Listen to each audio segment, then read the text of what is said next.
All right, guys, welcome to Press X Podcast, episode 152. Thank you guys so much for being here. As always, I'm very much appreciative of those of you who hang out, prior to me going live.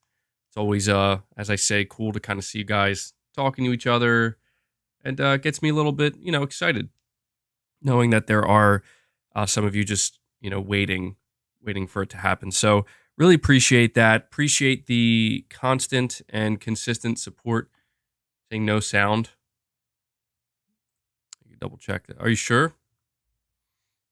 Can you guys hear me? I see somebody saying no sound, so I don't know.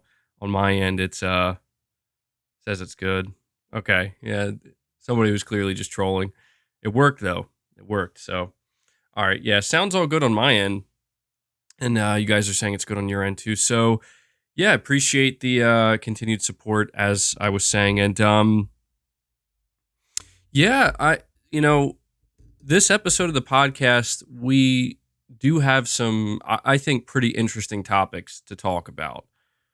However, I will say, I don't know if you guys, I'm sure a lot of you have noticed. I know that most of you are a lot like me, where you're kind of following the weekly gaming news cycle and, always kind of on the lookout for anything interesting that might be going on. And obviously here on the channel, this is a PlayStation focused channel. We do talk about Xbox as well, but we mainly focus on PlayStation. And I don't know about you guys, but the month of March has been abnormally uninteresting. And I don't want to say just uninteresting for PlayStation, but there has been very, very little, I should say, when it comes to things to talk about regarding PlayStation, like any, significant, like I can't help but notice like the rumor mill in particular, right?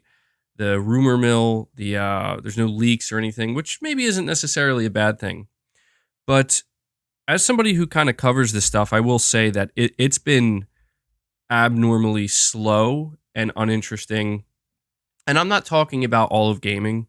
I know some people might perceive it that way. Like, I'm not saying there isn't anything to play or anything like that. I see a lot of you guys in the chat mentioning Resident Evil 4 Remake. Absolutely. I have that game pre-ordered day one, very excited for it.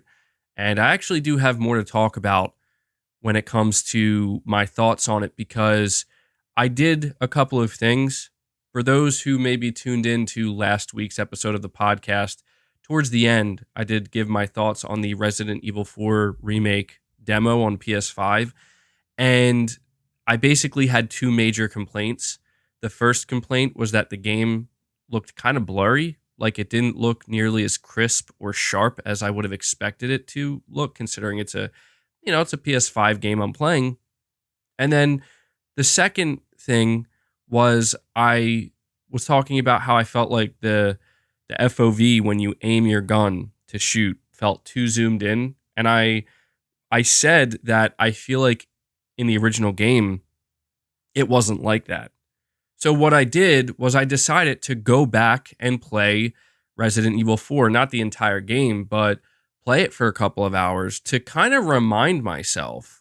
You always hear the saying, like, you look back, rose tinted glasses, of course, and that's exactly what was happening. And so I'm very much glad that I took the time to reinstall Resident Evil 4, the original one. Obviously, it looks better than the original. It's been remastered a couple of times, so it looks sharper, looks better. I think it's the PS4 version.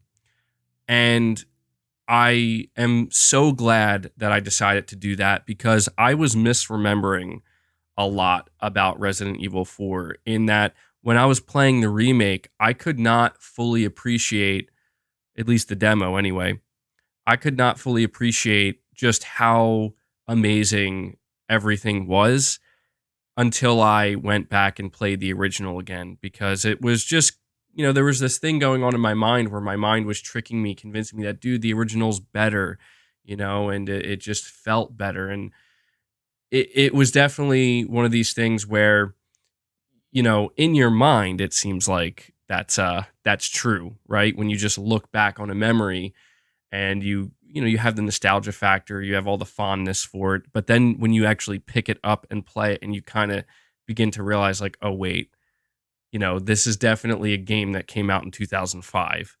And so I kind of just wanted to mention that here at the beginning. And I also want to mention that um, a lot of you guys last week, when I was complaining about how Resident Evil 4 remake, how the demo looked on PS5, a lot of you guys were saying to me, turn off chromatic aberration. And I thought I had turned it off, but it turns out that I didn't. Apparently, chromatic aberration, as of right now, maybe it'll be fixed by the time the game actually launches, is kind of broken and doesn't look good and actually makes the image quality not good at all. So I turned off chromatic aberration and I was surprised to see that it looked much, much better. It looked a lot cleaner, looked a lot crisper. Obviously, it's not like native 4K 60 FPS, but I did notice a significant difference. And, I really have to wonder why so many developers with their games feel the need to add something like chromatic aberration, because I understand it's to create a more stylized image, but I never enjoyed chromatic aberration. I've never enjoyed motion blur. In fact, I don't know what you guys do, but anytime I boot up a game, the first thing I check in the settings is, do they have motion blur? Turn it off. Do they have film grain? Lower it as as far as I can, or turn it off completely. Is chromatic aberration on? If so, turn that off. You know what I mean? I do that with almost all of my games because I just feel like these things that they're adding, I know it's to create a certain look and style, but to me it just feels like it hinders the overall experience. Film grain just makes it look fuzzy. Chromatic aberration just makes it look somewhat distorted. And motion blur, the reason why I feel like motion blur isn't necessary is because there's already naturally going to be motion blur.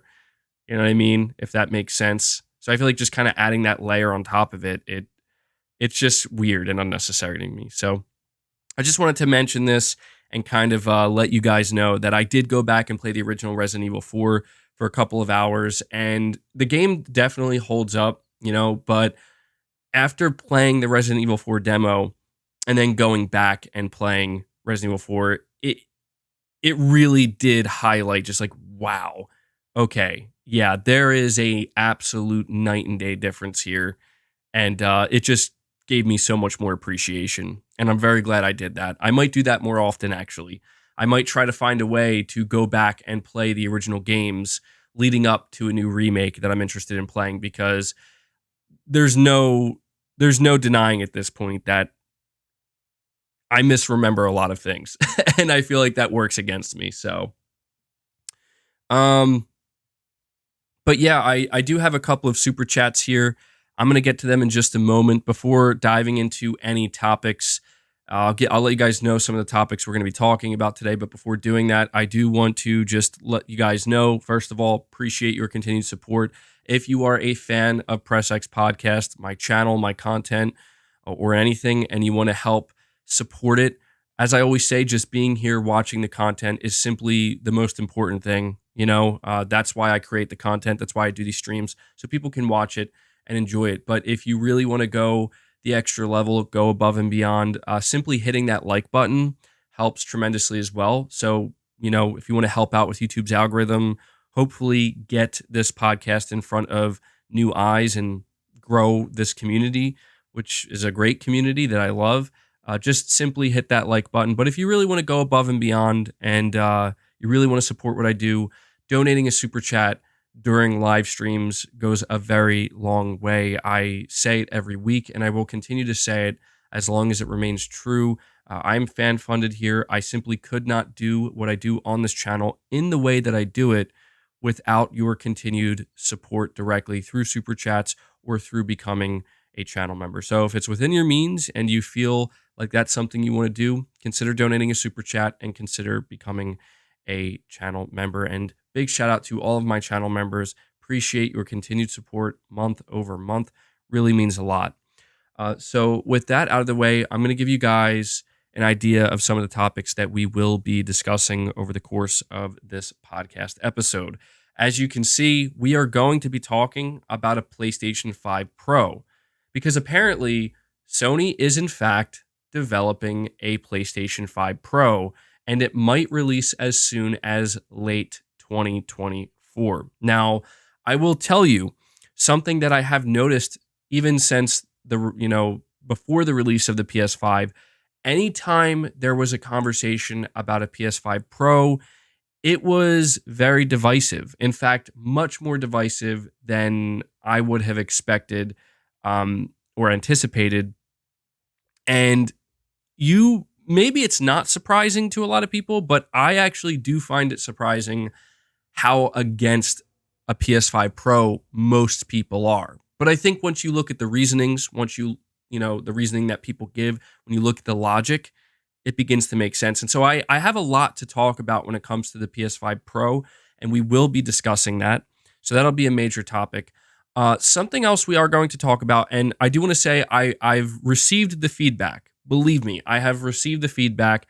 My past two podcast episodes, especially last week's podcast episode was almost 5 hours long, and 95% of it was essentially, maybe not 95%, but 85 to 90% was essentially me talking about the Activision Blizzard situation. Now, I'm not going to lie to you and make it sound like we're not talking about it anymore. In fact, we will be discussing it once again over the course of this episode. But what I will say is that I'm going to try my absolute best, or I'm actually just going to make sure that it doesn't dominate the entire conversation, because there are people who are interested in it. There are people who do want to hear about it, but there are also those who don't want to hear about it, and they especially get upset when an entire episode is dedicated to it. I completely understand that.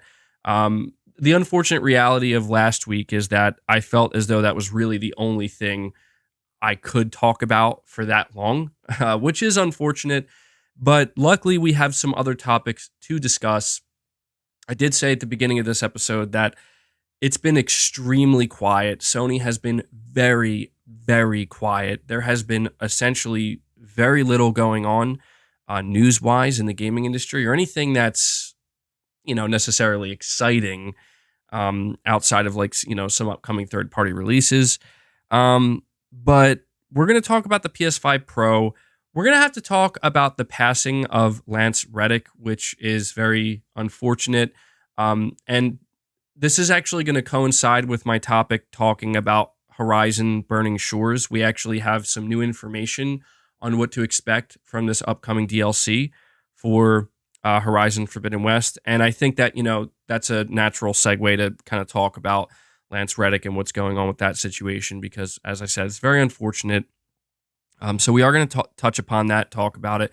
We're also going to be talking about Naughty Dog and the next, proper Naughty Dog game, because Neil Druckmann once again acknowledged their next title. He gave us more information. He pretty much, I don't want to say that he said a lot without saying anything, but people are very much of the mind now that maybe there's a pretty good chance that they are actually not working on The Last of Us Part 3 and they're working on something brand new.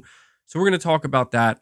We are going to talk about The Last of Us HBO.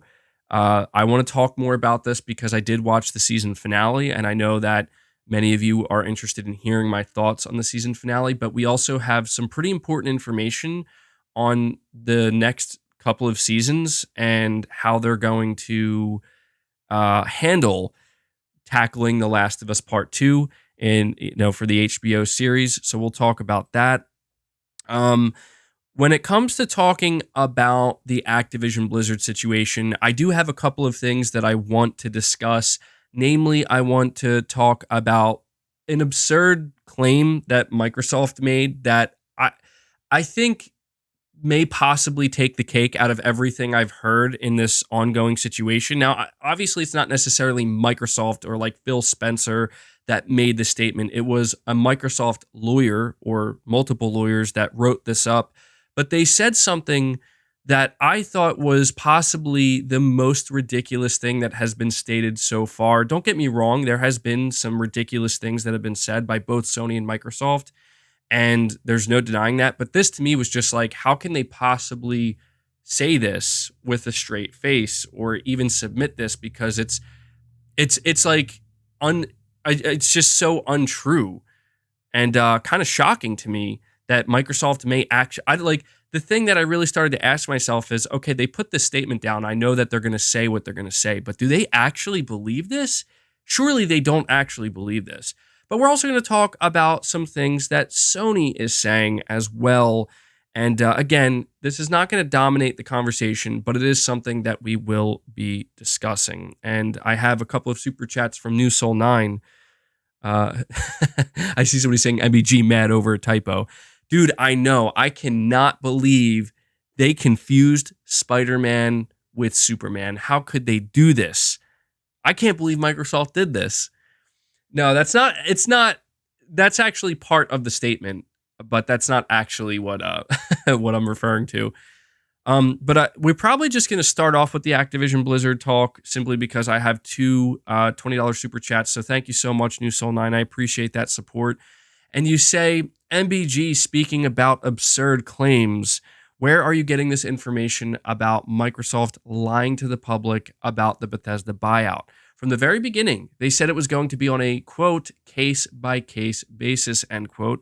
By that statement alone, the public should have come to the conclusion that some things are going to stay, some are going to go. I believe that one of the regulators that approved the deal came out and said, quote, Microsoft didn't lie to us, end quote. So, yeah, diving right into it, New Soul 9. Well, first off, you're asking me, where am I getting this information that Microsoft is lying to the public? Well, again, this is where we have to acknowledge in this situation with Sony and Microsoft, they're both going to make statements that are simply not true.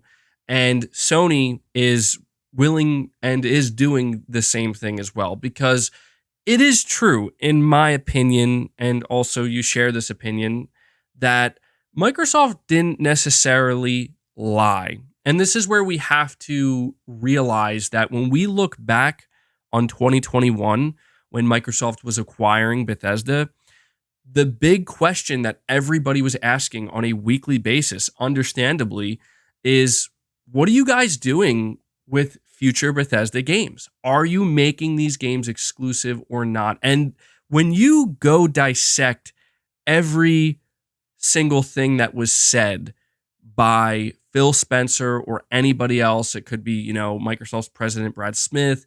When you look at every single quote, every single interview, every single word, what becomes clear is that they didn't want to be clear about it. They want it to be misleading.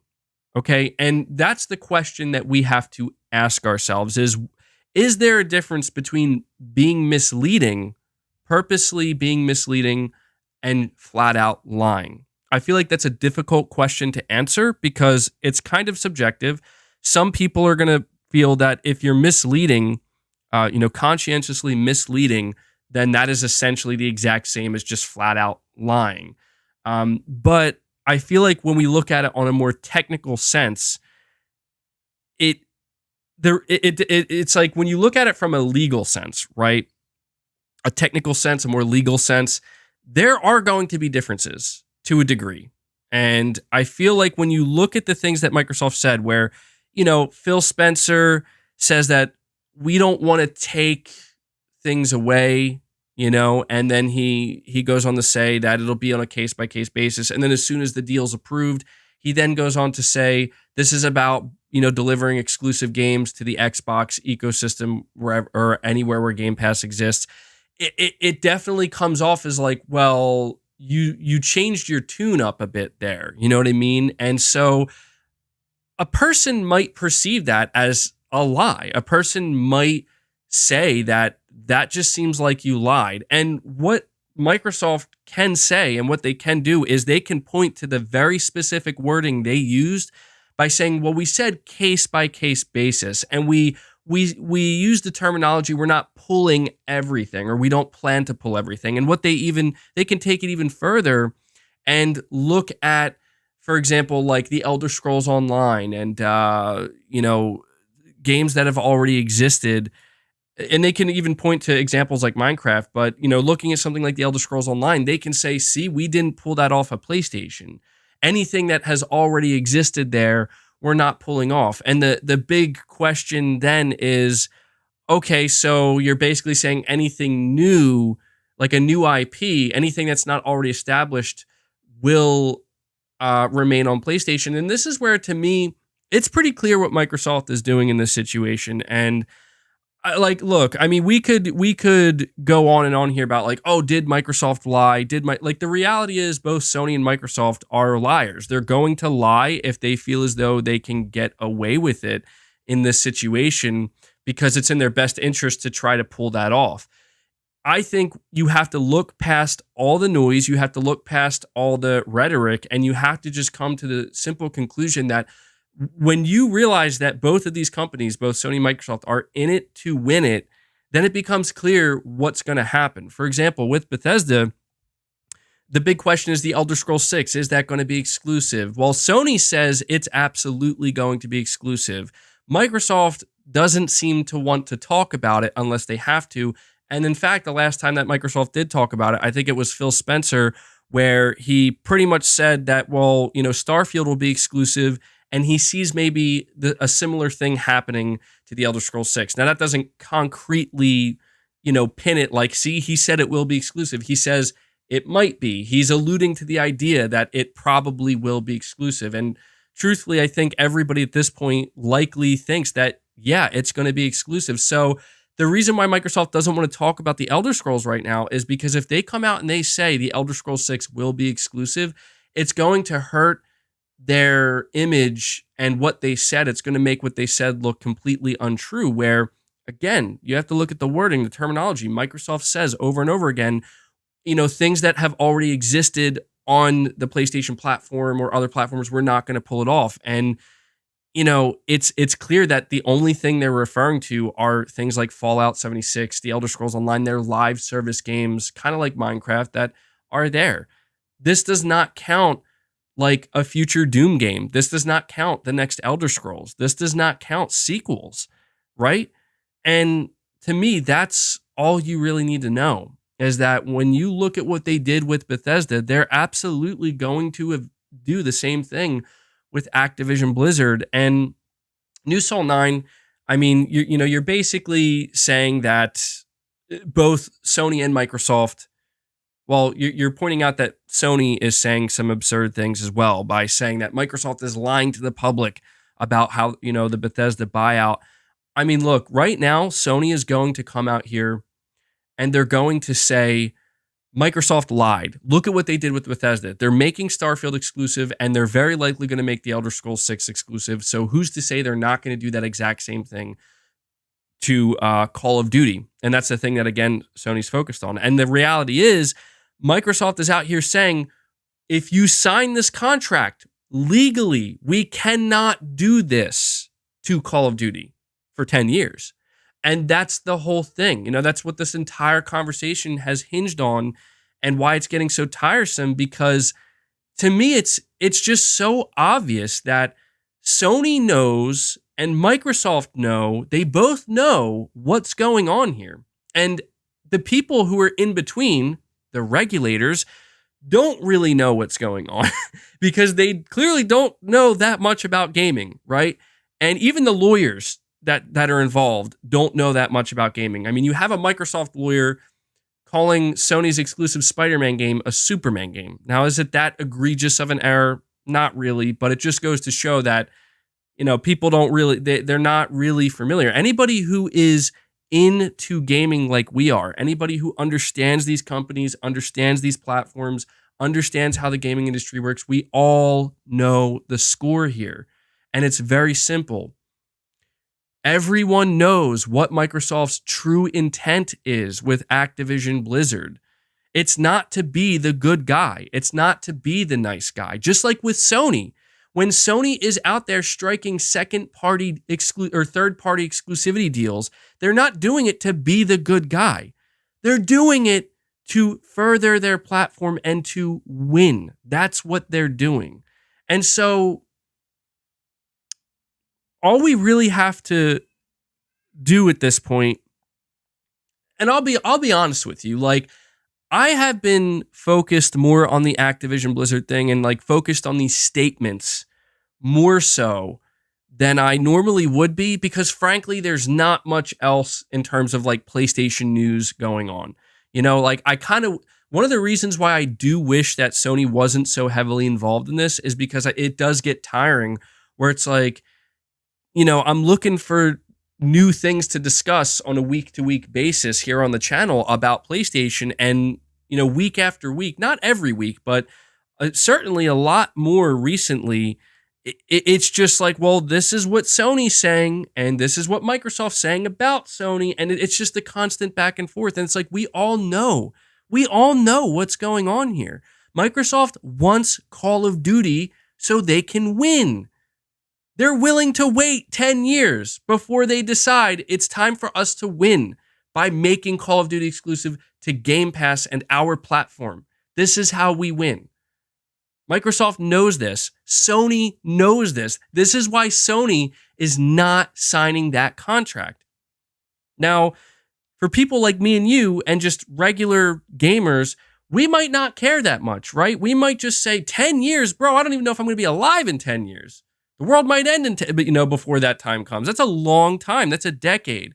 So as a regular casual player, you might just think, Sony, just sign the contract, man. And in that 10 years, figure something out, right? Like if you know it's coming, if you know the game's eventually going to get pulled, you have a decade to figure it out. And I agree with that. But what I've tried to explain, you know, ad nauseum at this point is that Sony has no reason to actually sign that contract right now. There are people who think that Sony is basically screwing themselves by not signing this contract right now. And the reality is that's not true. Microsoft knows what Sony's doing. Like, they're not stupid. Microsoft knows that right before the final, you know, curtain call, right before this whole thing ends, that's when Sony's going to slip right into Microsoft's office and say, so about that Call of Duty contract, what do you say? And Microsoft simply will not be able to say no. They will have to be like, yup, you're right, Sony. That's what we wanted. We wanted you to sign this contract, even though you just had to take it this far. So that's, you know, it. When it comes to these absurd statements, frankly, there's a lot of absurd statements. And the statement that Microsoft made, and I may as well just dive into this now and get it out of the way, but, you know, just to segue into it, the statement that Microsoft made, in my opinion, is a lot more, it is much more disingenuous than Sony's. I think it is kind of reasonable for Sony to say they bought Bethesda and then they basically refused to make it crystal clear what they're doing.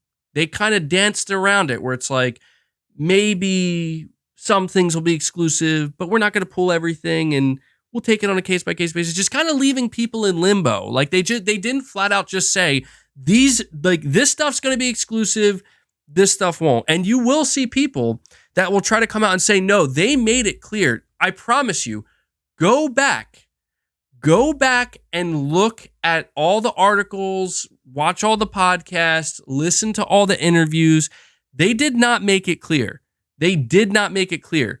And in fact, if they did make it clear, there wouldn't have been so many people arguing either which way. They purposely left it ambiguous because they knew that it would help push the Bethesda deal through quicker, and it worked. And as soon, I'm telling you, go watch an interview with Phil Spencer before and after the Bethesda acquisition was cleared. You're going to see a night and day difference in his mannerisms, where it simply went from, yeah, we're not going to pull everything, we'll take it on a case-by-case basis, to this is to deliver exclusive games wherever Game Pass exists. And even the Xbox fan base, they were saying it themselves. They were saying over and over again, anybody who thinks these games aren't going to be exclusive in the future is out of their mind. Microsoft doesn't pay $7.5 billion to keep games multi-platform. They're paying $7.5 billion to leverage exclusivity. That's what they're doing. That's exactly what they've done. And yeah, and that's a great point, Devil Shooter. Devil Shooter brings up a great point. He says, no one argues Bungie, when it comes to keeping games multi-platform. Like, you're right. No one has argued because they made it as clear as they possibly could. The question is, will any future Bungie IP be exclusive? And the answer is no. It will release on everything, including X. They even said including Xbox. That's how you be clear. Like, that is something that cannot be argued with. And I think that's a really good point to bring up because it does kind of highlight how ambiguous Microsoft is being. And this is why I'm not saying Sony isn't pushing it a little bit far by saying they're straight up liars. Yes, maybe that is, again, pushing it a little bit far where it's like, on a technical level, did Microsoft lie? Maybe not. Technically speaking, no. They said the exact things that they were supposed to say, that their lawyers told them to say, that basically this is technically not a lie and it cannot be used against you. But in reality, we all know what Microsoft's intention was. And that's the key factor with this entire conversation. It's all about the intent. If you don't understand what the true intention is, then you're not going to understand everything that's going on around it. And the truth is, when it comes to Microsoft's intent, what are their actual intentions? It's just what I said. And at this point, I don't even know how anybody can deny it. Like, they want to dominate. They want to absolutely shove Sony aside, push them in a corner. Same with Nintendo. Same with anybody. And they want to fucking be number one. That's it. That's all they want to do. And they're willing to try to be the nice guy if that's what they got to do to enact their long-term plan. They're willing to play nice. They're willing to play ball, right? They're willing to Microsoft is out here signing 10-year contract deals with cloud gaming services for Call of Duty that we've never heard of. And I see somebody saying, which is good for gamers for now. It's good for now. Yes. But this is where I'm saying you don't be fooled by the illusion. Just as we all know, Sony is not out here to be our friend. So I know it's like this one's for the players. Like, okay, Sony, yeah, we get it. No, this one's so we can try to make money off of you and dominate the market. That's what that is. And I'm just trying to encourage people not to be against the competition. Because that's the thing. I know people might interpret it as like, I'm Microsoft bad, Microsoft wrong. No, Microsoft's not wrong or bad for trying to be number one, for trying to be the leader, for trying to take over. That's the nature of competition. But what I think just makes it seem wrong is that they are doing it in a way where they're trying to get the public on their side to cheer on something that makes it easier to hide the true intent. And again, that's just a little bit of cunning on Microsoft's side, where they are manipulating. They're manipulating the masses. They're manipulating the media and the conversation, just as Sony has done in the past as well, successfully, to get people on their side. And it's smart. It's very smart. Microsoft knows what they're doing. And I will say that Sony, I do feel I think Sony knows they're in a losing situation here where, it's very, well, I don't say very unlikely, but it seems unlikely at this point that Sony is ultimately going to, Sony's holding on to the CMA, really. Like, the CMA is the last major regulator that is basically telling Microsoft, like, we don't care. We don't care what you're doing, what you're offering. No. And you also have the FTC suing. So I don't want to make it sound like it's unlikely necessarily, but it's just that Sony is going to, as I said, they're going to continue to hold on as long as they need to and be that thorn in Microsoft's side until it's clear that, well, this is over and we're done, And so, just to wrap this up, I have seen some people talking about, well, like, what happens? What happens if the CMA or the UK regulator, what happens if they reject this and they block it and they say, nope, Does that shut the whole thing down? This is where I'm a little bit out of my league here, but I will say, based off of what I've looked into, apparently, and I hope somebody will correct me on this if I'm wrong, if you happen to know, but what I've heard is that Microsoft, it just sounded weird to me, but Microsoft somehow, some way can still push this deal through if the CMA is like the only one that says no. But what will happen is they won't, like, Microsoft will basically have to give up the UK market. It's either something along like they're not going to be able to sell anymore in the UK market, or the CMA will then be able to sue.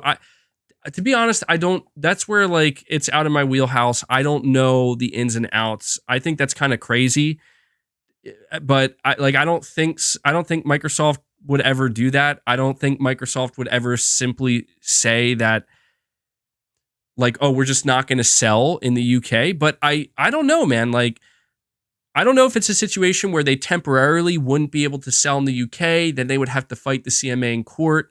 And then if they win against the CMA in court, then then at that point, it's like, we won, we're allowed to sell here. And basically the CMA, it sounds similar to what's going on with the FTC, where, Microsoft is going to be fighting the FTC in court.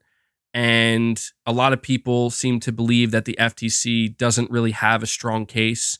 And there's a good chance they're going to lose this battle in court, against Microsoft. And after that happens, Microsoft can just, the gates open and they're driving by and they're like, peace,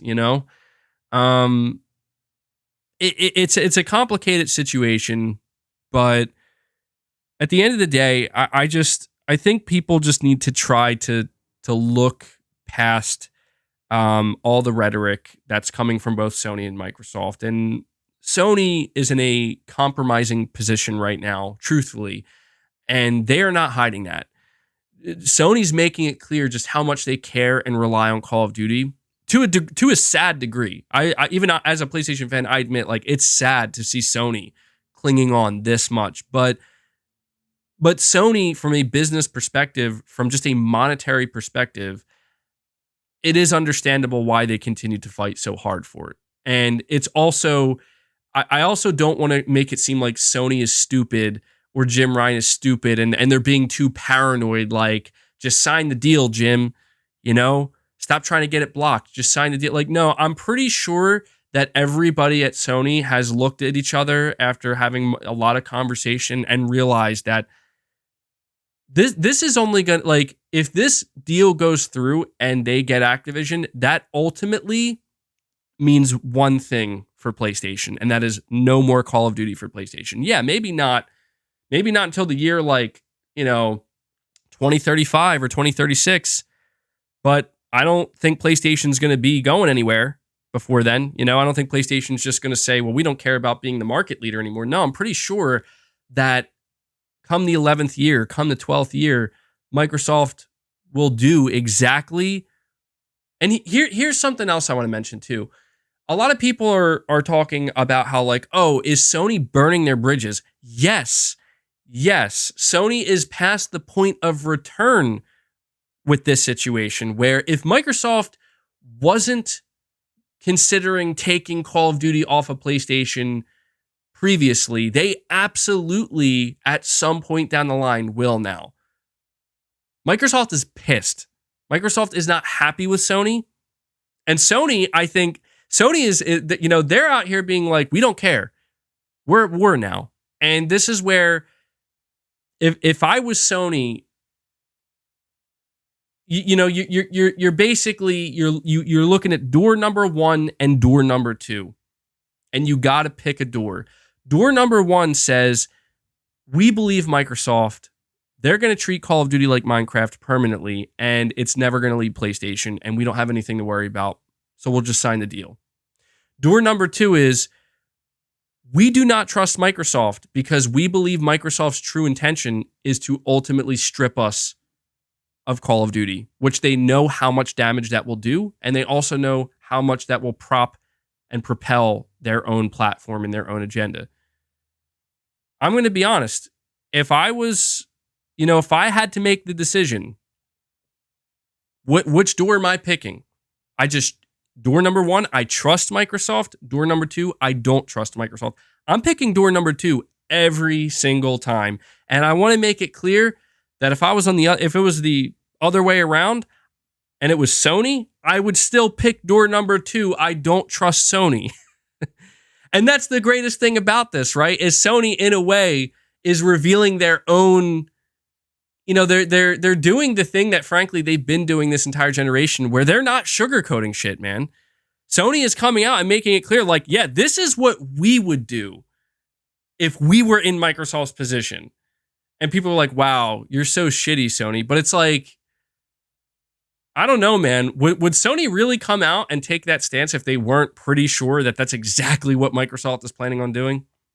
Anyway, Rari2XX, you're saying just woke up in time for the podcast. What's up, MBG? What's going on, Rari? Thank you for being here, man. Jeffrey, member for 2 months. You're saying, what's up, MBG? Hope you're doing well. I'm doing good, man. I appreciate you being here. Thank you for the member chat. And we have Perfect Image saying, Ghost of Tsushima 2, why no talk Xbox buy first-party chip? And Sony said nothing. People need to understand Sony's position is net worth between Xbox. What's your take? Well, I'll be honest, Perfect Image, this super chat's a little bit all over the place. But I think I understand what you're saying. You mentioned Ghost of Tsushima 2. I'm going to be honest, I'm not sure why you're bringing that up, but you do mention Xbox buying priority chip, like basically back in, 2022 or 2021, when the shortage was still very severe. There were reports that Microsoft paid AMD to basically be put to the front of the line to get more chips for the Xbox consoles. And that's something that Xbox paid for. And, I think if I'm understanding your super chat here, basically what you're saying is that, well, I see somebody saying that rumor was false. I don't know if it was ever proven false or not, but if it was, assuming it was true, because I haven't seen anything proving it to be false, but assuming that is true, I think what's made pretty clear here is that it's like I've continued to say, like, Microsoft wants to win, and that's all it comes down to, man. And the way Microsoft wins is not by making no money. It's not by bleeding money until they can't they can't recover anymore. It's not about that. It's just it's playing the long game. Microsoft wins by playing the long game, playing the media, playing the average gamer, and getting people on their side. Yeah, by outlasting the opponent. It's like a boxing match where the one boxer's like, dude, I'm gonna go the rounds. That's how I'm gonna win this. I'm gonna go the rounds. It's not. A lot of people, I would say, don't like that because it's not as exciting. It feels kind of like, so you're just going to wait it out. And yeah, I mean, look, it's a viable option for Microsoft. It's absolutely a viable option for Microsoft, and that's the option they're taking. And at the same time, though, like, they're still going to make moves right now that propel them as much as it can.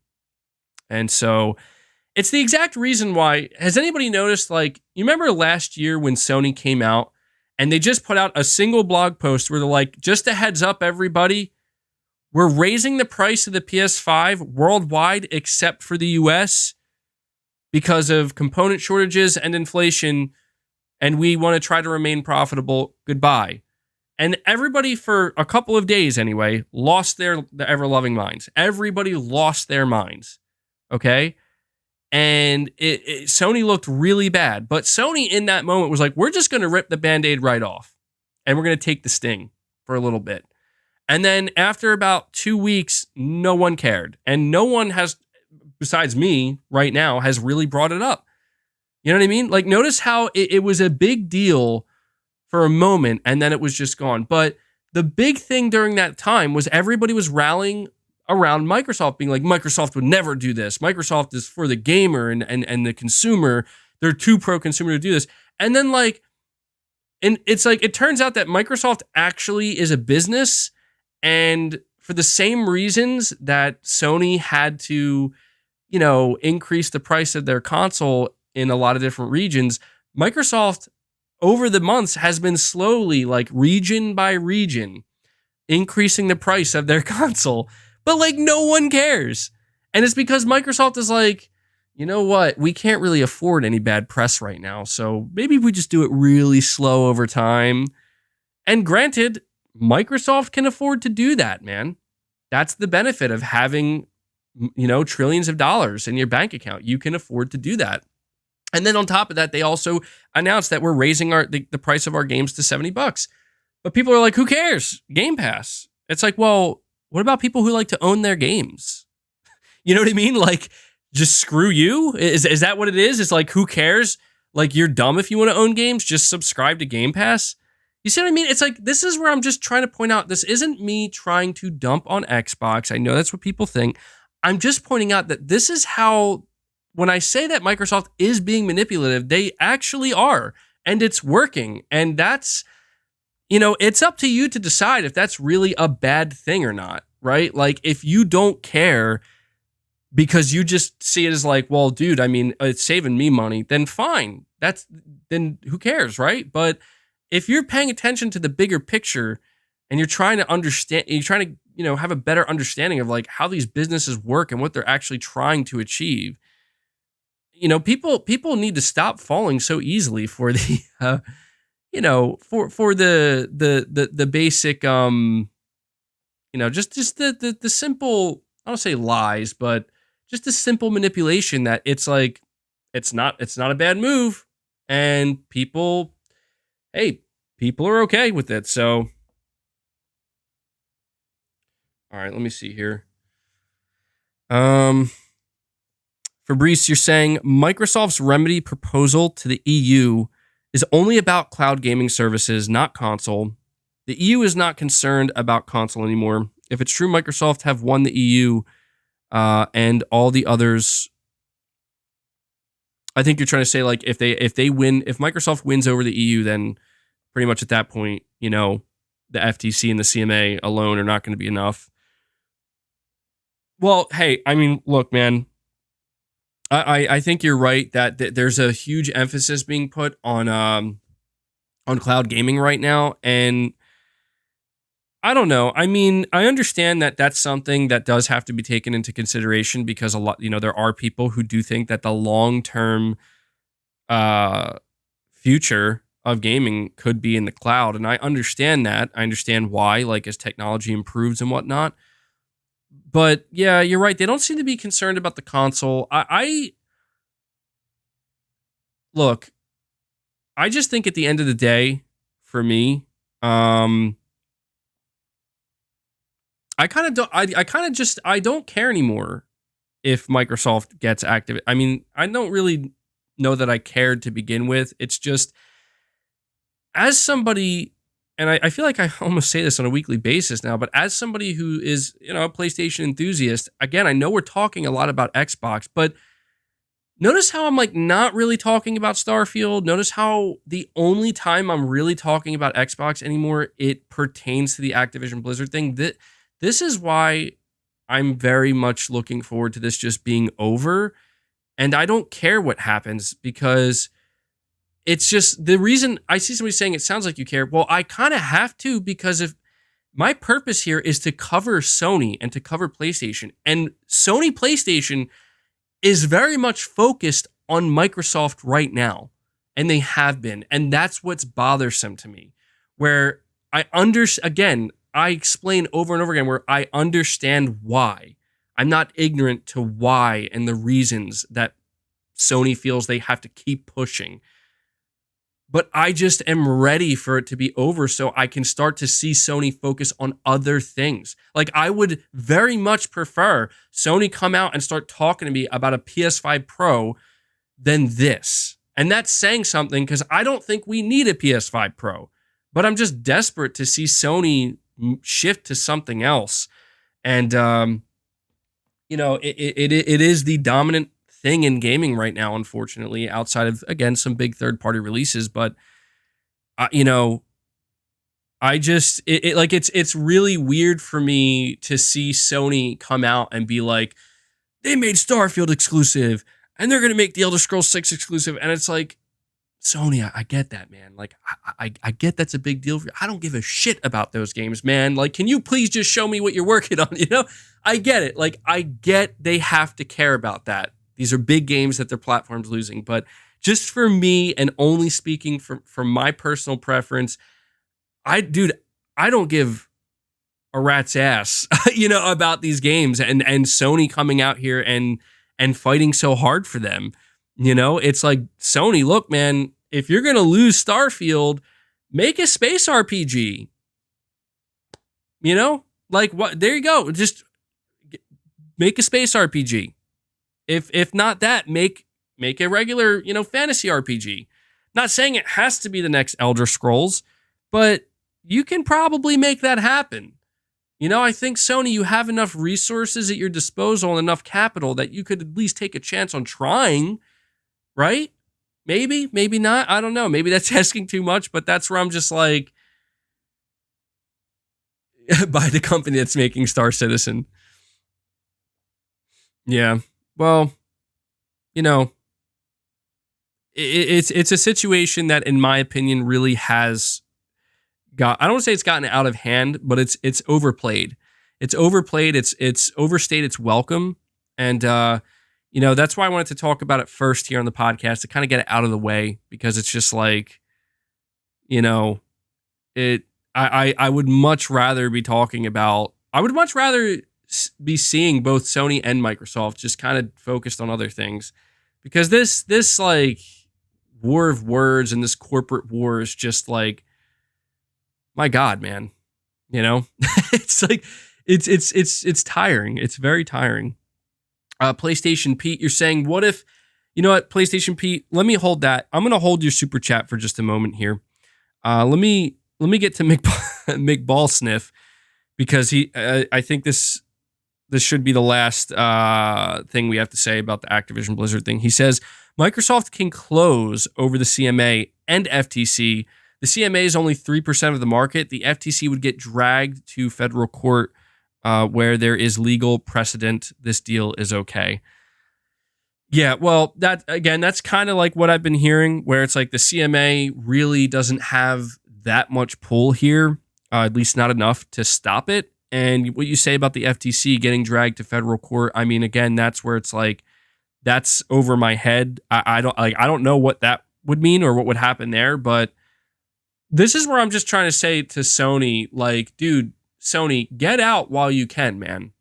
You know, and I say that as just a random, you know, onlooker, but I hate to see it, man. I'll like, that's the final word on this for now. I just hate to see Sony, I'm just going to say it, acting like little bitches over this, you know, because it's like, that's not the Sony that I care about. That's not the Sony that I want. I appreciate the business side of it. I appreciate that they have to care for their players. I get that. Like, you can't just simply say, screw you to your player base, because your player base is going to ask, like, Sony, why can't we have Starfield? Why can't we have the next Elder Scrolls? I get that for Sony, that's like, I don't know what to say to that. And all I can say to Sony is like, look, and this is, if I had to give any advice to Sony, it would be this. And they're probably already doing it. They're probably already doing it. I mean, let's face it, they are doing it. They're not dumb. They are doing it. And they've been preparing for a couple of years now. I think the ideal outcome for Sony is that this doesn't go through and it gets blocked, right? It's that simple. That's the ideal outcome for Sony. But they are not ignorant to the fact that might not happen. And there's a pretty decent chance that's not going to be the outcome. There's also a pretty decent chance, because it's already been happening, that the outcome is these games that you once relied on coming to your platform will no longer come to your platform. The best thing Sony can do, and I don't want to hear this nonsense about they don't have the resources to do it. I don't want to hear that. The best thing they could do, hunker down, start now. It's going to be a long journey. Make your own games. I know that sounds silly because Sony already does make their own games, but you know what I mean. Like, Why, Sony, why have you completely given up on the first-person shooter? Go back. Make a first-person shooter. It doesn't have to be as good or as big as Call of Duty, but if you can even scratch that surface. More importantly, fuck that. Fuck the whole, we need to appeal to everybody around the world globally. Fuck that shit. How about do it for your current player base? How about that one?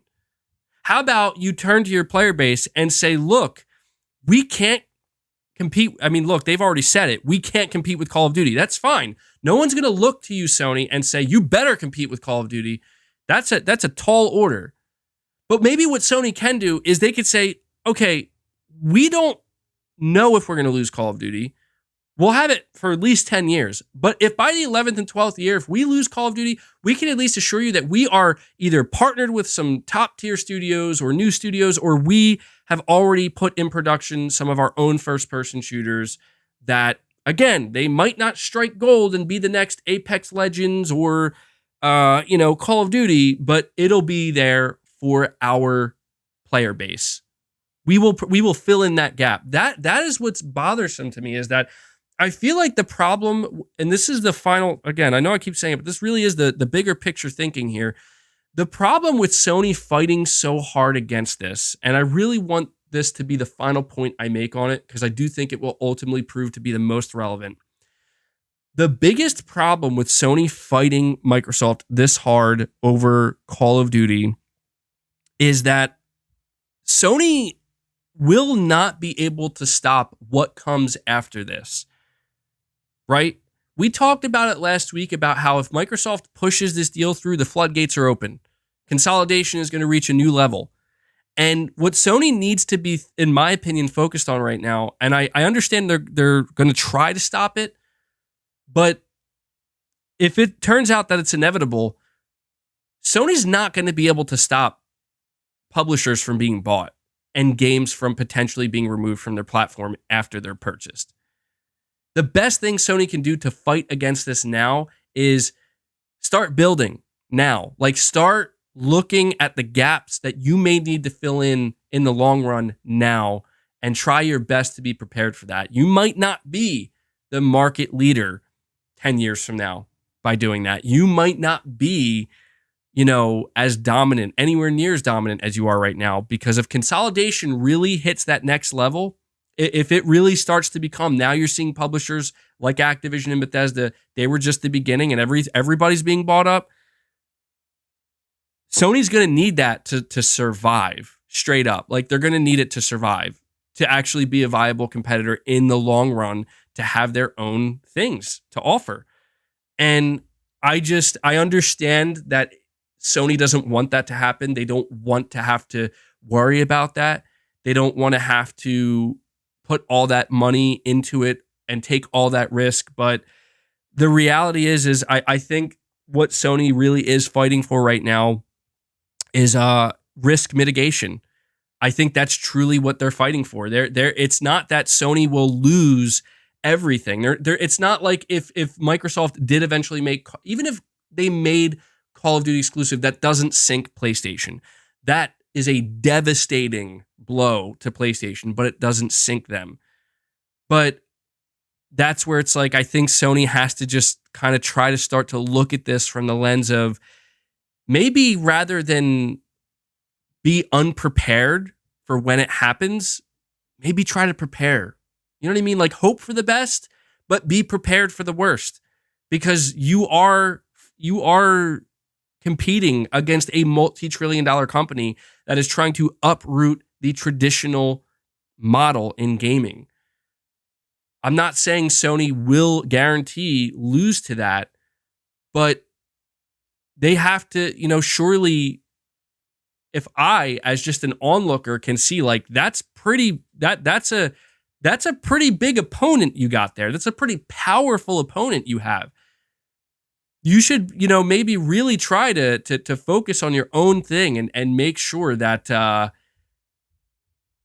and maybe they are, I don't want to make it sound like they aren't doing this, because we do have to understand as well that I'm talking about things that we don't know anything about yet. You know what I mean? Like, we know that Sony has a shit ton of games in development For all we know, Sony's going crazy behind the scenes, making deals with everybody, making all different types of games. And I think that might actually be what they're doing, but they just don't want to talk about it now because if that's the thing, if Sony comes out and announces their own first-person shooter, suddenly Microsoft is going to be like, see, they're fine. Look at that. People love that shit. Look at that new game Sony just announced. They'll be fine. And that very well could be a big reason why Sony is not announcing this stuff yet, because they actually do have these things in development, and they do have, plans, so to speak, right? They do have plans, so to speak. And, we'll, it's funny because everybody wants that new PlayStation showcase. I want it too. And I'm just really nervous, man, that like the last thing I want to see is Sony feel forced that, well, we have to do a showcase, but they like still hold back. You know what I mean? Like it's just it's like a weak, like not abysmal, but like just underwhelming showcase, because it's clear that it's like, yeah, this Activision deal isn't done yet. So we're just trying to we're just trying to do what we can to get by. I hope it's nothing like that, because that would suck. But let me see here. I have, I'm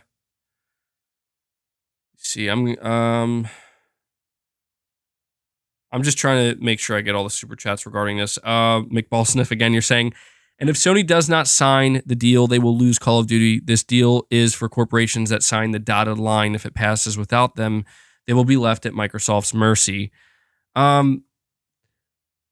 Consider this. Because you just basically made me think of a scenario that would be so interesting if it happened. Imagine a scenario where Sony was completely right the whole time. Think about that.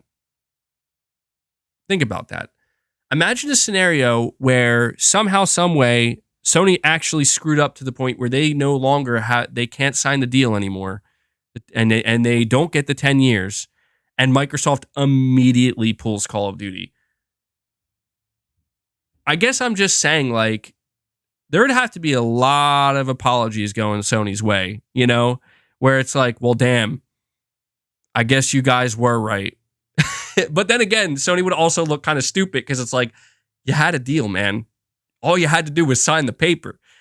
I don't know. I'm just trying to imagine like what that would look like, because that would look pretty comical.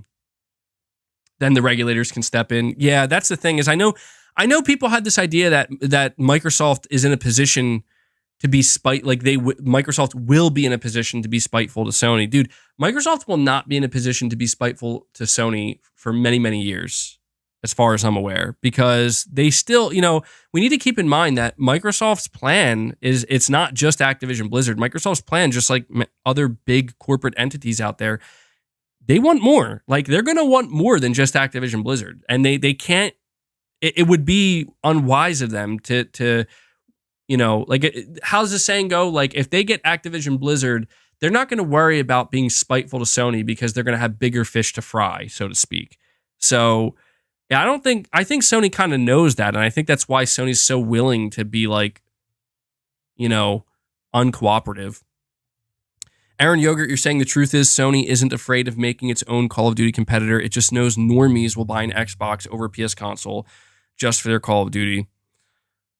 Well, I mean, dude, I think so. This is where I think Sony truly does underplay their own power, and their own prevalence in the market. Because if we look back at the PS3 era, like, dude, this was a time where not only was Microsoft firing on all cylinders from their first party with Halo, Gears of War was the big one, and they had others. They had like at the time, like Left 4 Dead was kind of, and it wasn't exclusive to Xbox. They had all this stuff going for them. They had Forza still, and on top of that, they had the marketing for Call of Duty, and the 360 was the home of Call of Duty, not the PS3. In fact, the PS3 got the technical worst version of Call of Duty, where the resolution was lower, and it just wasn't. But and here's the point I'm trying to make. Even then, Sony made the comeback. Even then, against the odds, Sony was like, what did they do? They said, you know what? We got to make our own games, and we gotta give people a fucking reason to go buy a PS3, and that reason can't be Call of Duty. And they succeeded. The PS3 eventually caught up to the 360. And that was after Sony had a really abysmal start to the generation. This is why I'm just like, I think Sony, it's either that Sony's actually afraid, like they're either actually afraid that they're going to be put back in a bad position, or they just really don't believe in their own ability. You know what I mean? Where it's like, you guys basically overcame impossible odds during the PS3 era. And the chances of you making those same string of mistakes to put yourself back in that position, very unlikely. So what are you so worried about? So, let me see. All right. So that's the final. I think that's the final super chat I have regarding the Activision Blizzard deal. I mean, obviously, if I get any more super chats regarding it, I'll read it. I had my my rant juice mug today. I got to get these back on the store, on the merch store. It's been a while since I've used this mug. All right, so that's going to do it for the Activision Blizzard topic for now. Again, if I get a super chat about it later, I'll still acknowledge it. I'm not going to ignore a super chat or anything, but I do want to move on because I just, there's really not much else to be said. And what I will say is I very much hope, oh my God, guys, I really hope that in the coming week it's March 19th. We're getting to the end of the month. We're getting closer to the end of the month, dude. I just really hope that we get some different things happening, that other things we can talk about. Because oh man. Although, you know what? I will say the next podcast, one thing I am excited about, I will be able to talk about Resident Evil 4 Remake. Because I don't know about you guys, but I'm playing that game day one. And actually, this is a great segue for me to get into what I am playing now. And I think you guys might be a little bit surprised, maybe just a little bit. PlayStation Pete, you're saying, what if the PS5 Pro is mostly beneficial for 8K TVs? They cost $6,000 to $8,000 for a decent 8K TV. Well, without getting too deep into it, PlayStation Pete, because I'm 100% diving deep into the PlayStation 5 Pro topic. We're going to dive deep into that. Without getting too deep into it, though, the answer I can give you right now is 8K is not going to be the thing that sells a PS5 Pro if we get one. And I'll talk more about that in a little bit. I just want to make sure. Okay, Sim Particle, you're saying, what percentage of your viewers aren't subscribed? Can we get this man his well-deserved silver play button already? Keep up the content. Thank you so much, man. Yeah, it's been crazy. I've been really waiting to hit that 100K subscriber mark. I'm not necessarily in a rush or anything, but it'll be well earned for sure when it happens because it's taken its good old time.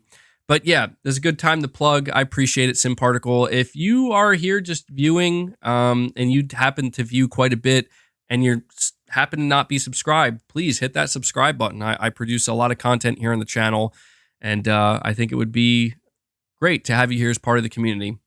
So hit that subscribe button, guys. Kipford, you're saying off topic, Scream 6 is amazing and recommended. Yeah, I heard that the latest Scream movie is actually really, really, really good, and I'm gonna have to check it out. The movie I'm looking forward to right now, like I'm absolutely making sure I go to the theaters to see it, John Wick 4. I don't know about you guys, but I mean, first off, I'm a huge fan of Keanu Reeves, and obviously now that it's one of Lance Reddick's like final roles, definitely gonna have to see it. But I love the John Wick series, and I don't collect many like 4K Blu-rays, but the John Wick movies are ones that I do collect those. So I'm definitely gonna see that. But Scream 6 I heard is really good as well. Yeah, John Wick 4 is gonna hit different now, and apparently I don't know. Apparently this is gonna be the last John Wick, supposedly. We'll see about that. It makes me really interested as how the movie ends. And maybe this is good. You don't need to milk it dry, right? Like end it on a high note. If the last time I see Keanu Reeves play John Wick is in the fourth movie and it's a really satisfying conclusion, then I'm good with that, man. I'm absolutely good with that. And I also want to say, I want to say that I talked about this on one of my last podcasts, but really quick, Lionsgate, the studio that produces the John Wick films, they said like a couple of months ago that they're shopping around for a studio and a publisher to make a triple A John Wick game. And man, I really hope that Sony is like at the very least on the phone, talking to them, because I don't know, man, that would Sony. It would be exactly what Sony would want, right? Look at the types of games that Sony wants. They want games that are cinematic, right, and have a narrative, but also the gameplay, right? If Sony can make a John Wick game, that'd be phenomenal. Yeah, get the Sifu devs to do the hand-to-hand combat. Yeah, that'd be amazing. Josh, let me make sure. I don't think I missed any. Oh, yeah, sorry. Josh Z, I almost missed your super chat, man. Thank you. Member for 35 months. You're saying the show helps me understand the psyche of all the characters in a way the game failed to do. Ashley was fantastic as Anna. Not surprised that she improvised talking to baby Ellie. She seemed so in the moment. Special show. So obviously you're talking about the season finale of The Last of Us HBO, which I am going to talk about, Josh. I'm not going to dive into it here, but I agree, man. I agree. I just to give you like a little taste of what I'm going to have to say, I did enjoy the finale, and I definitely want to get into it later. So thank you for that, man. Josh Shrank. I never say your last name because I don't know if I'm saying it right, but Josh S. You're saying, for the record, MBG, I don't think that the PSVR 2 reviews were overhyped. I think the hype is absolutely real. I just feel like most didn't clarify that VR games would look as good as 2D native PS5 games. Yeah, that I'm in agreement with, Josh. That seems to be the big disconnect that I've seen with people, where it's not that the headset is bad or that the technology isn't impressive or that the games aren't fun. It is exactly that. It's that a lot of people seem to have expected basically PS5 level visuals for PSVR 2, when in reality, it's like they were always going to be lower than that, And I think that's probably that's probably one of the biggest challenges that Sony faces with PSVR 2. It really is that, like, you're going to sell people the PS5 for $500. That's what they're going to invest into first before PSVR 2. They're going to get used to seeing games a certain way. And then when they, it's only natural that when they buy that headset, they're going to, they're going to be expecting like, oh, well, if I play Resident Evil Village on PSVR 2, it's going to look exactly the same as when I just play it, on 2D on my screen. And it's like, well, not necessarily. We're not quite there yet. So that's a good observation, Josh. Aaron Yogurt, you're saying we really need an effing Killzone return. LOL. Yeah, I mean, I would love to see what a new Killzone game on PS5 would be like. I would love to see that, but unfortunately, I think we're going to get some new first-person shooters from Sony and their partners, but unfortunately, I don't think Killzone's going to be one of them. I think, honestly, the Killzone IP is, for now, I don't say it's abandoned and dead, but I think it's going to rest for a very long time. That's what I think anyway. But yeah, it would be really interesting to see Guerrilla return to that. And Josh S., again, you're saying Haven just announced they now have over 130 developers. They got to be the top 10 biggest first-party studios. Also, what do you think Bluepoint is working on Uncharted? Well, when it comes to Haven Studio, again, another studio that Sony has acquired that's working on a AAA game that we have learned nothing about. That's interesting, though. The fact that Haven has already grown to 130 developers, that's quite substantial. They're a very big studio now, so I'm interested to see. Yeah, I think they have to be in like the top 10. They're definitely not having a difficult time attracting talent, apparently.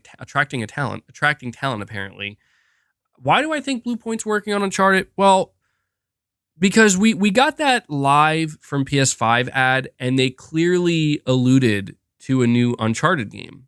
Some people were in denial, but no, that's absolutely what they were doing. They were basically making it clear that Sony's still viewing Uncharted as like a mainstay franchise. And they did have a female, which naturally made people think like, oh, is that Nathan Drake's daughter? Obviously it's too early to know, but the thing about Bluepoint is they're taking on a franchise that already exists. And I was just thinking like, there are multiple job listings that point to Sony working on a new Uncharted. And I'm like, I mean, Bluepoint's a really talented studio. So I don't know. I don't know if I would be disappointed if Bluepoint was working on Uncharted. It would be hard for me not to be a little bit disappointed if that's true, because it's nothing against Uncharted, but there are definitely other things that I would like to see Bluepoint do. And it wouldn't, Uncharted is not on that list of things, or Uncharted would be at like the bottom of that list. But either way, I'm excited for what Bluepoint does next. Even if that is what they're working on, I'll definitely be interested to see like how they handle it. So we'll see, man. We'll see. McBall Sniff, always with that name. You're saying season 2 backlash is going to be for The Last of Us TV. Yeah, we'll talk about that. That's when I dive into the HBO topic, The Last of Us HBO. I want to talk about the potential backlash, because I'll be honest, I've been reading all of the different quotes.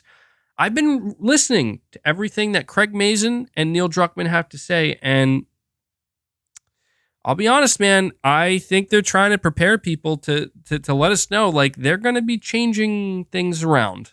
They're not going to be following the second game as closely as they followed the first game. So we'll talk more about that. Ghost of New Orleans, you're saying, have John Wick use dog commands to attack. Yeah, that could be a pretty cool feature in a John Wick game. Waved Max, you're saying, MBG, who cares about RE4 remake, game of the century, Peppa Pig World Adventure got released 2 days ago. Of course, Waved Max. How could I, dude? How could I miss that? It's funny because I was on the PlayStation Store the other day, and my wife walked in, and she's like, who's saying Sony isn't dropping bangers right now? And I'm like, what are you talking about? And she's like, look, and she pointed to Peppa Pig World Adventures, and I was like, damn. That was savage. It was pretty funny.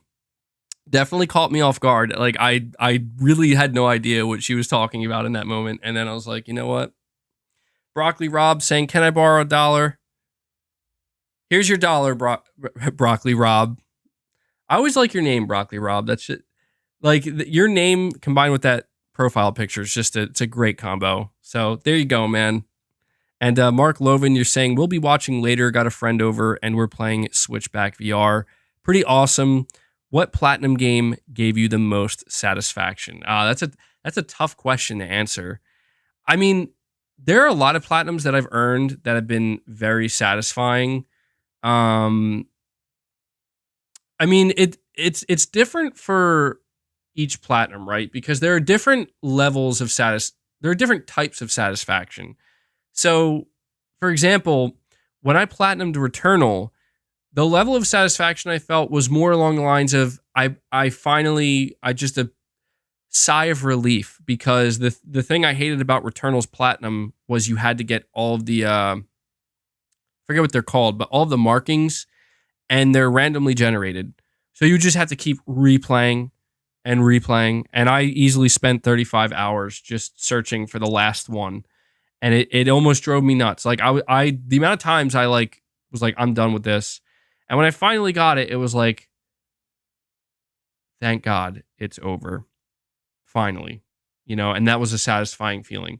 But then there are others where it's like Sifu, where I did get the platinum for Sifu. And that was more like, that was more of a different type of satisfaction, where it felt better, where it was like, I was definitely struggling to get that platinum, but I felt very motivated to do it. And it didn't feel like it crossed that threshold of like, okay, I'm getting tired of this and I want to be done.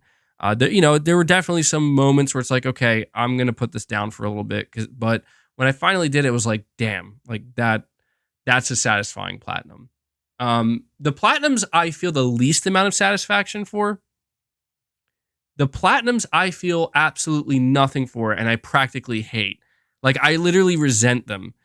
Are platinums that I absolutely want to get, and the only way I earn it is by going through a whole slog of, you know, watching guides to get all of the freaking collectibles. Like when I tell you that is like that there nothing has made me resent video games, modern day video games, more than that. Because I do like to chase platinums, I do like to chase trophies, but my God, and people talk about online trophies. I don't know, man. Online trophies can be frustrating, but at least with online trophies, like if it's a good online game or a game that has a good online component, I don't really mind that. You know what I mean? Like I understand that there are people who are like, I never want to play online. I think it was what? It was like The Last of Us, where they had a requirement, like you had to play the multiplayer for 40 hours, which I admit, if I'm remembering correctly, that's a bit much.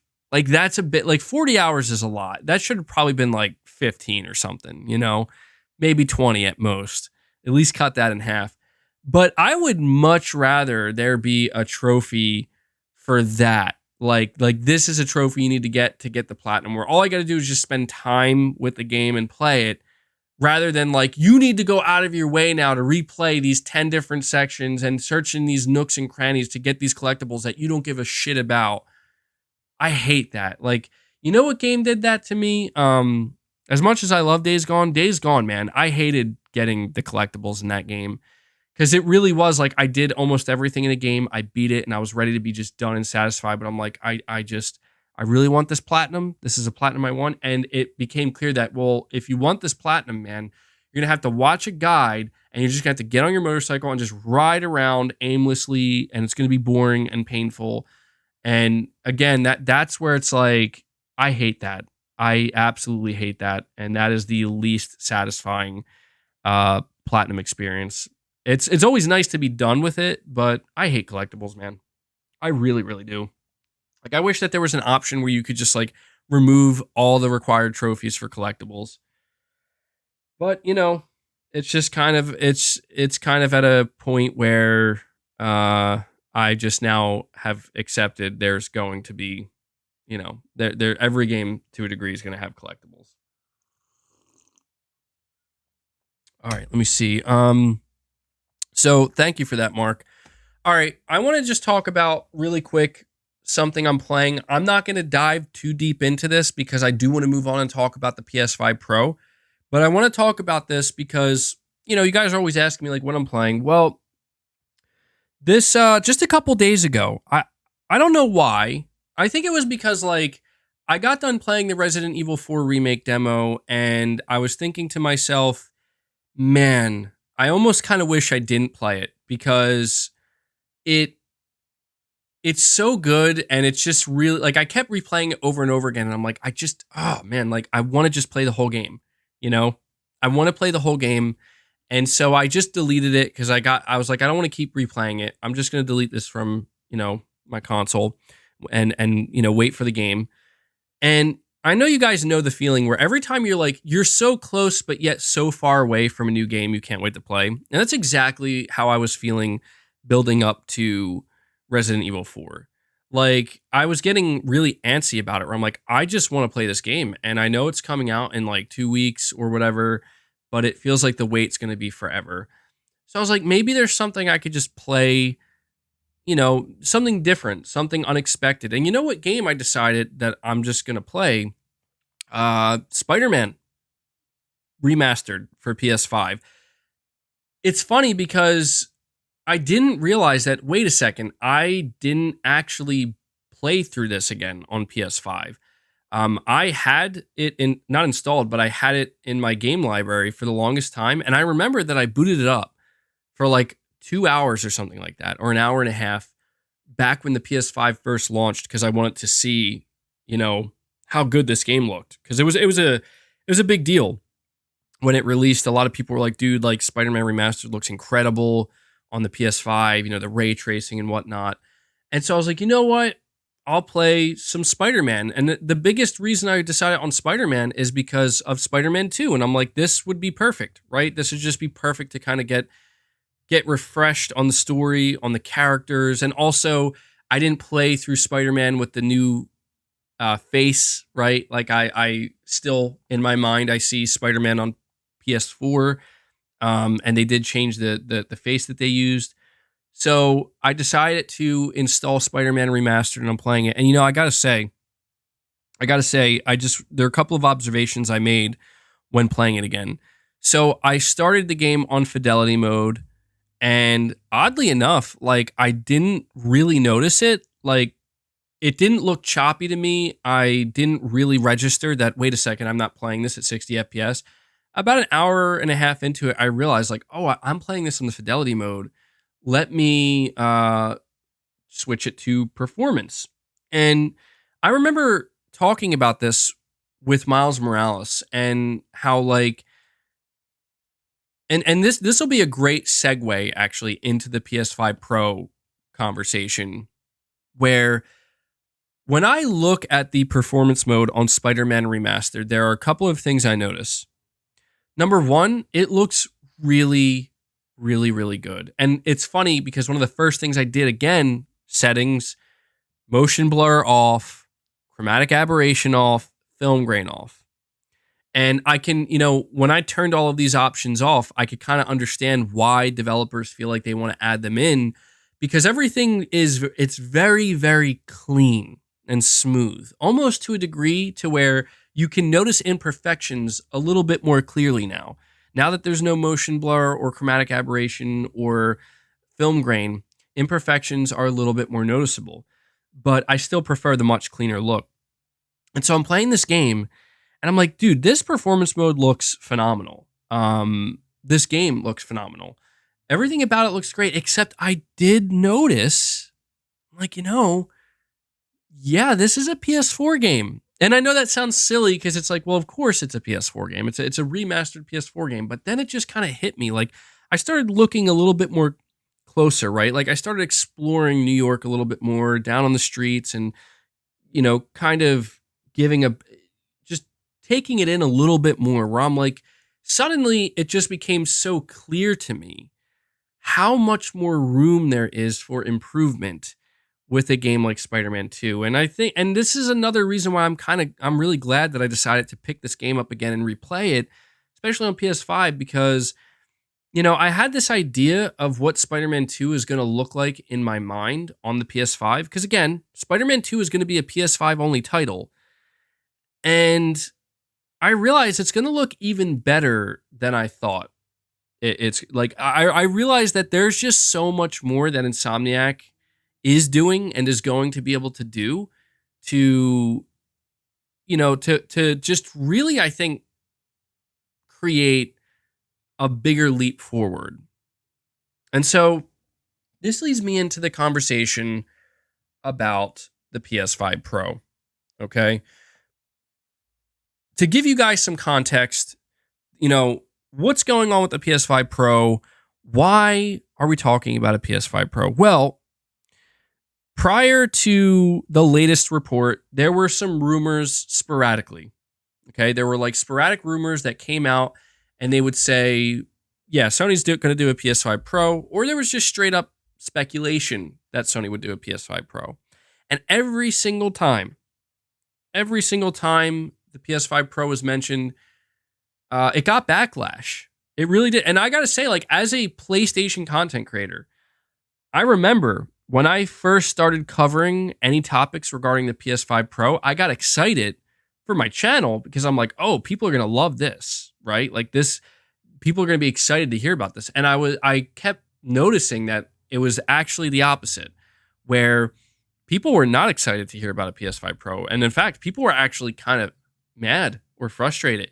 And I kind of was like, okay, that kind of makes sense. That makes sense. We're at a point where the PS5 is still, at least what I'm referring to, it was during a time when the PS5 was still really, really difficult to come by.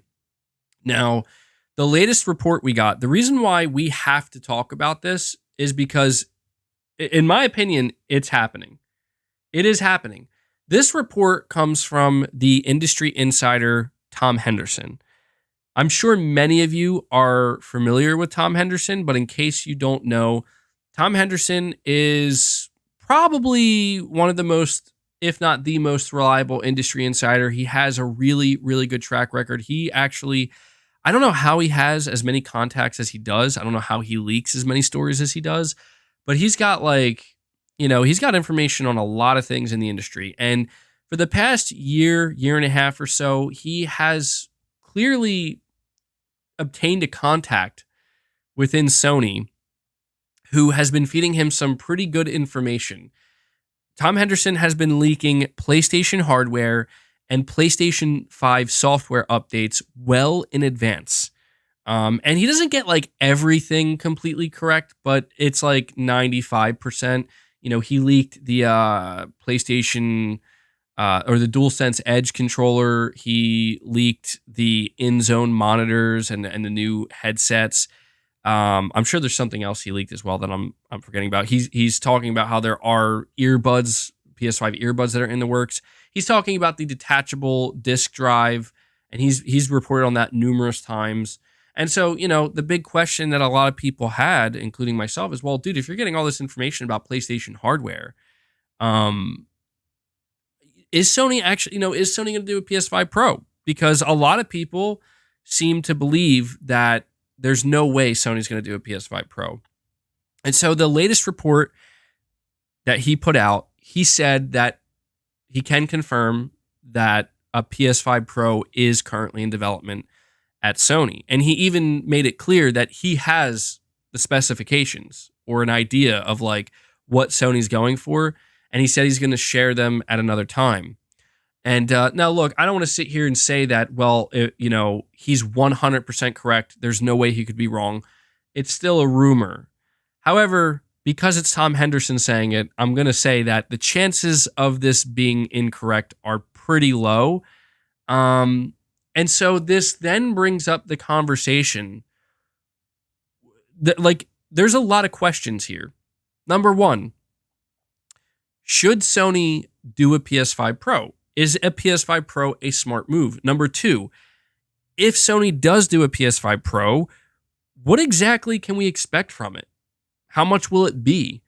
What improvements can we expect? And I think the third question that we have to ask, and this is more, I don't know that everybody's going to be asking this question, but the question I'm going to ask is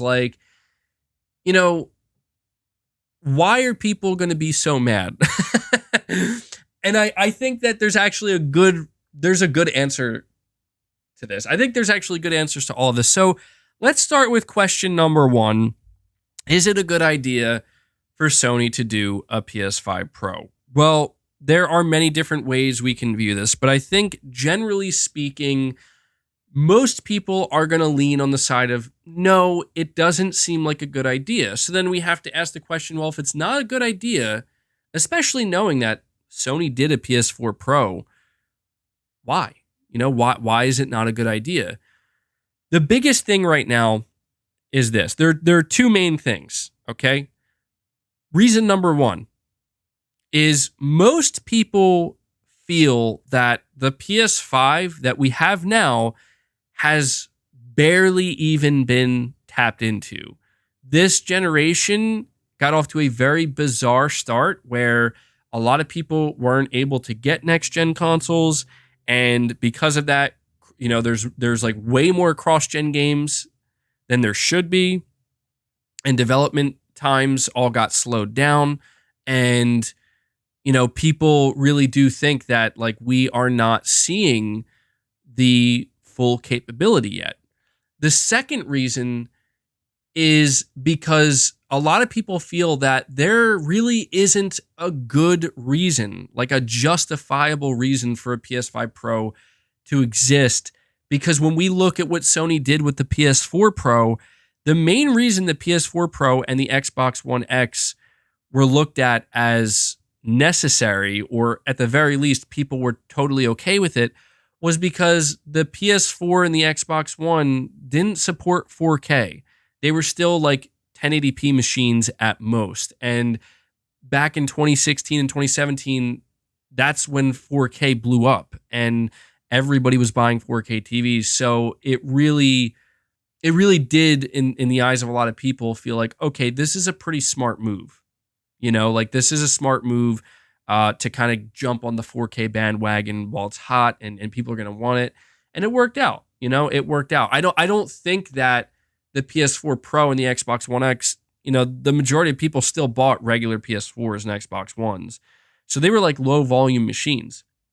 But the two reasons I just listed to you are the biggest reasons why people think a PS5 Pro is unnecessary. But there is a factor here that I want to bring up that I'm telling you now, a lot of people are not considering. And I think we are, even with cross-gen games, we are seeing the limitations of these consoles to a certain degree. So here's the thing that people I think need to kind of keep in mind. And I'm not a game developer or anything, but I know this is going to happen. Like you can already see the early beginnings of it happening. And keep in mind, when I talk about this, I'm not just talking about PlayStation PlayStation Studio developers, right? I'm talking about like third-party developers as well. If anything, it's going to be more relevant for third-party developers. What people are not, I think, understanding is that once we fully convert to current gen only, right, where suddenly no more PS4, no more Xbox One, cross-gen is just done, you're going to see games get capped out at 30 FPS very, very quickly. Because while the PS5 and the Xbox Series X, they are certainly much more powerful consoles than the PS4 and the Xbox One, we also have to keep in mind that there's a lot more that developers can take advantage of than just 60 FPS. But what we do know is that 60 FPS, even with these new consoles, it takes quite a toll. Like it takes up a lot of the bandwidth, so to speak, and it requires basically a massive chunk of this console. Like this has to go towards facilitating that smooth 60 FPS. However, as games continue, these big AAA games, developers are gonna have to make choices. They're gonna have to make choices, just like they did with. It was more clear cut with the PS4 and PS4 Pro, but just like developers, even right now that are doing cross-gen games, they have to make choices. Where you ever ask yourself, why is it that there are like some cross-gen games we get on both the PS5 and the Xbox Series X where they're able to hit 60 FPS, but they're capped out at 1080p? Like what the heck? And people will say, "Oh, that's poor optimization." Not all the time. Not all the time. Even when you see games that are 60 FPS but beyond 1080p, they could be like 1440p. You still do see like how much they have to compromise on the different effects, the different graphical effects, right? And when you consider this and you also realize that, well, a lot of developers, when they have to decide what to do, you're going to start, the reality is we're going to see more 30 FPS games than people might want to see. And that's not to say that we won't have 60 FPS performance modes, right? Because that's something we also have to keep in mind. Like, we're very likely going to continue to see developers offer that option, but you might start to notice that the difference between choosing the 4K 30 FPS fidelity mode versus the 60 FPS performance mode, you might start to notice that there's a much bigger difference between the two, to where you might start to think, it's becoming more difficult to decide like which one I want. And so I think this is where when you think about a pro console or you think about like an Xbox Series X or whatever that'll be called, the Elite, I think that this is the problem that these consoles are going to attempt to solve. And most people probably won't care, right? And most people are probably going to say, I'm perfectly fine with the PS5 as it is or the Series X as it is. I don't need a pro console. But I have seen people come out and basically express how, it would be nice. For example, like by the time Wolverine comes out, I'll just use that as an example. Let's assume that Wolverine comes out late 2024, early 2025, and Sony releases a PS5 Pro. Sony could probably market Wolverine alongside a PS5 Pro and basically say, like, guess what? Native, I don't know. That might be pushing it too far. I was going to say native 4K 60 FPS locked with ray tracing. I don't know about that.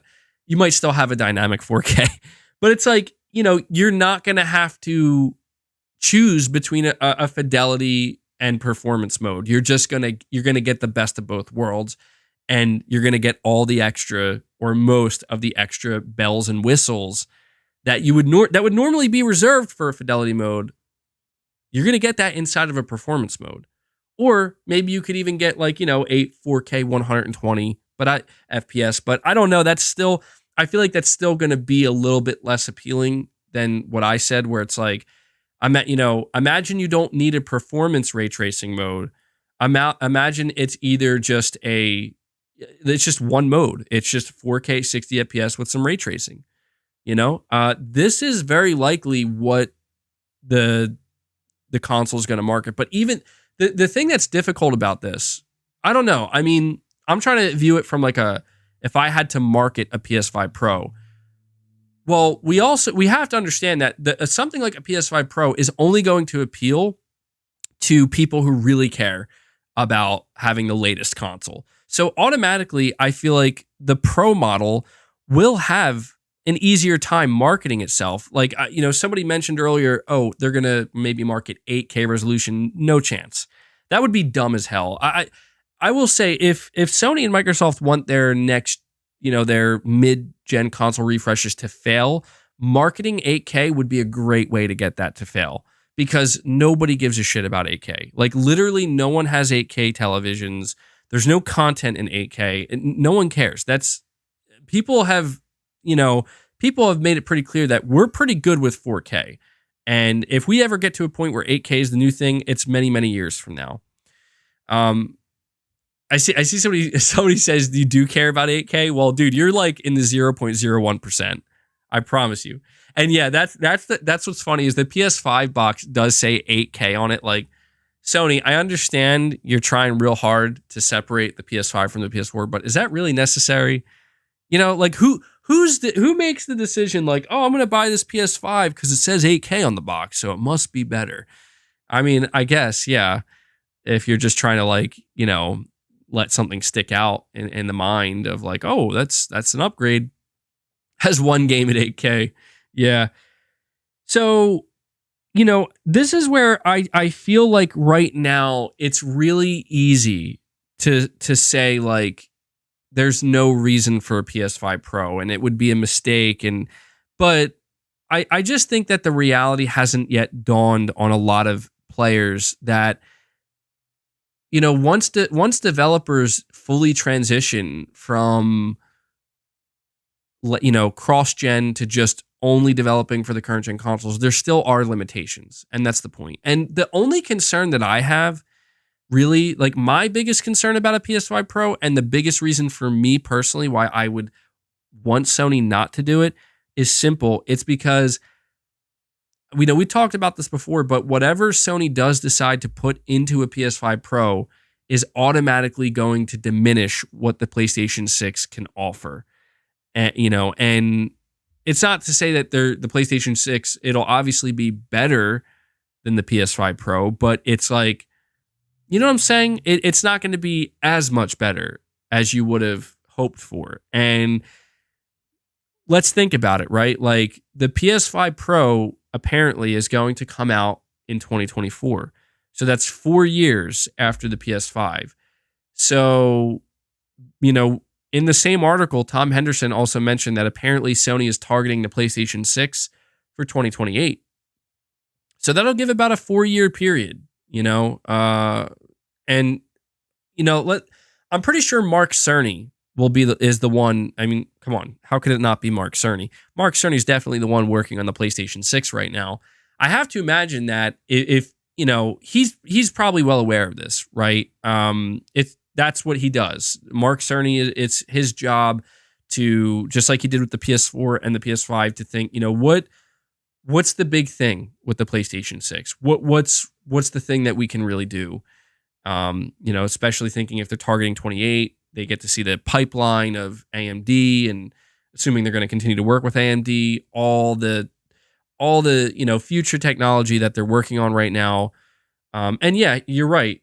Mark Cerny is probably going around asking developers, when you look at the PS5 hardware, what do you see, like, what's the next thing beyond that you're, as a developer, you're going to care about? And I have no idea. Like, that, to me, that's a very interesting question, because we are still so close to the PS5. You know what I mean? Launching. And even I do feel like, yeah, we haven't really seen, like, we really haven't. I mean, we really have not seen what the PS5 can do. And I've been saying for a while now that Spider-Man 2 is going to be so fun to see when it's actually fully revealed, because this is going to be a first party developed PlayStation Studio game from one of their most talented studios, that being Insomniac. And I know people are going to say, well, what about Ratchet and Clank? Yes, Ratchet and Clank is incredibly impressive, but the thing about Spider-Man is it has more time. It has like a lot more time in development compared to Ratchet and Clank just for PS5. And by the time Spider-Man 2 comes out, Insomniac would have had multiple games out on PS5. So they already have like that experience. I think Spider-Man 2 is going to be a really good benchmark. Final Fantasy 16 looks really good too, but it's no offense to Square or Final Fantasy 16, but I am expecting something, quite frankly, like next level with Spider-Man 2. And I think that Spider-Man 2 will be a great like benchmark title to get a really good idea of like, oh, okay, like now we're practically into the year 2024. Spider-Man 2, PS5 only, Insomniac games. This is what the PS5 can really do. And that's why, like, when I talk about Spider-Man 2, I'm playing Spider-Man Remastered right now. And I want to point this out, okay? When I switch between the fidelity mode in Spider-Man Remastered on PS5 and the performance mode, it's kind of insane how I don't like the performance mode looks so close to the fidelity. It really does. And in the fidelity mode, you get ray tracing, but to me, that's not enough to forego the 60 FPS. But I can definitely see that there is a trade-off there. But I do kind of worry that a game like Spider-Man 2 could be the game that makes people go, oh my God, we do not need a PS5 Pro. Like, we do not need a PS5 Pro. You know what I mean? I only say that because it's like, if Insomniac can make the PS5's performance mode in Spider-Man Remastered look that good, then they've had all this time to optimize their performance mode for the sequel. But again, that's where the factor that I mentioned earlier kind of, it comes into play, where it's like, well, that's the thing, MBG. Maybe the reason why Spider-Man Remastered's performance mode looks so good is because it's still a PS4 game. And the chances of Insomniac being able to basically make the performance mode of Spider-Man 2, I don't know. I guess the question I'm asking at this point is, maybe is what we're going to see with a game like Spider-Man 2. Is it like they're going to show the game off in fidelity mode? Not like that's what Sony does, right? Like Sony and all companies do this. They don't show their games off in performance mode for obvious reasons. They show their games off in fidelity mode. So that's what we're going to see when we see that Spider-Man 2 gameplay. And is it going to be like, this fidelity mode looks fucking astonishing. Like, holy shit, look at this game. And then when the game comes out, like people are playing on, they like switch to the performance mode and it's like, oh, now I can see that difference. You know what I mean? That's what I'm kind of wondering if we're going to end up seeing something like that. Not to say that the performance mode in Spider-Man 2 won't look very good, but it's more like what they're able to pull off in the 30 FPS fidelity mode is so damn good that it's like, now I can really start to see the differences. You know, and like now they're fully tapping into all of the different features and things that the PS5 can pull off for a game, an open world game like Spider-Man 2. It'll be interesting, man. I can't deny that even though I'm somebody who feels like I don't know that a PS5 Pro is needed, I'm not going to front and pretend that I'm not going to be excited for it and interested to see like what it offers, you know? But I do also, I have one other thing, well, a couple of other things, but there's another point I want to bring up. There's another point I want to bring up.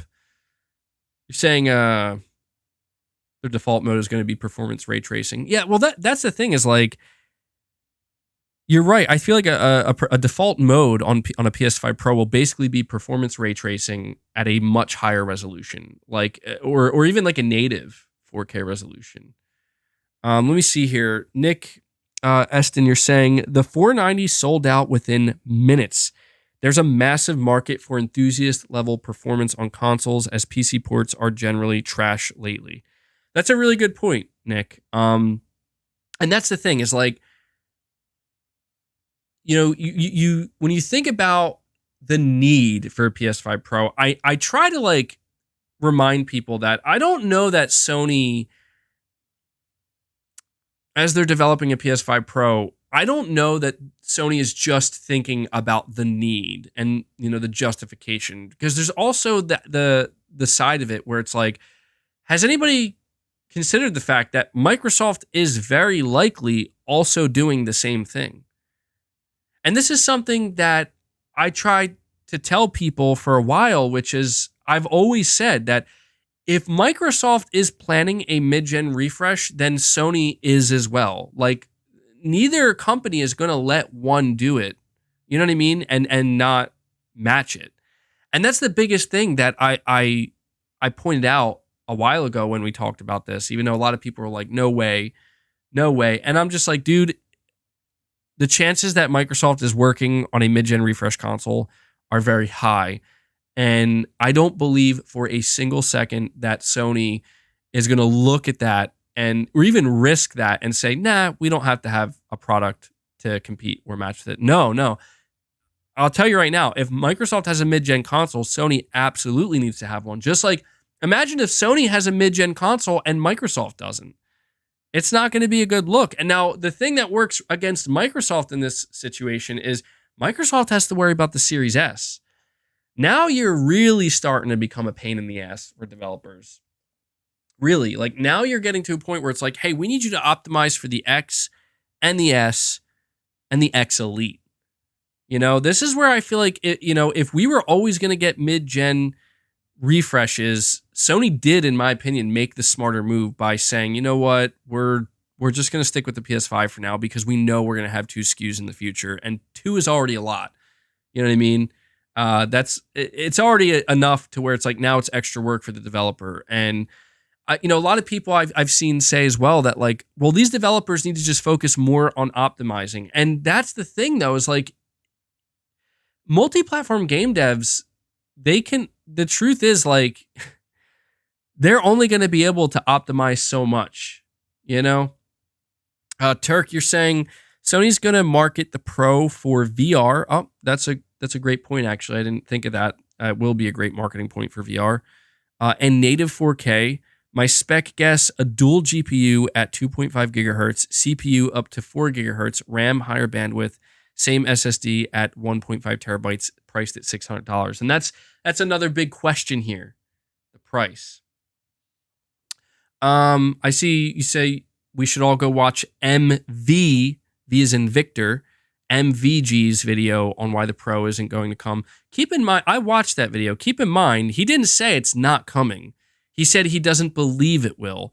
And I watched his video, and he is a developer, and he gave a lot of really great points. Like he made a lot of great, valid points as to why a Pro probably shouldn't exist. And one of the things he did mention is that if we do get mid-gen refresh consoles, you know, from a development perspective, it is adding more workload. It is adding more optimization, and it can ultimately lead to longer development cycles. And I'm not going to challenge that because, he's a developer, obviously, and I'm not a developer. I'm not going to sit here and say like, oh, I'm sure it's not that hard. I don't know. All I will say though is that I feel like by this point though, developers are probably kind of used to it. You know what I mean? In the sense that, well, developers seem to do pretty okay with the PS4 Pro and the Xbox One X. I remember when those consoles came out, I don't recall hearing too many developers complain that they had to up the resolution, and you know what I mean? And that was mainly like the big thing, right? Like you get 4K resolution. And that's where maybe things can be a little bit different, where it's like, well, maybe like, I don't know. We could see a situation where implementing something like ray tracing, again, I'm not a developer, but I imagine implementing like ray tracing, right, as like a feature is probably more difficult than increasing resolution. That I could be wrong on that, but it just seems like that would probably be more difficult and require more work. And I'm almost wondering if like a problem we could end up seeing with Pro consoles is that it really isn't as simple anymore. But then again, this is where we also have to keep in mind, you have to consider the marketing side. You have to consider this because when you think about the way that developers, the way they already develop their games, they do develop their games with marketing in mind. All games are pretty much marketed at the fidelity mode, in the 30 FPS mode. So it's one of these things where it's like, I almost feel like, if I had to guess, developers these days, again, this is just an assumption. I think what developers are doing is they're taking the best version of their game, running at 30 FPS, and then I'm not saying it's like a flip of a switch necessarily, but they're like, okay, now we're going to bump it up to 60.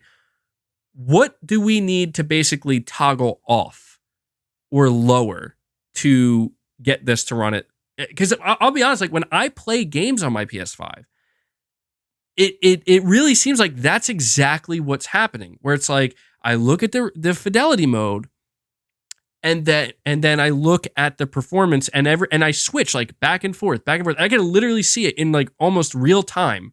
Where it's like boom, resolution lowered. Boom, like those effects aren't there anymore. You know what I mean? Boom, lighting is not as good. Shadows aren't as good, or whatever it might be. And I feel like this is what's happening. And I'm almost just wondering if what a Pro console would do is it's basically like a developer can take that fidelity, that version that looks really good, the fidelity version, the version that was already going to exist, in other words, and they put it into a PS5 Pro, and it's like, oh, it could just, like, it requires minimal optimization to get that version to run at 60.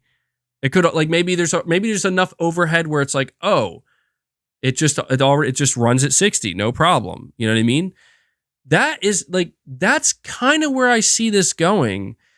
And that's why I'm very much interested to see how Sony and Microsoft are going to market these consoles, because you would think, like, we even saw that apparently Mark Cerny, he filed a patent about like further enhancing ray tracing. And there's the reason why I mentioned like developers might find that more annoying, where it's like, gee, I sure hope that Sony and Microsoft don't market the pro consoles, like they did with these consoles where they talk about ray tracing. Because I mean, I'll be honest with you guys, like when it comes to ray tracing, I understand that when we first entered this generation with the PS5 and Series X, especially with Sony, like Sony was all over it, right? And they still are to a degree. But I remember like a big deal really was made about like, oh my God, dude, look at the ray trace reflections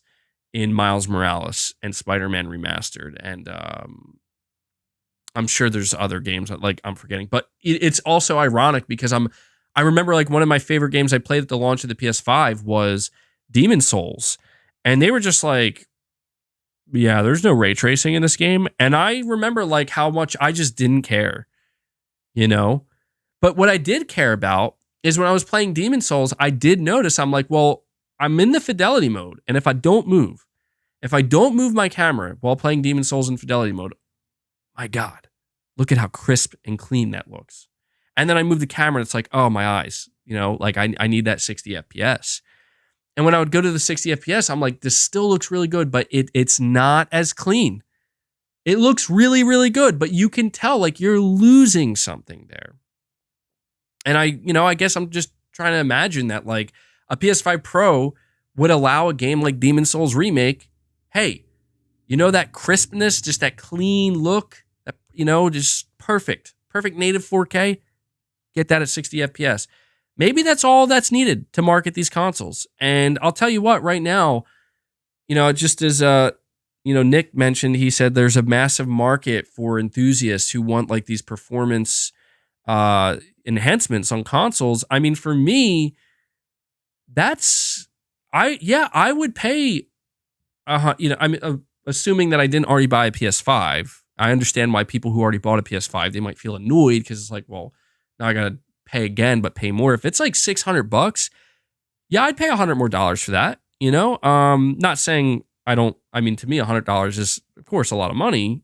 But as somebody who games as much as I do, it's like if you're telling me I pay $100 more and I suddenly don't have to choose between fidelity and performance, I get both.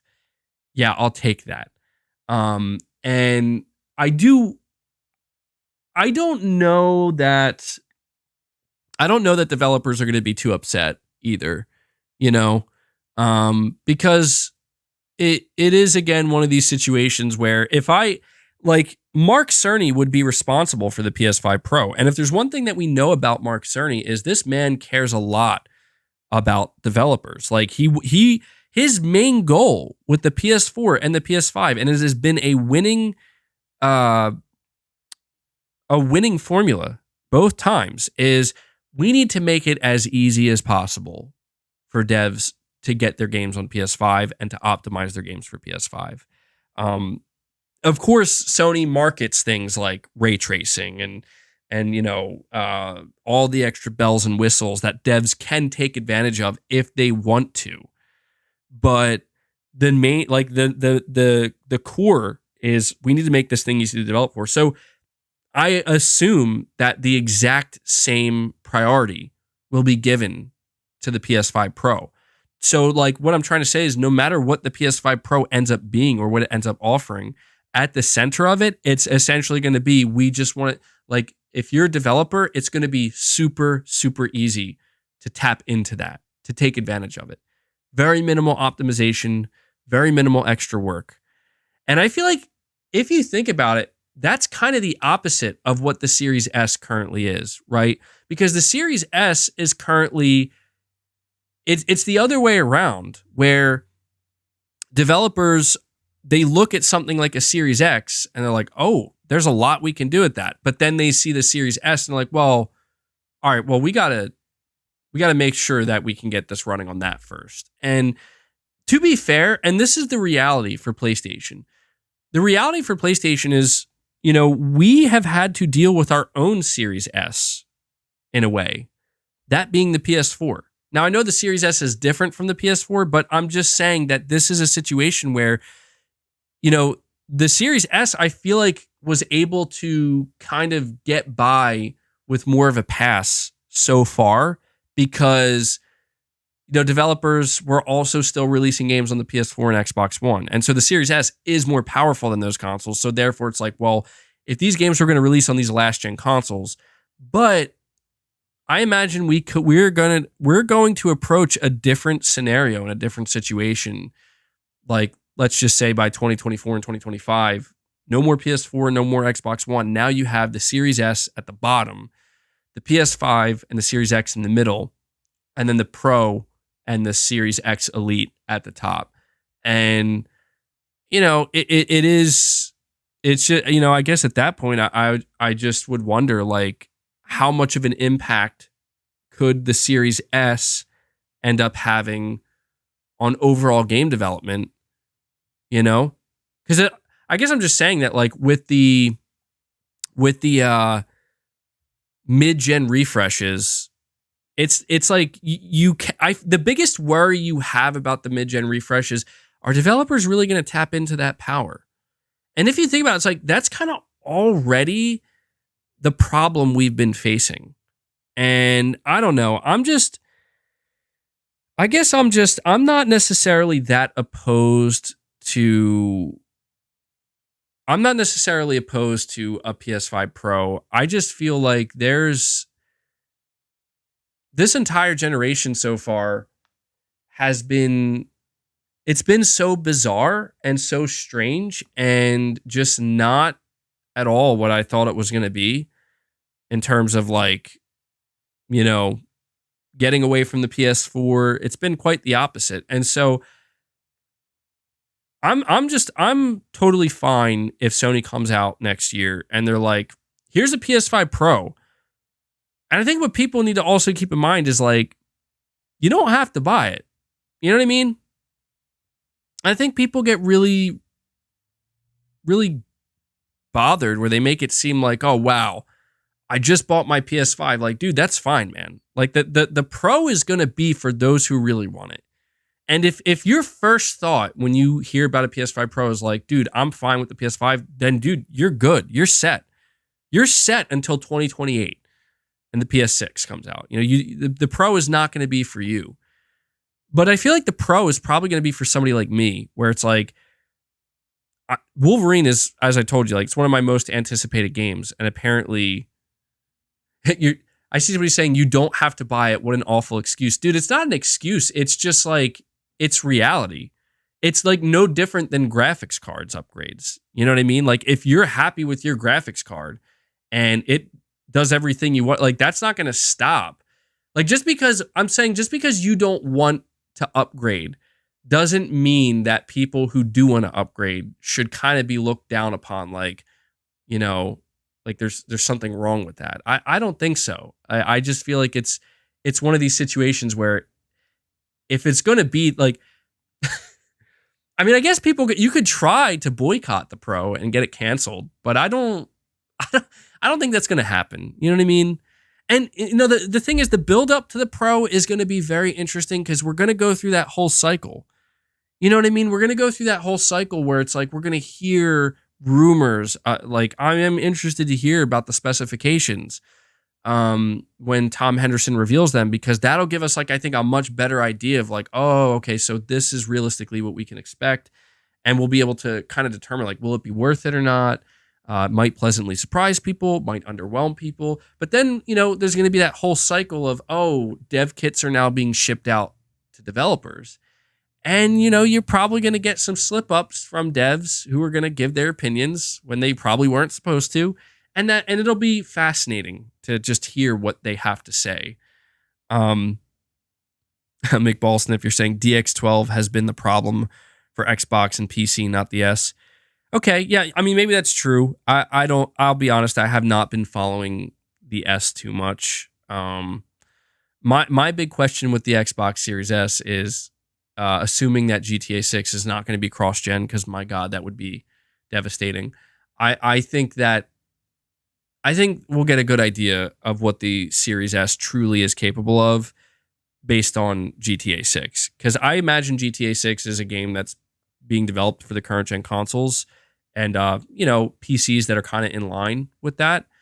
Certainly below as well, but I don't know. It'll be interesting to like kind of see like what resolution, what frame rate, like can GTA 6 run at 60 FPS on the S?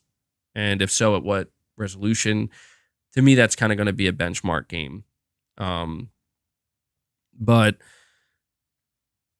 I will say though, like the fact it probably is a big win for a lot of people who bought the S though, if you can even play GTA 6 on it. That'll definitely be, I think, a big win for a lot of people. What happened to the KFC console? I have no idea, man. Yeah, I remember that. That was bizarre.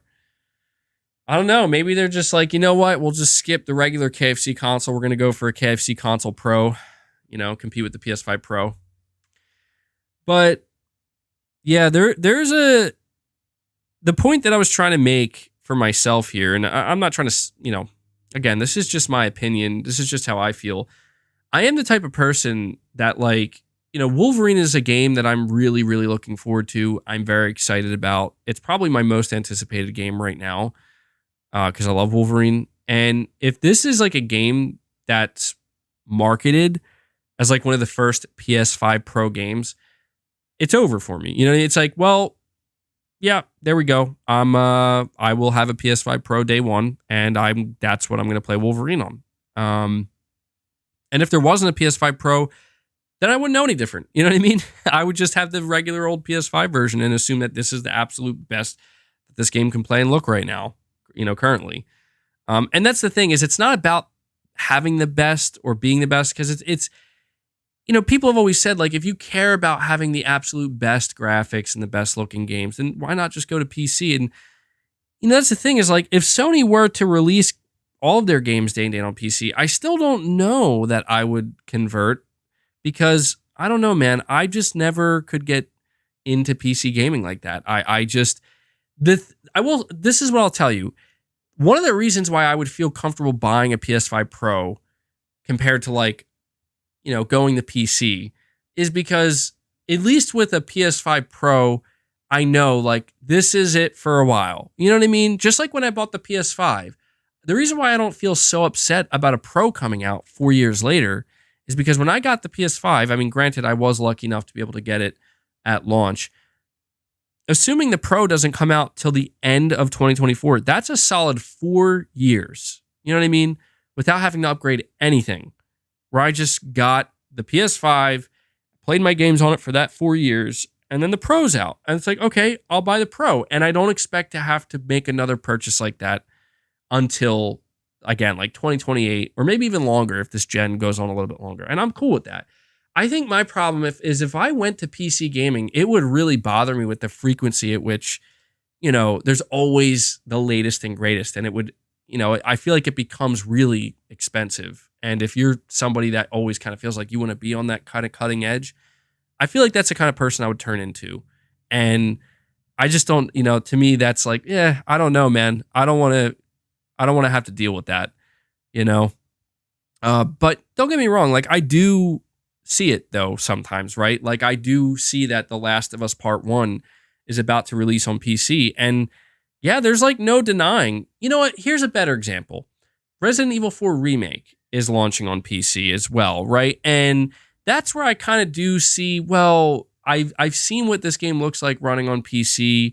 You need obviously like really good specs. You need really good specs to really kind of run it at its absolute best. But when I see it, I'm like, damn, I kind of do wish that is what it looked like on PS5. But then it's, that's where the reality sets in where it's like, yeah, but PS5 is $500.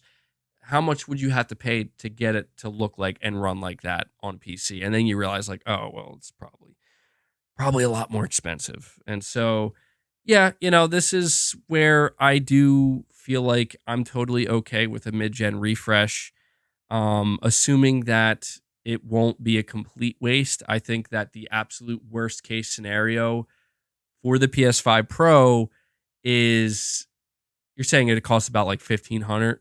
Okay. Yeah, well, yeah, I mean, that's definitely pricey. That's like 3 PS5s, you know? Um, but yeah, I guess the worst case scenario for the PS5 Pro is Sony announces it and they begin to market it and the marketing is like doesn't stick and people are like, what's I don't get it. You know what I mean? Like I think that's a possibility. Again, just to end this conversation on the PS5 Pro, I am if there's something I'm really curious about, it's how exactly Sony plans to market it because I feel like something like the PS5 Pro is either going to live or die by its marketing because I'm telling you if Sony does some stupid like they can't market 8K because even enthusiasts don't no one's playing at 8K. So that just can't be an option for them. I know that they already marketed the PS5 as 8K capable, but like dude, that's not why people bought PS5s. That's probably the last reason why anybody bought a PS5. I believe they probably will mention 8K, but with the PS5, it what the benefit it had was it wasn't just like ray tracing. It was here's ray tracing, but also here's the dual sense. You know what I mean? Here's 60 FPS, which by itself for a lot of people is more than enough. But here's also 3D audio. This is where I feel like this is going to be the real challenge with, the Pro. I could see them definitely leaning into something like 120 FPS a lot more. And I feel like Sony's kind of been setting their games up like that, you know? I mean, seeing a game like God of War Ragnarok more recently running at I don't think it was 4K 120, but I think it was the resolution like was higher than 1080p. I can't remember, but I remember people were impressed by what that game could run at, at 120 FPS. So we could kind of already see Sony tapping into that a little bit.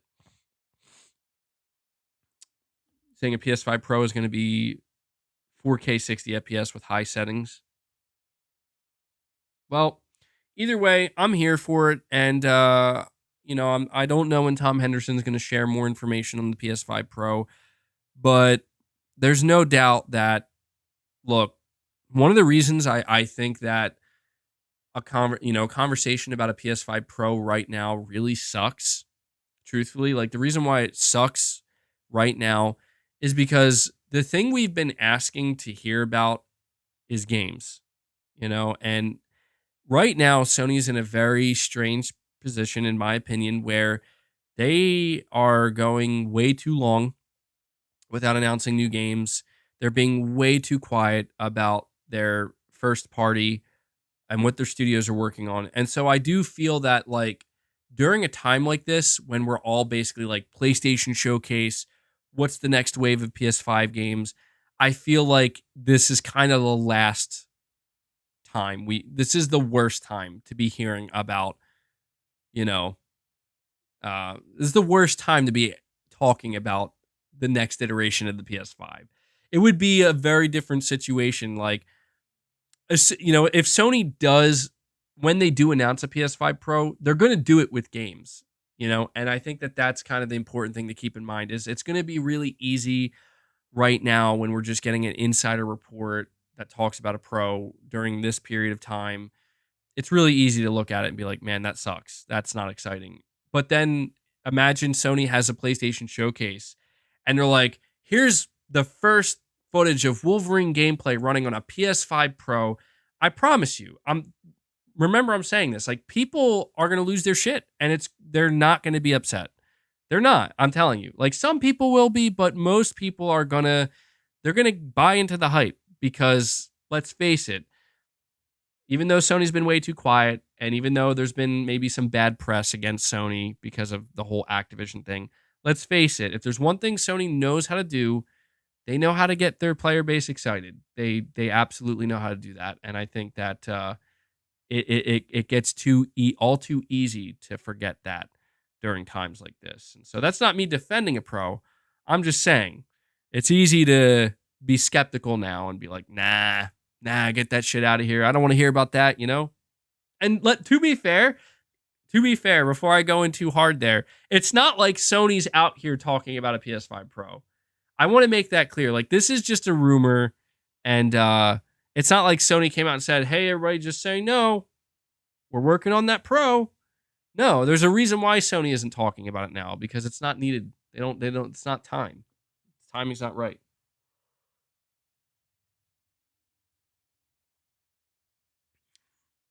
Ooh, you know what? Here's a question I have. Final question on this, or final thing I want to discuss real quick before moving on. One thing I did not mention is how, Sony apparently later this year is getting ready to reveal a detachable disk drive model for the PS5. How is that going to work with the Pro? Because my assumption is this: when we get the new version of the PS5 with the detachable disk drive revealed, the base model it's going to just be a digital PS5 for $400, right? It's going to be $400. And that's the model that Sony, I think, is going to market, because it's cheaper. It's all people, the casuals, most people are just going to see the $400 price point and not give a shit that it's digital only. So that means the PS5 Pro base model, the base model PS5 Pro, that will have to be digital as well. But so that's what I'm trying to figure out. What's the pricing on that going to be? Because the assumption is base model PS5 digital, $400. $100 more for the disk drive, $500. The assumption is that a PS5 Pro will be $600. So there's no way you're telling me that if you want a PS5 Pro with a disk drive, $700? No. That's where I need somebody to help explain. You need to help explain this to me. How is Sony going to do this? Because right now, could it be base model PS5 Pro with no disk drive, $500? Could that work? Oh, I don't know. That could work. That could work. Because think about it. People, right now, someone's going to say, no way, because that's how much the PS5 is. No, actually, the PS5 hardware is $400. You can get a PS5 for $400 right now. Not $500, $400. You're paying $100 more for the disk drive. Ooh, I think this is the direction Sony's going in. I think I just figured it out. $400 PS5 base, $500 PS5 Pro, and you want a disk drive, you're paying $100 more. Doesn't matter which version. You want a disk drive, you're paying $100 more. So ultimately, if you want a disk drive PS5 Pro, that will be $600. I think that's it. That makes the most sense. Ooh, you know what? That's fucking sneaky, bro. That, I gotta say, that is really smart by Sony, because, dude, they are gonna put people in a position where they're gonna ask themselves, do I really want that disk drive? That disk drive for $100? And I'm telling you, so many people are gonna be like, hell no, I don't need that thing. Ooh, that's smart. See, that's Sony funneling people into that digital future, man. Now me, I want that disc. I want the disk drive. You're saying it sounds consumer friendly? McBalston, if you're saying 700 sounds like PS3 Sony to me, it sounds bad. Yeah, that's what I'm trying to say. There's no conceivable way. I mean, the only other scenario I'm thinking in my mind, and I think this is very unlikely. To me, this doesn't make any sense, but it's just the other scenario. Maybe Sony could make it so that the PS5 Pro doesn't have a diskless model, but that, to me, that doesn't make any sense. You're saying that would be well, what's inconceivable about it? Is it because maybe you're talking about the specifications. I mean, yeah, that's the thing is like we do not know what will be inside the PS5 Pro. So for me to assume that a base model PS5 Pro could cost $500, I mean, is that actually inconceivable? I don't know. I mean, I don't know, man. Just a GPU upgrade.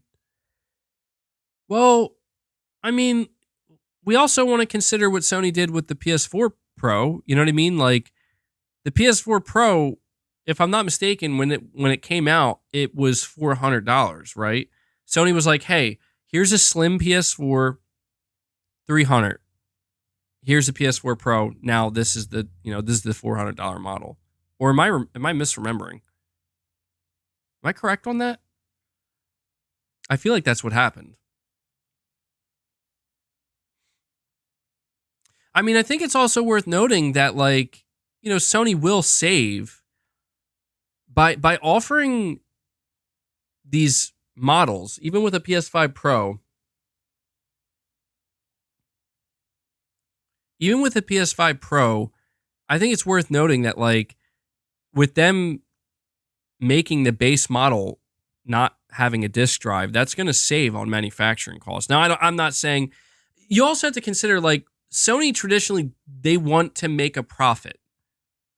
Sony wants to make a profit on their console hardware, or at the very least break even. Sony could make the decision. I don't think they're going to, but it is possible that on the PS5 Pro specifically, they might decide that maybe they're willing to eat a little bit more of the cost.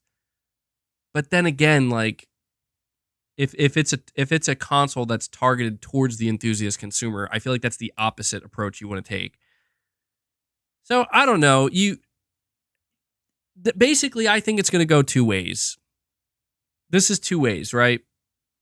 Number one, we have a base model PS5 at $400. If you want the disc drive attachment, that'll cost you $500. We're going to have a base model PlayStation 5 Pro coming in at $600, right?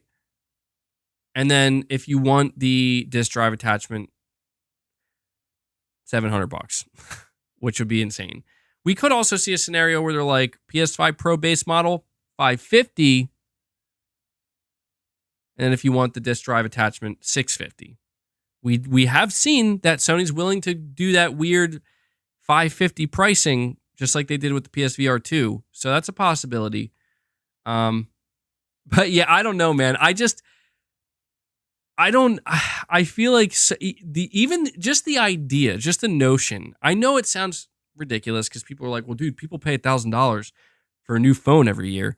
Yeah, but a phone is different from a console, you know? I don't know. I just feel like if Sony would be out of their damn minds to even consider putting out a console that would cost $700. Like, that's just inconceivable to me. Anyway, that's the topic on the PS5 Pro. Something else we are going to discuss now, moving right along.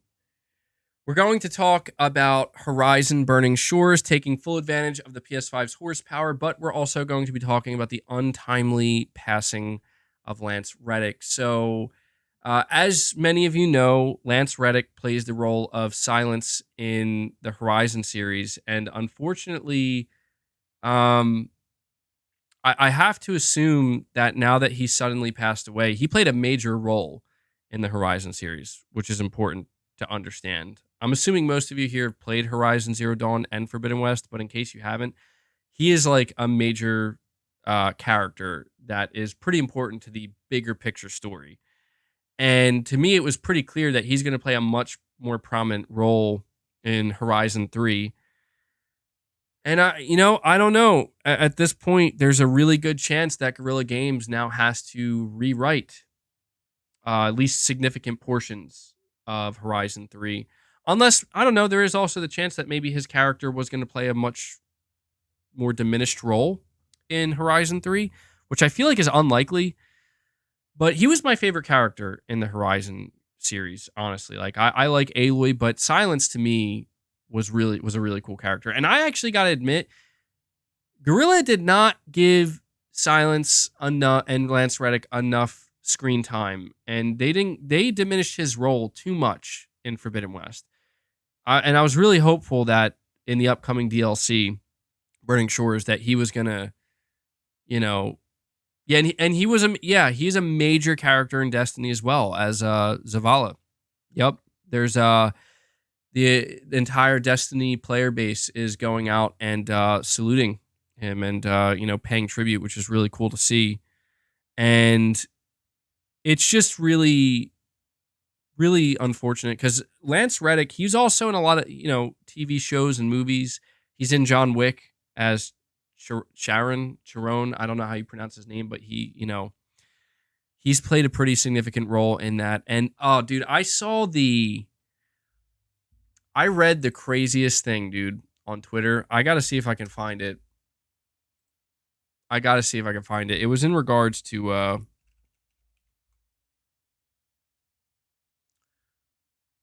it was a trending post. I really, really hope I can find it.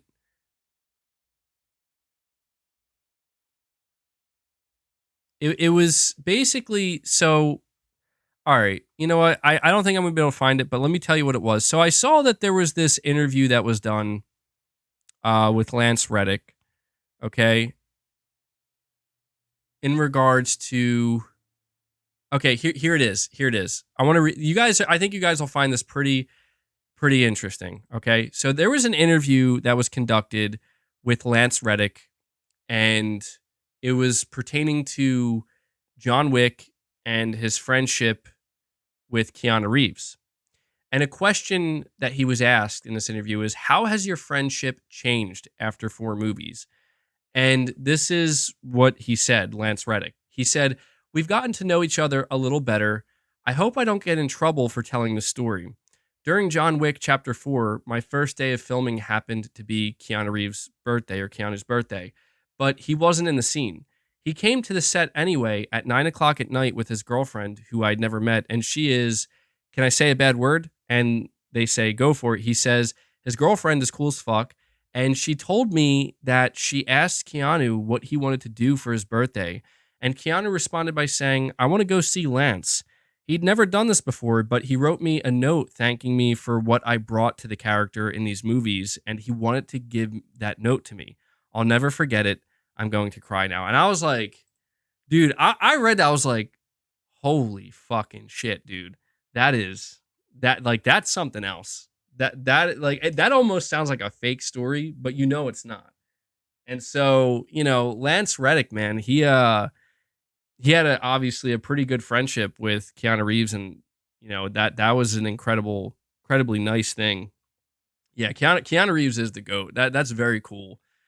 Um, but I thought that was a really, really interesting thing, that came out of this. So I imagine, yeah, a lot of people are sad over the passing of Lance Reddick, and that's it. I think that the reason why that story regarding Keanu Reeves is particularly interesting because it highlights the fact that Keanu Reeves, it it it's about like letting people know how you feel about them, knowing that no one ever knows, because Lance Reddick, he was only 60 years old, and as far as I'm aware, I don't know how Lance Reddick passed away. We do know it was sudden because Lance Reddick was actually touring, doing like interviews and stuff for. I think he was actually supposed to be on a show next week as well, and so he just kind of, suddenly passed away. And I mean, don't get me wrong, like 60 years old, it's not like he's a spring chicken, right? Like he's 60, but to a lot of people, it's still kind of young, to a degree. So it's like I don't know if he like had a heart attack or a stroke or anything like that. But I do remember I did read that apparently it was like they say it was like natural causes. It's not necessarily, how people pass away isn't necessarily what matters, but it's just when it's just so sudden, you just can't help but wonder, like, man, what the hell happened? Because he had so many things going on too. Um, but Yeah, I don't know. It's the reason, a lot of people probably maybe aren't aware of Lance Reddick and don't know who he is, but it is pretty relevant to the gaming industry because Lance Reddick has played a lot of roles. So as I said, he plays Silence in Horizon. He plays Zavala in Destiny, which is a huge role. And he also played a character in Quantum Break. And I saw Remedy Games actually talking about it as well. And I actually forgot about that. Did play Quantum Break, and I was like, damn, like, yeah, he did play a role in that. So that was, he definitely had a lot of roles in gaming. And he actually, more recently, I didn't watch the series. I heard it really wasn't good, but he played Albert Wesker um, in the Netflix Resident Evil series. And it's funny because I remember that show was getting memed on, but people are saying that like he did a good job in his role. Like the overall story and the other characters were apparently garbage, but for the role he played, like he nailed Albert Wesker, and so that's interesting to think. But yeah, it's very unfortunate and untimely, of course, and I mean it's never a good time, but the industry is both Guerrilla Games and Bungie had released statements on it, and it did make me think to myself, I'm definitely looking more forward to the Horizon Burning Shores DLC now, knowing that this will probably be the last time we see him in the role of. I mean, he might still be in Horizon 3. He may have done work for Horizon 3 already, which will be interesting to see. Yeah, a lot of people know him for his show in Fringe. He played in the show Fringe, and he was also in the HBO series The Wire. Um, and so I'm definitely saying they can just use AI for his voice.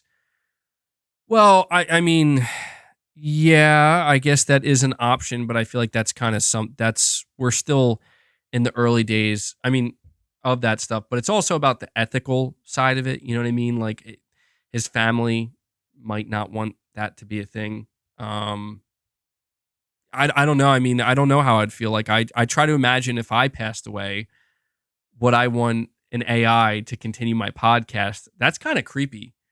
That's real. Actually, now that I think about it, that's incredibly creepy. That is very disturbing.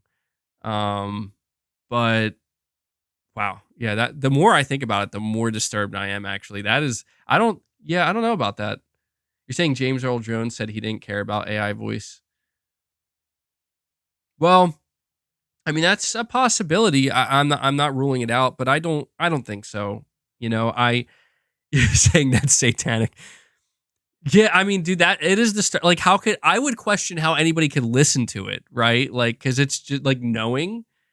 So I don't know. He might get recast. I mean, that if it really, I think it really depends on how important of a role he's going to be playing in Horizon 3. And I think that I think he is going to be in Burning Shores DLC. The reason why I say this is because if you remember a couple months back, he posted on Twitter, he was in his mocap suit and he tagged like Horizon Forbidden West, and everybody was like, "Oh shit, he spilled the beans. We're getting Horizon DLC," and he had to delete that. So that to me that confirms he's going to be at the very least in the DLC, and he may have done some work for the third game, but I'm definitely more interested in playing the DLC now because it's like, he is my favorite character in the series, and I hope he has more of a role in this DLC, and you know, we'll see if he ends up in the third one. But whether or not he'll get recast in the third game, I think it really depends on how big of a role he was supposed to play in it. If he was playing like a major role, because I will admit, like he did play a major role in the second game, but he really wasn't utilized that much. Like him and Aloy talked a lot, and then they met at the end. Like they met at the beginning, and then they met at the end. Or I don't even know if they met at the beginning. They talked in the beginning, you talk throughout the whole game, and then you meet at the end. Slight spoilers, but you know, he seemed to play a bigger role in the first game. And I don't know, like if you look at the way that Horizon Forbidden West ended, it's kind of one of these things like 50-50. Like he could play a much major, like bigger role this time around, or maybe he'll play the same type of role. And maybe, I mean, they might be able to write him out of it, but I don't know. That would be tricky. So he might end up getting recast. But yeah, rest in peace for sure. Very unfortunate. Brandon Chad Perez, you're saying, how do you think Gorilla will handle Silence not being in Horizon 3? Time skip during which they explain he died. It won't feel right without him, man. Yeah, I agree. The game is going to be missing something without Silence. Because like I said, man, he was my favorite character, and I think he added something to the whole Horizon story where he was kind of like the opposite of Aloy. You know what I mean? Where he was just as capable, just as on the cutting edge of figuring out what's going on, and he had like kind of this mystique around him. And he was pretty much a badass, and I really enjoyed that aspect. And yeah, it's definitely, the game is definitely going to be missing something without him. So when it comes to, yeah, very cold and calculated, less emotional. Um, as for what they're going to do with him in Horizon 3, I don't know, man. I don't know. We'll find out eventually. Aaron Yogurt, you're saying $70 games, $700 consoles sounds right. Yeah, that's one way of looking at it. Fireax, you're saying we could all use a Keanu in our life. What a guy. Yeah, I mean the dude he's the real deal. Definitely somebody to look up to for sure. But something else I do want to discuss with you guys when it comes to hold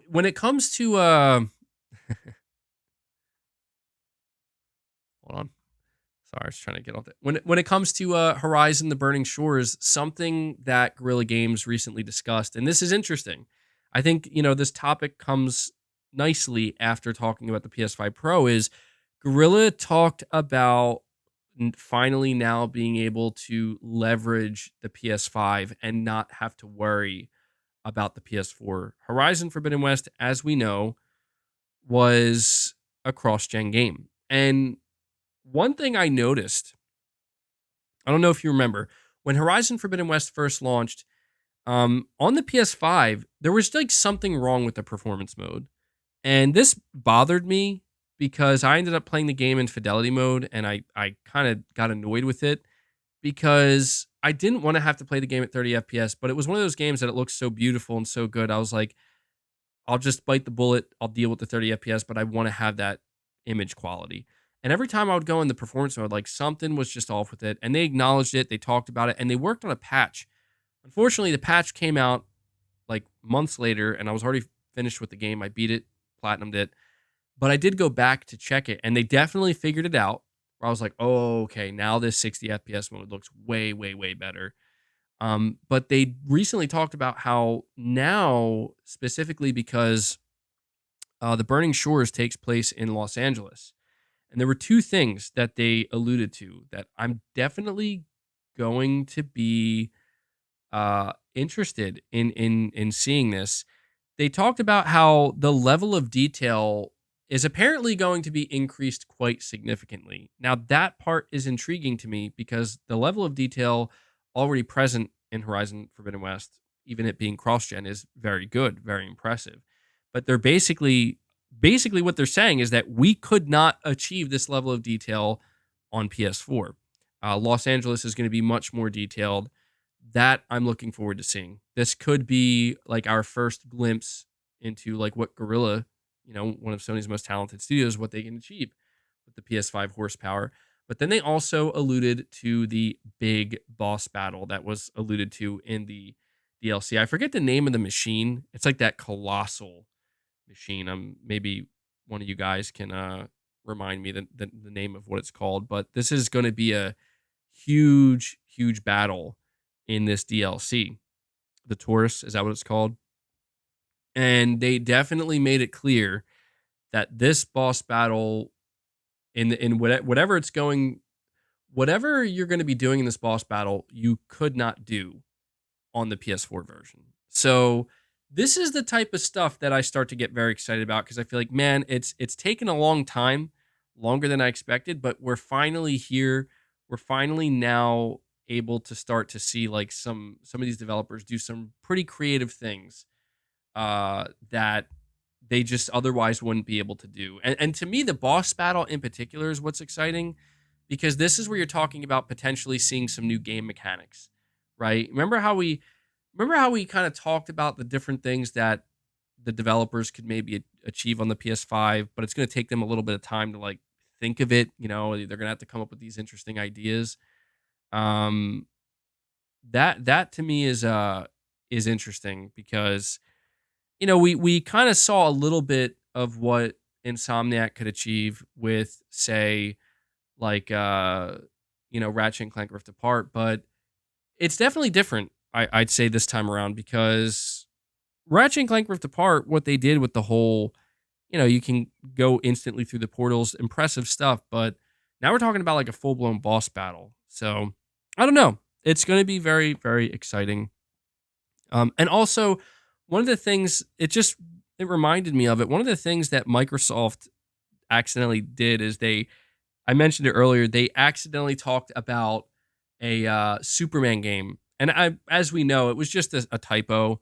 They were talking about Spider-Man, but it did get me thinking. Like, man, could you imagine a PS5 exclusive Superman game?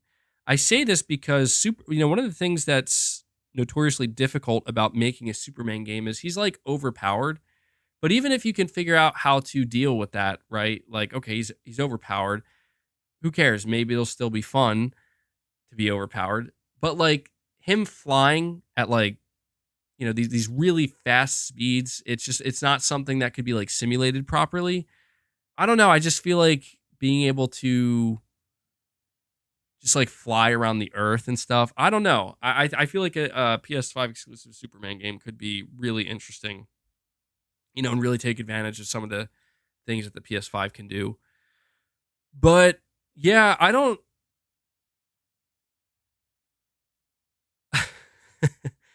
I don't know. I don't know how you guys are feeling about. I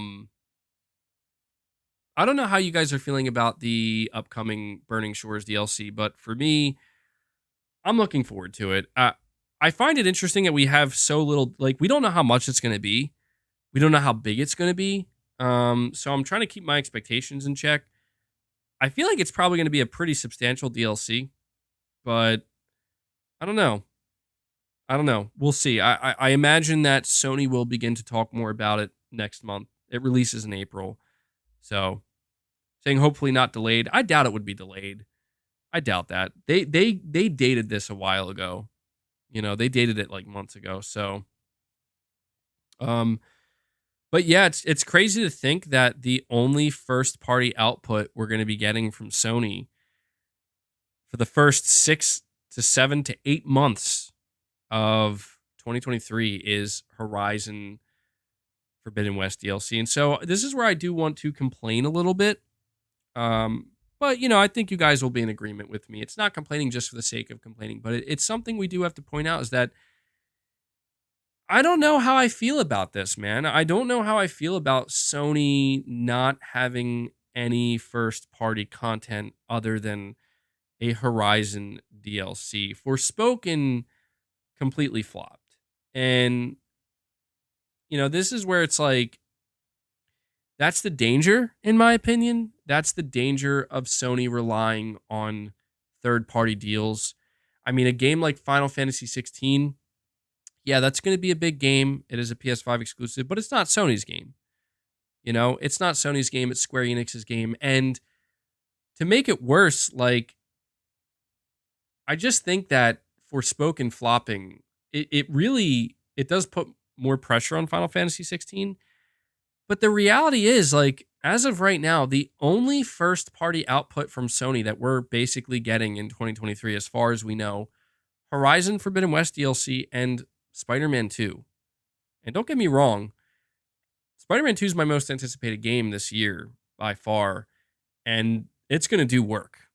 No doubt about that. Like, Spider-Man 2 is going to do amazing work for Sony. It's going to do a lot of heavy lifting the majority of the heavy lifting, but I am a little bit bothered by this. I got to admit, like, I'm a little bit bothered that Sony is seemingly willing to let a year like this kind of like, no showcase, no first party announcements, um, a lot of second and third party announcements, but a lot of these games still kind of far away.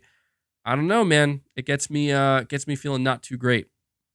This is the type of stuff that, you know, this is the type of stuff that I would be really hard on Microsoft for, and still am, because they're still in that position. And I'm not saying that Sony is in that exact position. They're not. They're not. Sony has done a really good job this generation so far, but I just, I don't want to see Sony fall into that loop, where it's like, look, I still am giving Sony the benefit of the doubt. They've earned that. I'm not doubting Sony because there's really no reason for me to doubt them. Yes, um, right now, it's not looking too great from their first party on the first party side of things. But you say, yeah, Sony letting the games do the talking. Yeah, very literally. And so I'm just kind of giving Sony the benefit of the doubt, and I'm looking at it as they're biding their time. And I'm going to assume that one of my biggest problems with Microsoft when I followed them, this isn't a slight Microsoft, but it's just to make it clear that different expectations. When I followed Microsoft, I always had that same mentality where I'm like, just, they're going to deliver. You got to give it time, got to be patient, they're going to deliver. And the worst thing that Microsoft about following Microsoft is they did the opposite. They didn't deliver. They disappointed and they let me down. And with PlayStation, I have a different type of confidence in PlayStation where, yeah, on the surface and in reality, Sony doesn't have very much lined up right now. Final Fantasy is going to be huge. Spider-Man's going to be huge, but like they don't have a roadmap. And so my assumption is that, well, it's because they're just waiting, and they're waiting for the right time. And when the time comes, they're not going to disappoint. They're not going to let us down. And that I feel totally confident in. Until Sony actually disappoints me, until they actually let me down, then I'll be like, okay, well, that was unexpected and this is bad. But they haven't done that yet. And I guess I'm just saying that we've reached a point where it is becoming a bit of a difficult wait, Like, I'm not necessarily saying that I'm sitting here in the month of March expecting Sony to rock my world and shock me and have big announcements. No, I'm not saying that, but it's like, we're going on week after week, month after month. Like, Sony's not really talking about anything. They're very quiet. They're laying very low, and it's also like the longest amount of time they've ever went without a proper showcase. So it's the more time that goes by, the greater the expectations become. And that's why I kind of said earlier, like, I really hope a lot of people are saying that the reason why Sony's not going to announce anything, it's because they're not going to do anything because of the Activision Blizzard deal. And it's like, well, I hope that's not true, because if that's true, then that means when they do decide to do something, it's going to be weak. And I refuse to believe that. I refuse to believe that. See, he's saying, difficult wait.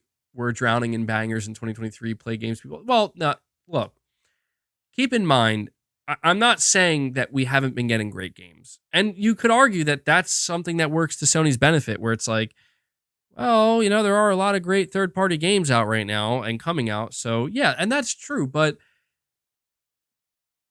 it's a little bit different. You know what I mean? Like, yes, I'm extremely excited about Resident Evil 4 Remake. I'm looking forward to playing Star Wars, Jedi Survivor and other third-party games. I'm excited about Final Fantasy 16, but it's just like for the PlayStation enthusiasts, those who are really just like very curious to know, like, what's PlayStation doing now? Like, what are they doing? Right? Yeah, I think it's totally reasonable and possible to enjoy all of these awesome third-party games while still kind of wondering, like, but when's Sony going to announce their games? You know what I mean? Like, when are they going to announce some new games? So, yeah, it's not like we don't have things to do in the meantime. For sure, we do. But, it just talking about Horizon's DLC did get me thinking, like, wow, that's really kind of all we know about from Sony's first party outside of Spider-Man 2 and Wolverine. So, very interesting. Very interesting. You have to imagine there's a lot going on behind the curtain, a lot of things cooking in the kitchen. But I'm going to move on to the next topic now. And this topic, we're talking all about Naughty Dog, okay? We're talking about Naughty Dog. And Hicksock, you're saying Forspoken is great. It plays 10 times better than Horizon. Interesting. I don't know, man. There's a lot of hate. For Forspoken, unfortunately. And I don't know why. People just don't like it. I mean, look, I haven't played it except for the demo, and I didn't really enjoy it. And I mean, I imagine that Forspoken, if you get used to it, probably feels, pretty decent. You're saying you're serious. The magic combat movement is fantastic. Well, I mean, hey, man, to each their own. To each their own. I'm not gonna argue with you because I don't know, but I do think that Horizon does have some room for improvement with some of the combat. As I when I talk about Horizon and improvements, I need improvements in the melee for sure. But I want to talk about Naughty Dog because we have to talk about their next game. Now, we have been hearing Neil Druckmann in multiple interviews talk about, how, like we can't say what our next game is. And, we're like just being totally ambiguous about it. But in his most recent interview, I think he did a interview with Kinda Funny. I think that's where. And here's the terminology he used. He said, I'm paraphrasing, but this is pretty close to what he said. He said, I know fans really want The Last of Us Part 3. All I can say is that we're working on our next big game. We've already decided on what we're doing. And he also explained that it wasn't just his decision. The entire studio gets together and they brainstorm about a bunch of different things they can do. And then they all kind of come to a general agreement and they all decide to work on the thing that they're most excited about.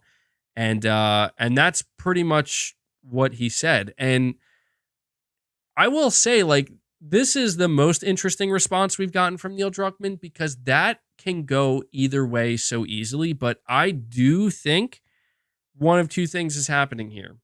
Okay. Number one, and I think this is what's happening. I think he's trying to communicate to people because he's not allowed, as far as I'm aware, I don't think Neil Druckmann is allowed to directly say, well, I guess he could if he wanted to. All right. Let me put it to you this way.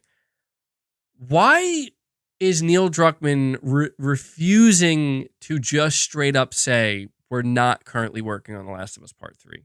See, to me, this is what makes things kind of sketchy because the way he's wording this, like we've already made our decision and, we decided we wanted to work on what we're most excited for next. Like everything he's saying, the terminology he's using, everything points in the direction of, guys, we're not making The Last of Us. Like, I know fans really want The Last of Us 3, but we're not working on it right now.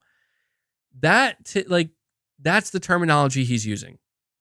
You're saying because people, yeah, and yeah, you might be right about that. You might be right about that, Devil Shooter, because people will cry. Because I was just thinking, like, why wouldn't he just say it? And actually, that's, Occam's razor, right? Like, that's the explanation is they would get bad press right now. Like, if he straight up said, we're not working on The Last of Us Part 3, we're working on something new, most people would probably be like, yo, what the F? Like, and the big problem with that is Neil Druckmann can't show you what they're working on.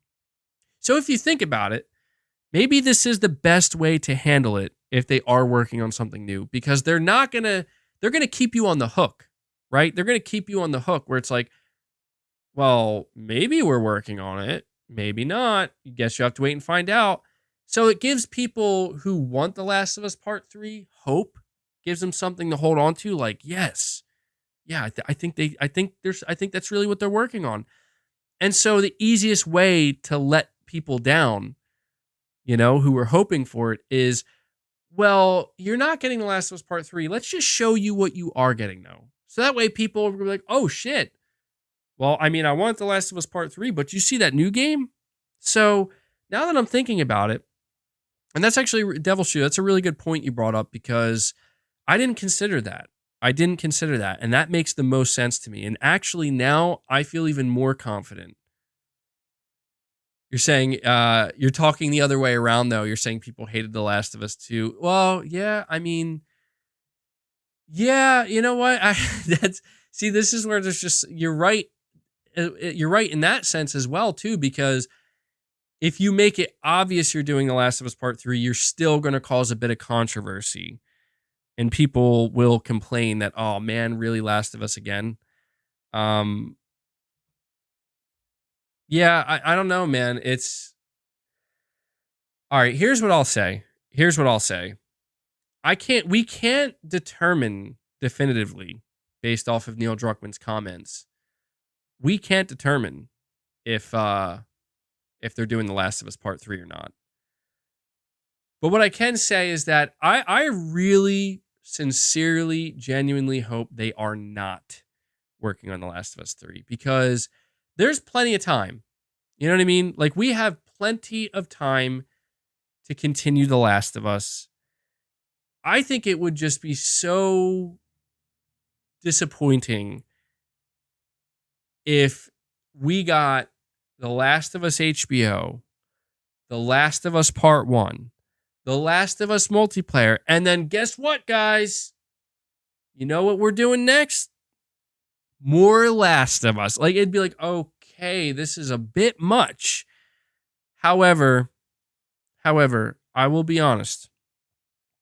There are multiple reports that claim that they are in fact working on The Last of Us Part 3 for the PlayStation 6 potentially. And some people say they're going to do a game in between. People need to. So here's the. It's a problem for you depending on your viewpoint, but this is a real problem that exists for PlayStation Studios in 2023.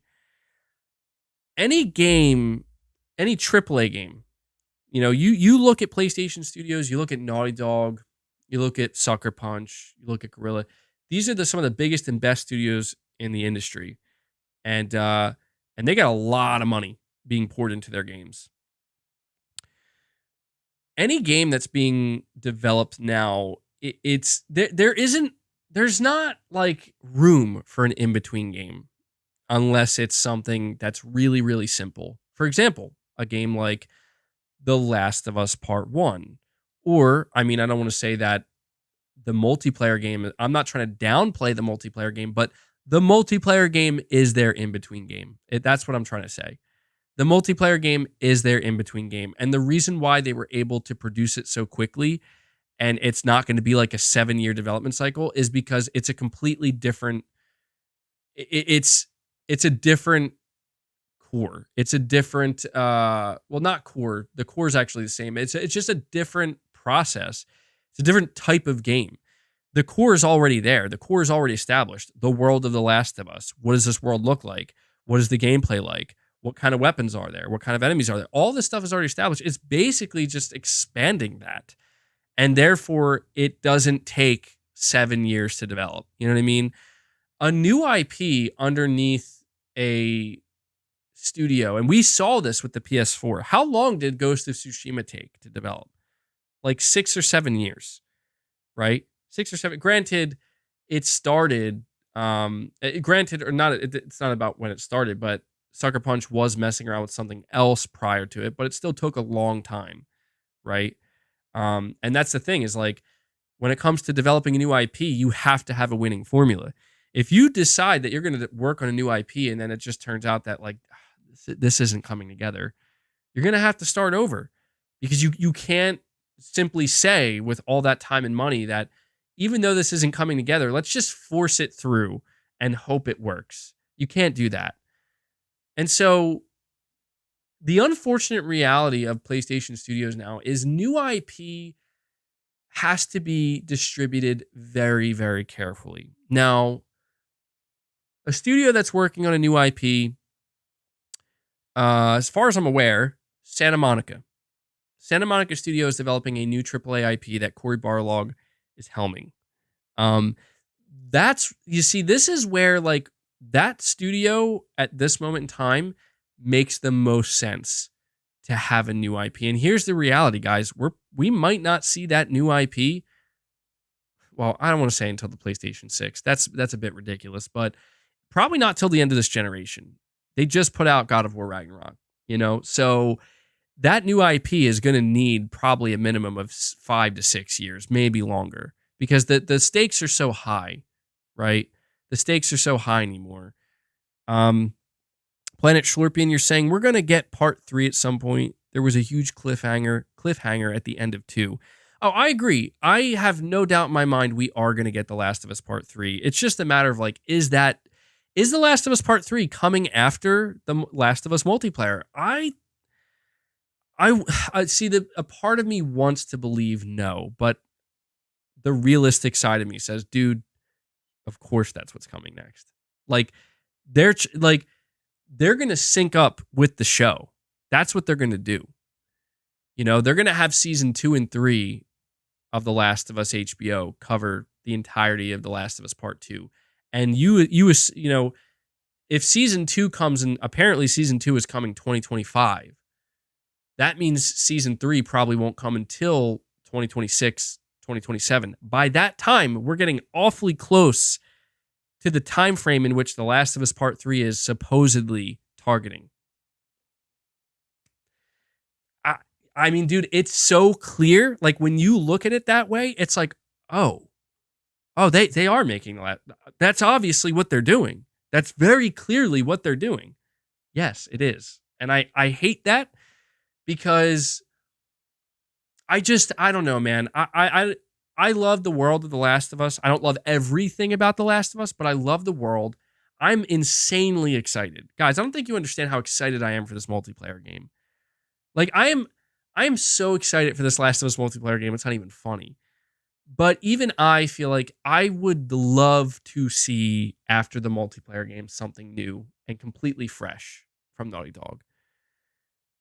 But The Last of Us, and here's the reality. You ready? The Last of Us is possibly at this moment in time Sony's most important IP.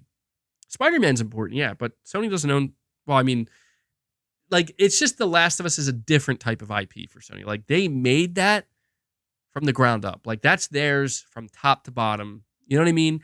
And it's reaching a new height. It's reaching a new level thanks to the HBO show. And they are this is how the saying goes, strike while the iron's hot. I'm telling you, it's going to go like this. Last of Us Part 1, as we see, Last of Us HBO just came to an end. Boom, right after that, Last of Us multiplayer. And that Last of Us multiplayer game is going to be marketed for the remainder of this year. I bet you it's going to drop by the end of this year. And then that's going to carry them into 2024. And you're going to get the announcement probably around summer, probably around showcase time of 2024. That's probably when you're going to get the announcement of The Last of Us Part 3. The Last of Us Part 3 will be in development probably until,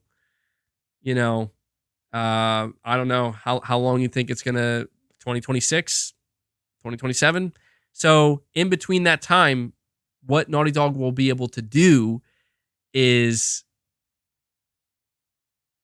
here's The Last of Us Part 2 for PS5. Here are constant updates for The Last of Us multiplayer. Dude, I'm telling you, it's Last of Us saturation here. And this is the reality of PlayStation in 2023. And again, it's good or bad, depending on how you look at it. I think it's good because Sony is not off balance. I'll tell you what I mean by that. Waleed is now a game cat, specifically a white tiger. You're saying MBG PSVR 2 is amazing, man. RE8, I'm totally lost in that game. Best way to experience. Pavlov has made me an expert shooter. Walking Dead 2 reviews. Yeah, dude, I've been hearing really good things about RE8 and also Pavlov and Walking Dead. Apparently, The Walking Dead looks like a complete generational leap compared to what it looks like on the MetaQuest or something from what I've seen. And I've heard really, really good things about Pavlov. So I hear you, man. I hear you. My day will come. My day will come for PSVR 2 at some point. By the way, guys, do me a favor if you could help me out. Everybody at the same time right now, hit that like button. Maybe we could hit 400 likes. Everybody hit that like button. If you're able to do so, please hit that like button. It helps the podcast out. I realize I haven't been asking like enough throughout the podcast to get some likes, so do me that favor. But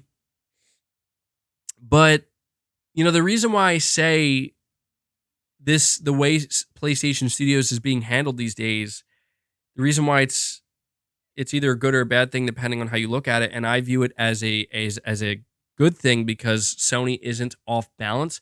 What I mean by Sony not being off balance is we have to understand that the way Sony operates with PlayStation now is they look at their big heavy hitter franchises and they really feel like they have to lean into them even more. And the big concern that people have when you hear about that and when you see that, people have a concern that like, well, does this mean you're going to like do less new stuff or not do any new stuff at all? You know, and that is always the concern. But the truth is with Sony, they're not risk adverse. You know, they're just risk aware. Like they're not willing to become the type of publisher that says we're just only going to take risks or we're going to take too many risks. That happens, believe it or not. That is a reality, and that has happened many times in the past, and it has sunk studios. It has sunk publishers. It's, you know, there's a reason why it's called risk, you know, and there's a reason why many publishers and companies become risk adverse. It's just the balance and the ratio, I'd say the ratio right now is 3-1. And so what I mean by that is I think the majority of what PlayStation is really focused on is stuff that's already established, stuff that they know will guarantee a return and hopefully a pretty good profit, stuff that they know will sell itself based on the name, things like Uncharted, things like The Last of Us, even now, like Ghost of Tsushima. Like Sucker Punch right now is growing Ghost of Tsushima in the same way that we've seen over the past, it hasn't been a decade, but like 6-7 years, however long it's been, the way that we've seen Guerrilla grow, grow the Horizon series. And we're really going to see that come to fruition very soon with, you know, we see the Horizon VR game. We're getting a Horizon DLC after Horizon Forbidden West. We're getting a Horizon TV series. We're getting a Horizon multiplayer game. There might even be a Horizon mobile multiplayer game. It's Horizon because they're growing that brand. They're growing that IP. We're gonna see Sucker Punch do the same exact thing with Ghost of Tsushima. By the way, the Ghost of Tsushima movie being directed by the same director of the John Wick series. Just putting that out there. Very excited about that. Very, very excited about that. But, you know, this is why, like, Sucker Punch specifically came out to end all rumors, to prevent disappointment. They came out, and I think people may have forgotten. They put out a statement where, like, we're letting you know, like, we're not working on another Infamous or another Sly Cooper. And so people are then like, well, what are you working on? Like, they're pick up what they're putting down, right? They're letting you know, like, Ghost of Tsushima is by far and away our most successful game we've ever made. 10 million copies in a year, right? Like for a brand new AAA IP. That's yeah, that's a mega hit franchise. And after that, Sucker Punch got the green light from Sony, like, go all out with your sequel. Hey, that multiplayer thing you did, do you think you could make a whole separate game on that? And I'll be honest, I played the Ghost of Tsushima multiplayer component. I'm like, hell yeah, they could. That shit was amazing. It is sad to know that, well, does this, what does that mean? Like, we're never going to get Sly Cooper? No. It doesn't mean we're never getting another Infamous. It doesn't mean we're never getting another Sly Cooper. But what it does mean is kind of what it means for Uncharted. See, Uncharted is an important franchise for Sony. It's original. It's done really, really well for them. But Naughty Dog doesn't want to work on it anymore. And that's been made pretty clear. But that doesn't mean it's going to go away. What it means is that suddenly Sony's like, okay, all right, well, maybe it's time to pass the torch. Who can we give Uncharted to? And it's a tricky thing because you got to give it to the right studio. You know, Uncharted's not something that you could just throw to any studio and say, do what you want with it, you know? Because that could go really, really badly. And fans don't want that. But this is where I know everything I've been saying, it sounds like, well, dude, you're just pointing out how Guerrilla is now the Horizon developer. And, you know, Naughty Dog is now the Last of Us studio. And now Sucker Punch is the Ghost of Tsushima studio. Well, we already know that Santa Monica has been the God of War studio. That's all they've been. Santa Monica has been, and let me ask you, in all this time with Santa Monica Studio, they've only been the God of War studio. Has it worked negatively? Like, has it been bad for them?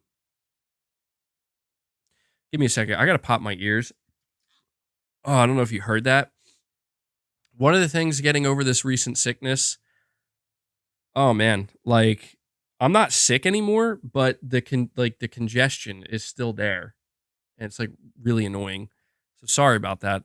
But my ears were filling up. I felt like I was like underwater. But, you know, you ask yourself, look at what has happened to you heard the squeak? Yeah.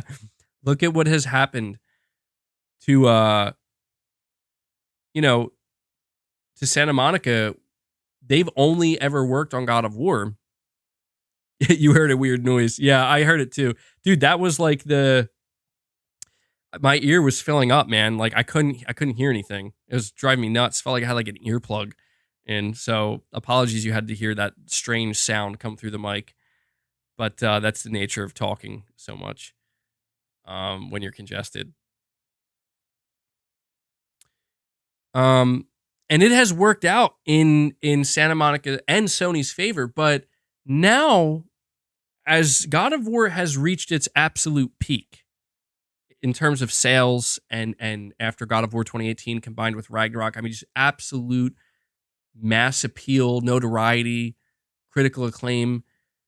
Now this studio has not only have they earned the right, obviously, but now they are being given the time and Cory Barlog, I mean, I don't know if it was his idea necessarily, but he's spearheading this new IP. And that's the thing is we are going to see new IP from big PlayStation studios.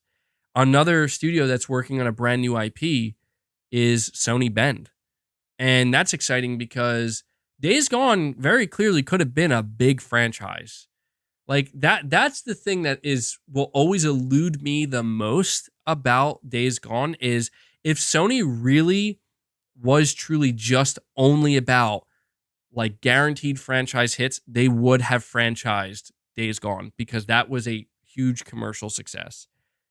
But you know how like we hear from PlayStation Studio developers, they say that Sony lets us do what we want. I totally believe that because remember how when we learned that Days Gone 2 didn't get greenlit, we kept thinking that like that was Herman Holst and that's Sony's fault. Actually, when we dug deeper into it, it turns out it was the studio heads.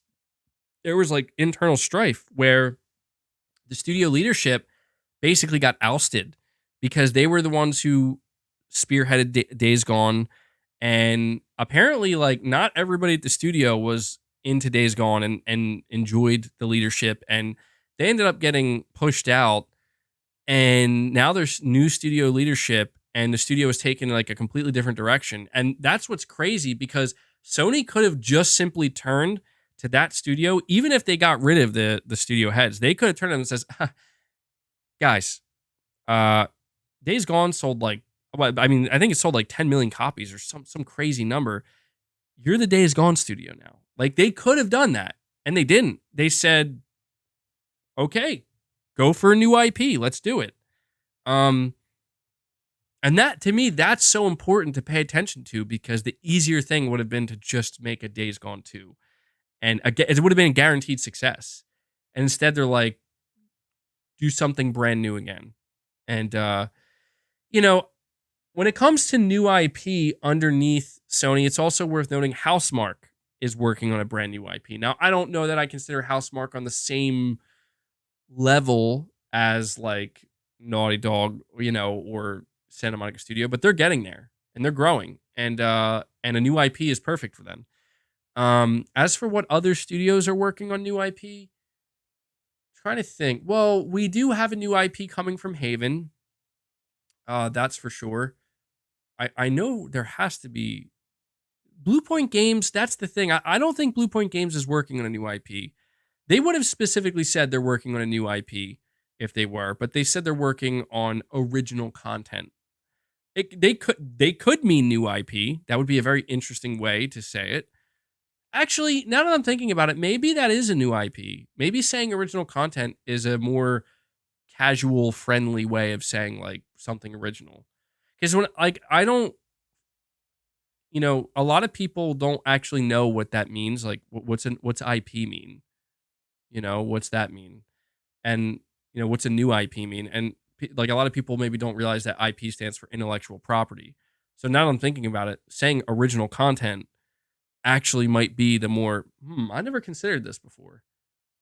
Yeah, I should recalibrate my expectations here for Blue Point, because I'm just now realizing that very well could mean a brand new IP. So, interesting. Josh, you're saying quite a bit of PC VR enthusiasts are coming out saying that they're blown away with PSVR 2.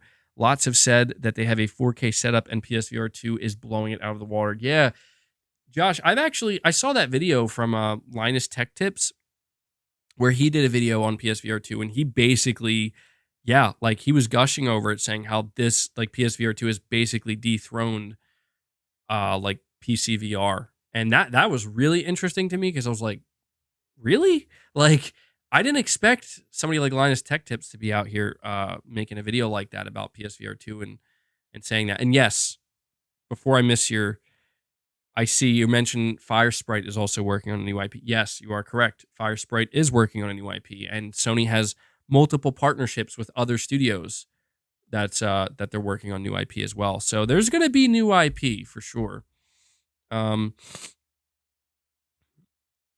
MBG, I can't pop my ears. Am I going to die? No, but you might be uncomfortable for a while. And yeah, Josh, I that's the thing, man, is the problem with PSVR 2, I don't think there isn't anything wrong with it. Even the price point, I don't think is a problem, because a lot of people who know their stuff have all said like what you're getting here for $550 is really, really good. I think the problem is that it's not mainstream enough yet, It's just not there. And I don't know what's going to make it mainstream. Like, I don't know if it's a technology thing. I don't know if there has to be a specific game. Maybe it's a combination of things, but I think that Sony's playing the long game with PSVR 2, where they kind of look at it as like, if we can sell 120 million PS5s, which I think they'll be able to in the long run, if we can just get like even 8 to 10 million people, to invest in PSVR 2, and over time that might be a lot easier to do, not only with the bigger player base, but just more games. more refinement, better games. So there are definitely games out there. I will tell you, like there might come a day. I don't know when I'm gonna buy PSVR 2. I will admit, like right now, there is not a killer app on PSVR 2. For as awesome as these games sound, like Pavlov and Walking Dead and Horizon Call of the Mountain, uh, RE8, even GT7, like unfortunately, none of these games for me personally are like oh man, I gotta go buy this thing. Like I need to play that right now. These are all games that look good and appealing to me, but games I feel as though I can hold off on. For me, there are other types of experiences, other IP, other things that, you know, I would personally be more excited for. Like, I remember there was this rumor, and I don't think it's true. I think by now it's pretty clear to say it wasn't true, just somebody making something up. But they were like, there's a VR version of Metal Gear Solid 1 in the works, like a native VR version. Like, dude, that right there, I will have a VR headset on my face that day that game releases, no matter what. No matter what. Like there's just some stuff that if it gets converted to VR, like Spider-Man 2. I don't know. I don't know if like I don't know what a Spider-Man 2 VR game would be like. I feel like it would be extremely nauseating. Or like Wolverine. Wolverine. Like if Wolverine's like we're gonna have I don't know, maybe like a standalone separate side thing, maybe. But if they like find a way where like you could play this game in VR, I don't know. I'm just thinking of things that like would appeal more to me. You know what I mean? Or like if Sony is working with that studio, Deviation Games, and they're working on a new AAA shooter for PS5. If they're like, you can play this game in VR, like depending on what that game is, that might be a game changer for me. So I don't know, man. I don't know. We'll have to see. Um, but yeah, point is PSVR 2 is looking really good out there for sure. So I kind of segued into another topic offhandedly, where I basically, we talked about Horizon Call of the Mountain, or not Call of the Mountain, Horizon Forbidden West Burning Shores DLC. That led me into talking more about PlayStation Studios and what's currently going on with them. And so now what I want to do, and hey, I think this is working out great. I think I'm actually going to be able to hit all of my topics today. I do want to talk about, let me see. I do want to talk about The Last of Us HBO. And so obviously, if you're somebody who hasn't seen the finale, you're not going to want to listen to this. So spoiler warning. I'll say it again, spoiler warning. If you have not seen The Last of Us finale, episode 9, HBO, I want to talk about it. And I want to talk about what to expect with season 2 and them covering The Last of Us Part 2. So there's your spoiler warning. I'm diving into it now. Episode 9, season finale. First off, I want to acknowledge that I thought that what they added to the finale, which it wasn't in the game, they brought in Ashley Johnson, who does the voice and motion capture of Ellie, to play Anna, who is Ellie's mother. And there was a whole beginning scene basically showing how Ellie was born. And it also explained a little bit how she is immune. And it was just so cool because it really does kind of make you want to get more of a backstory on Ellie's mother, because the scene was pretty short. But basically, there's a scene where she's going into labor and she was supposed to meet her Firefly friends, which is insane because like she goes to this farmhouse, and they're not there. And she's being chased by like an infected. So it's like, there were a lot of uncomfortable scenes in The Last of Us, and a lot of scenes that make you feel like, a lot of tension. And you're like, shit, like you're really on the edge of your seat. But this scene, my God, I can't, like, it was just so stressful to watch, where it's like this woman going into labor, being chased by an infected, goes into a house where she's expecting people to be there to help her and save her, and no one's there. And I shit you not, like, that, she ended up giving birth as she's fighting an infected, like the baby just like pops out as she's fighting this infected, like on the ground, of course. And she stabs it and kills it. But unfortunately, you see that she got bit on the leg. And, that it's clear that like they were basically trying to show that this is how Ellie was immune, where like she was born at the time that her mother got bit. It was like kind of a like back to back thing. And yeah, it was an insane scene, man. It was really insane. Um and it was really it was really sad. I got to admit, like, it was really really sad where you know they flash forward, and by like you would assume maybe like 6-8 hours, something like that. And yeah, and you also learn that the blade that Ellie carries, the knife, it was her mother's. And you know, it was really sad because she got bit and she can't even enjoy, her child. She can only enjoy it for a minute, and she's baby Ellie is crying, and her mom says, and it was just so cool because it's like you Ashley Johnson's normal voice, like that's Ellie, and she says, "You tell him, Ellie," or "You fucking tell him, Ellie," and it was just like really really cool the way they handled it. Like out of all I mean, they had Troy Baker on, they had the guy who played Joel's brother on, and it was so cool. But what they did for Ashley Johnson and playing the role of Anna was just really really cool. And then it was really sad though because Marlene finally shows up. Marlene shows up, and she's like, shit, like we got caught up. And I just felt like, man, that must suck so fucking much, man.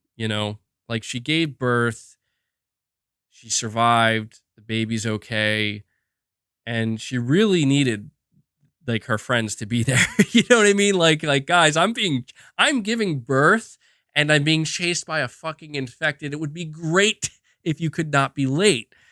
But they were late. And she handed Ellie off with the knife, saying give this to her when she gets older. She handed Ellie off to Marlene, and she asked Marlene to kill her. And it was a tough scene to watch because it's like, damn, and Marlene, did the right thing. Like Marlene made it seem like she wasn't going to kill her and she was going to let her turn. But at the last second, she did what had to be done. And, I respect that. Made me respect Marlene's character because it's a tough thing to do. So that scene, I think, did a really good job in just adding more to the overall story. And it just was, as somebody who played the game multiple times, it was very cool to see something that just wasn't part of the game, but is part of the overall lore and story and is pretty important and relevant. So I really enjoyed that. And then, the biggest complaint that I've seen about the show so far, which I'm in agreement with, is people were saying like there's not enough infected, there's not enough action. And I will say, as somebody who's played the game multiple times, knowing that there's a shit ton of action, like one of the more memorable parts of the ending of the game is when you're going through the tunnel and there's multiple bloaters, there's infected everywhere, and it's the part of the game where it basically challenges you to utilize everything at your disposal to survive this encounter. Where they're going to throw everything at you. And I wasn't expecting like a fucking like 10-minute scene of just, Joel and Ellie, 10 minutes straight killing infected, but it did make me a little bit like, okay, like there's like no infected. And I didn't like that part about the show where, I thought it was cool earlier in the show when they showed the encounter with the clickers, and it was much more intense where it's like clickers are way more dangerous than they are in the game, where if you go into a room with clickers, like you are very likely going to die. So I appreciate that they made the infected even more dangerous and they added some things to them. But I just don't like the fact that towards the second half of the show, and especially towards the end, like it's almost like the infected didn't exist. You know what I mean? And I would have appreciated if in the finale at least they had at least one section where they encountered something. But they basically, they had the scene with the giraffe, which was really cool, and I found out that apparently the giraffe was real, which is also very cool. So it was imperative they have that scene. And I will say one of the scenes that was so fucking good that it makes up for their not being infected. Because here's the thing, while there was a lack of action and there was a lack of infected, they utilized these opportunities to flesh characters out more, and they fleshed Joel out even more once again, where they had that talk. They were at that like old medical site or whatever, where Ellie was asking him like if he's ever been to one of these before, and he was telling a story about how like, yeah, I was here a couple days after I lost Sarah, and he told the story a while ago. Like, Joel's like kind of deaf, partially deaf in one ear, and he explained to Ellie earlier in the series that the reason being is because it was from being in a firefight where somebody shot at him and they missed, and he was saying like you'd be surprised how often that happens. And then he admits to her that you know that it was him, like he tried killing himself, and he at the last minute, moved the gun away and fucked his ear up, obviously. But I thought that was really interesting because they never, like, that was an aspect to Joel's character that didn't exist in the game at all. Like, they never even alluded to the idea of, like, the closest they got to alluding to the idea of Joel at one point in his life being suicidal is during his ending speech when he says you just have to keep finding something to fight for. That's the closest they got, but they never added anything like that. And I thought that was really cool because that's like, it adds a whole layer, like another layer to Joel's character that wasn't there before, and also explains why he's partially deaf in one ear.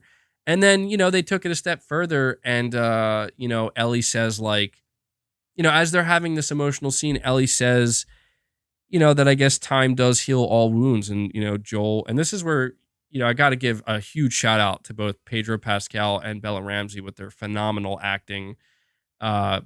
She says that to Joel, and Joel says it wasn't time that did it, basically saying like, it's you, like now he has like, basically Ellie is responsible for finally like him feeling like he's healed, because of what happened with Sarah, which is again, like really huge moments in the show that they're just playing out a little bit differently.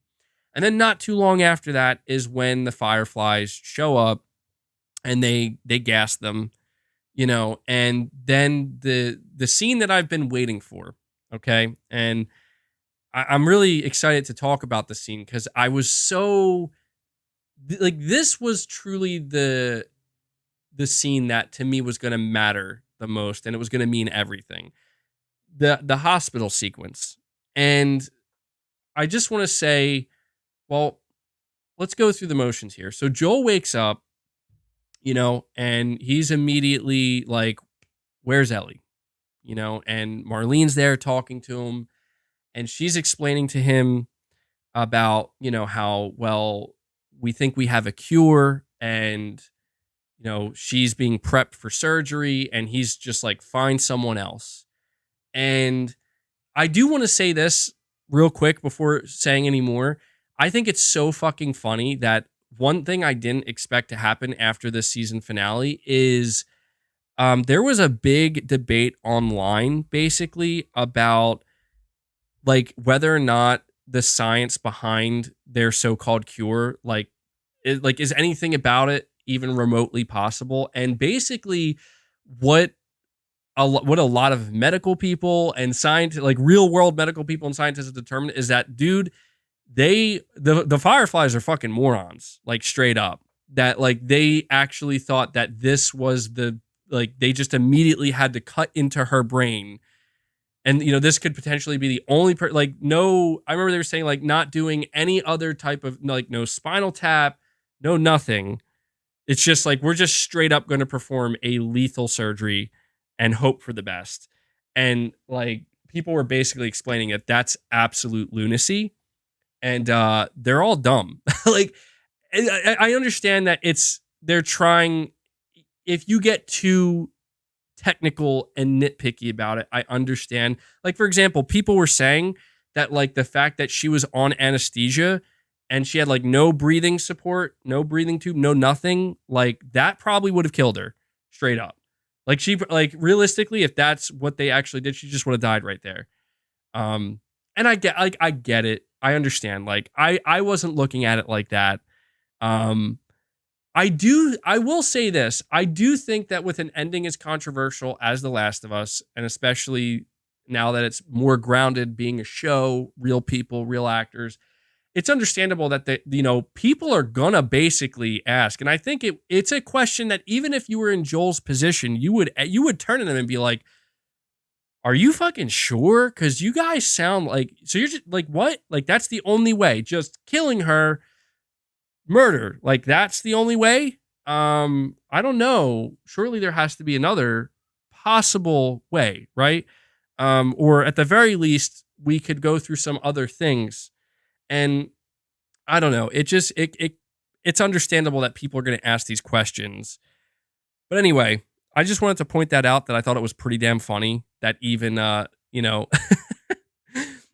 it's like you get these people chiming in and they're like, let me explain to you why none of this makes any sense.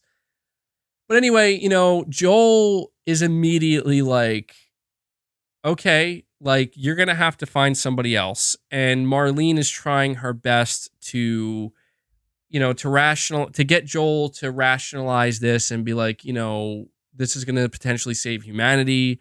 And this is what well, I don't know if she said it yet, but like, basically just trying to say like, try to be okay with it. And then when he's like, I'm not okay with this, she's like, well, you're going to have to be. And then she tells her men to escort him out. And the scene that ensued after this, I got to say, like, I was really curious because they've been holding back on the action. We haven't seen Joel have too many action scenes. I was really, really wondering, like, okay, how are they going to handle this? Are they just going to make it that Joel like kills one or two guys and that's it? That's the only security they had. And I'm happy that they fucking completely nailed the hospital massacre in the best possible way. And I gotta say, like, the moment I realized that, man, they absolutely picked, first off, I think they picked the best person for Ellie. I understand that at first maybe she doesn't look exactly like Ellie, but Bella Ramsey has completely nailed the role of Ellie to a degree in which I was like kind of shocked. I'm like, dude, she's taught, like, she has it down to a T.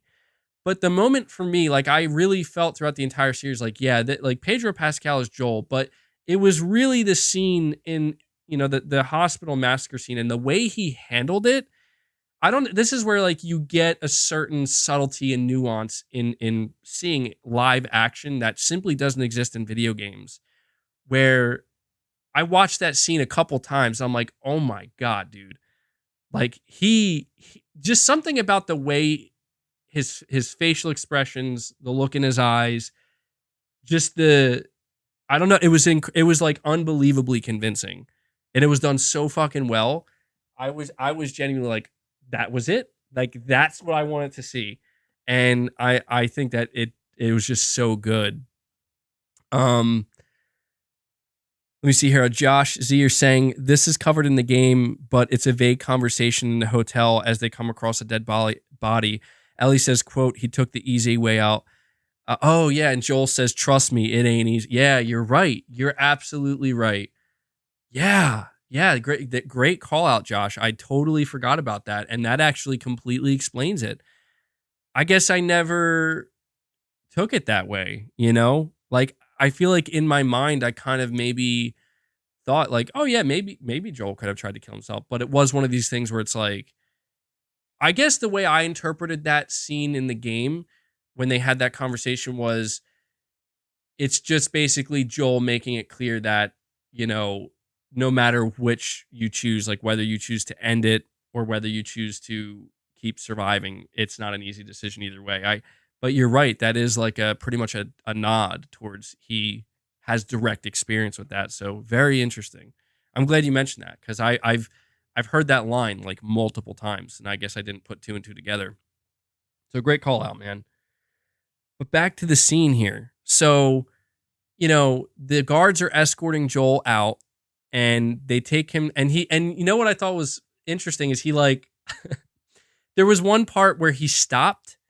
They have the gun pointed to his back and he stopped and I noticed he was looking at the different levels of the hospital because he had already made his decision, which I thought was cool. Like he stopped to look at where he's got to go. And I remember when I pointed this out to my wife, I was like, "Oh, did you notice he's trying to figure out where to go?" And she's like, "Well, this is a post-apocalypse. Who's to say that they're actually going to follow that?"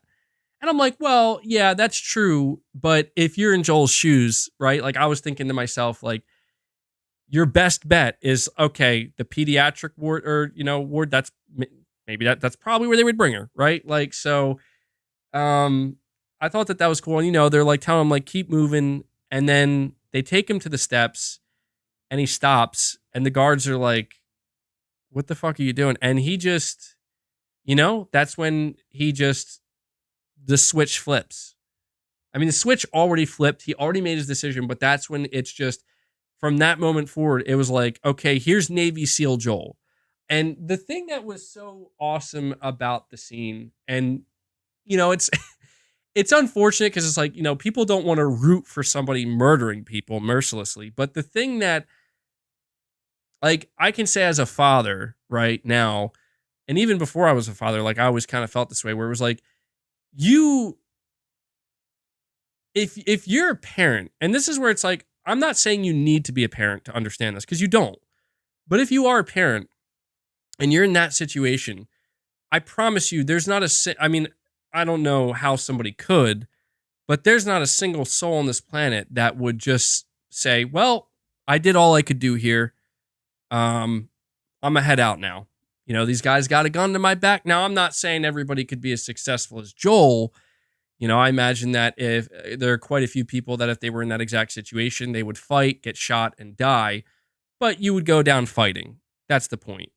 And I just thought that the coolest thing about it is, throughout the entire show, Joel's character is a character that has been dealing with guilt, feeling like he made the wrong choice. He hesitated. He can't save people, and that's the biggest thing. Like he's been fighting this whole thing of like I can't save anybody, and it's just so cool to finally see like the switch flip where he's like, I am gonna save Ellie, and nothing's gonna stop me, and that's why I appreciated Pedro's acting so much because everything in his acting really is an art form, and you can just tell in certain scenes like there's just something emanating from a character, like they're in a fucking zone, and just his robotic like you know falling like dominoes, like it's just you're like a you know you're just a piece of foam that's in my way and I got to get you out of the way. You're just a small little bump in the road. I thought that was so cool. And one other thing I want to point out about that scene, yeah, it's a mental representation of his detachment. Yeah, I agree. Where like it's just the only somebody I read somebody talk about it this way, and it made me like it was the best way that I think I ever heard the ending of The Last of Us explained, where the person said, and I don't know who said it, but they said in Joel's mind, the world took everything from him. And so this time he's going to take, no. The way it went is the world took what was most important to him. And this time Joel's going to take what's most important away from the world. And I thought that was really eloquently put because I mean, assuming, again, that's under the assumption that they can actually derive a cure from Ellie, but she would have to die. I think that is a great way of putting it. And I also want to say they took the music from the score, the music that plays at the end of the game during the hospital scene. They overlaid that track on top of his killing spree, where the killing spree, like the you could still hear the gunshots, the people yelling, everything going on, but it was like muffled underneath that music. And I thought that dude, that right there is like a stroke of genius, because not only is that just an amazing way to call back to the game, because that score is amazing and I'm glad they played it. It needed to be played, but it also made me feel like this is kind of probably like just everything being muffled and zoned out. It made me feel like that's probably what it sounds like to Joel. Like that's where he is right now, where there's no sound. There's just, you know what I mean? Like he's in just some kind of flow state where you're so zoned in, and they just, they had him picking it was really cool. They had him pick up, what was it? It looked like it was it wasn't an M14. I don't know what, it was a rifle he picked up, and he's just, straight up just boom, boom, boom. Yeah, tunnel vision straight up. And then, they even showed that like he was in such a savage state of mind of, it's just like everyone will die. Like everyone here will die. If you are in my way, you will die. It even showed him like, there somebody's like injured and clearly can't fight, but he's just like, you're still getting stabbed. You need to die, pretty much. Like I'm gonna kill you too, and I'm gonna take your assault rifle. And it was just so well done. Like I was really happy to see that they finally brought the version of Joel out that I was really hoping they would. And it wasn't just like a couple of guys. It was like over a dozen men. And realistically speaking, like the chances and the difficulty of somebody who's not heavily armored and heavily geared taking out like 12 fully healthy, geared up military type people. I mean, it did give you a glimpse of maybe like what Joel was like in his prime, or he clearly had some type of training, but it was done really well.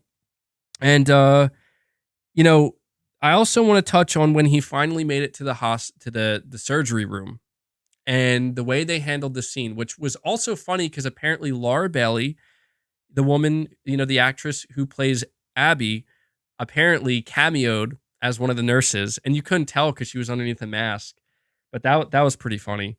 But the way they handled this, I was really curious. I was like, okay, in the game, they do give you the option to murder everybody in that room except Ellie. Like you can murder the what was his name? I forget the name of it's Abby's father.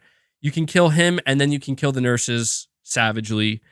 And I was like, okay, well, if they really want to try to make Joel a bad guy, they could make him kill everybody in the room. And that would make people be like, ugh, I don't know that was necessary. And they didn't. And I'm glad they didn't, because it allows for a more natural conversation of like, was Joel right? Was he wrong? And the way they handled him killing I forget his Jerry. Yeah, the way they handled him killing Jerry was very well done, because it was extremely realistic, which I appreciate. Like there wasn't a bunch of back and forth. Joel had a singular goal, and Jerry was the only person in that room who was a threat to Joel, and he just picked up the scalpel and saying, "I won't let you take her." Boom, out of my way. Just get the fuck out of my way. And I like that because, in my opinion, like, as a Joel fanboy here, I feel like that's more true to the version of Joel, that I sympathize and empathize with, where it's like, yeah, I know Joel's not a good dude and he's done some bad shit and he probably has some bad karma coming his way. But in my opinion, like him shooting that doctor, the way he shot him in the head, yes, it's cold, it's calculated, no remorse, but it's just like, dude, you're about to kill what's most important to him. You know what I mean? Like you're about to just murder, for all intents and purposes, his daughter. And he's just like, that's not fucking happening. You know, you pick a scalpel up, you're dead. And I just appreciate it that, you know, if you watch that scene again, like there's no emotion in Joel's face. This isn't about revenge. This isn't about seeking some type of redemption. This is about like, I'm not going to let it happen.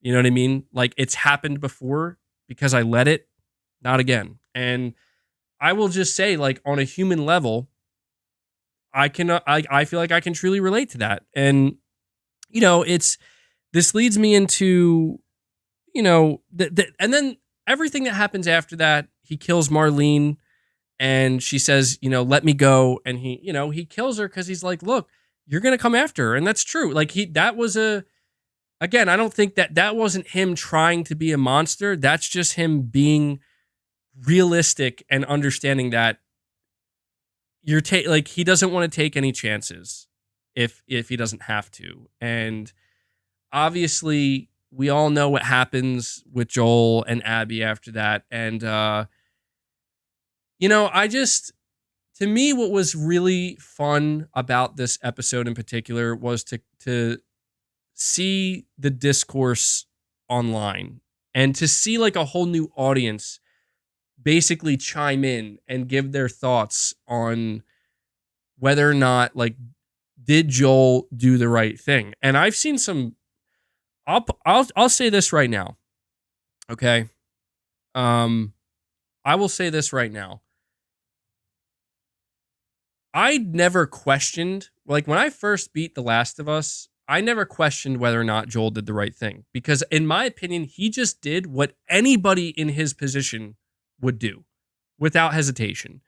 You know, it just so, I mean, maybe a normal person, and I mean, Joel's a relatively normal person, but I guess what I'm saying is a person who didn't experience what Joel did with Sarah would probably have a little bit more hesitation, where they would probably really think like, should I let this happen? You know, like, will I be dooming the world? Like, you know what I mean? Like, but the thing about Joel in particular is it just so happens that this is a man who it already happened once, and he's not going to give it a second thought. You know what I mean? Whereas somebody who didn't experience that already maybe would have, you know, and that's where the question is like, is it right or wrong? I mean, look, I'll just say right now, I'm not going to speak for every parent out there, but if for me, it's like, if it's my kid, yeah, I'm going to murder anybody who like I'm going to have to try to at least kill you all, because I'm not letting this happen. Like at that point, I do turn and I say, fuck the world, because you are taking my world, you know? And that's where it's like, I don't think Joel did the wrong thing, but I think that's the point, is that Joel is in an impossible situation where to do the right thing means to also do something horrible. And that to me is what makes the ending of The Last of Us so great. It's that it's not about doing something good. And it's also something that's so violent and so egregious that you're going to feel pretty bad.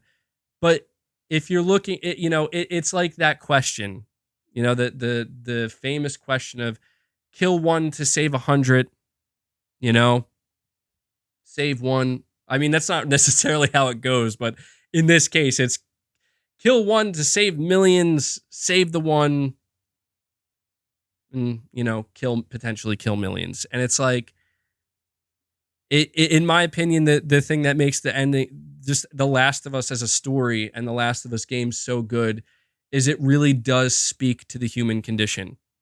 It does. And that is part of the human condition, where it's like, we are emotional creatures. We are not robots. We are not, even if we try to be calculated and to be robotic, you know, like everybody talks about how like, well, Joel had what was coming from Abby because, you know, Abby believes that Joel took away the cure for humanity in the future and took away her father. And it's like, well, is it not possible for her? I'm just saying, like, just as we see that side and we see the side of Joel, like, surely she can stop for a moment and also think, well, you know, if Joel loved, like, yeah, he did a horrible thing, but why did he do it? Oh, it turns out that he loved this girl as a daughter. And, this is somebody that was really important. You know what I'm saying? Like, it's just, I don't understand how the idea of we're just going to murder this girl.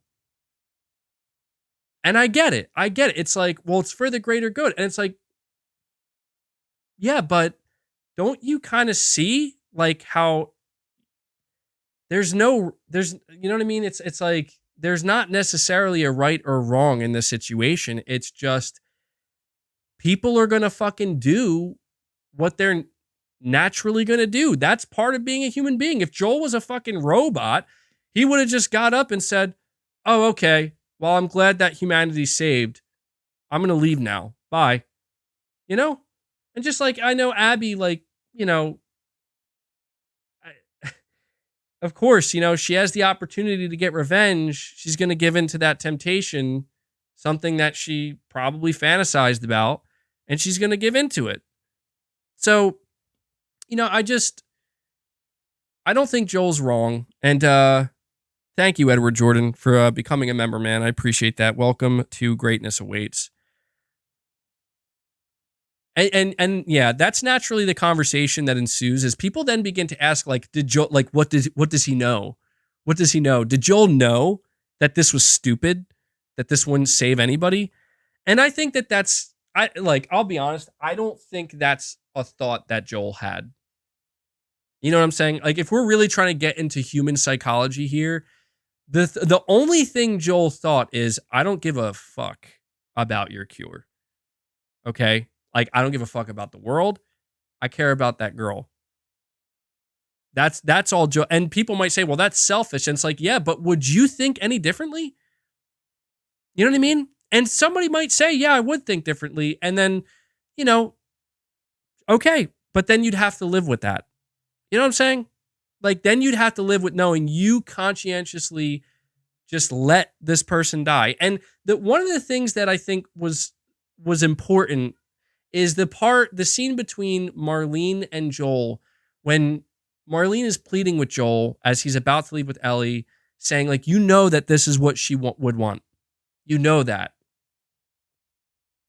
And you can kind of see in the look in Joel's eyes and his face where he like, you could tell that in that moment he is kind of defeated, because he does agree, where he's like, you're probably right. Like, in his mind, and like, he knows, like, you're probably right. That is what, like, if I could ask her right now what she would want. But that's where, the ambiguity comes in, where it's like, but as far as Joel's concerned, like, it's not like it really is about him saving her. And, I also want to say there is that scene. There's another scene, and this is where it's like, I just can't blame Joel, man, where earlier in the show, she says to him, like, I'll follow you, once this is done, like, I'll follow you wherever you want, wherever you want to go, whatever you want to do. And they're both talking about, like, their future together. And Joel's, he mentions the guitar and wanting to teach her. And it's like, it's just like, God damn, man, I cannot lie. I would have done the exact same thing Joel did. And, spoilers for The Last of Us Part 2, but I just think that, like,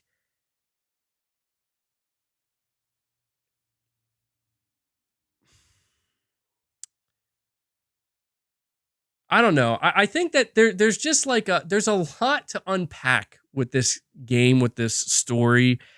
And I don't know, dude. Like, I understand the idea of a cure and all that, but it's just like, and I will say this too. I can also understand that, like, in a world that's been ravaged for like 20 plus years, right? People have gotten used to living a certain way. Death is, like, so common. I can understand why it's like, oh shit, we got a cure. I don't care. You know what I mean? Like, I don't care what we have to do to get it. We need that cure. I get that as well. But I don't know. I guess I just always, maybe it's because I relate to Joel to a certain degree, or at least I feel like I can relate to him. I can sympathize with him.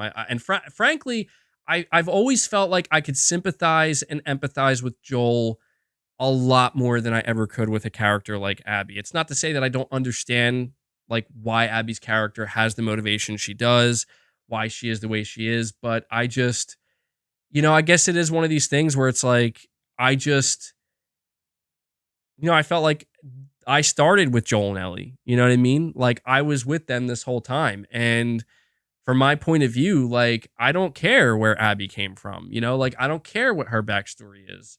I only care the damage she's doing to the characters that I care about.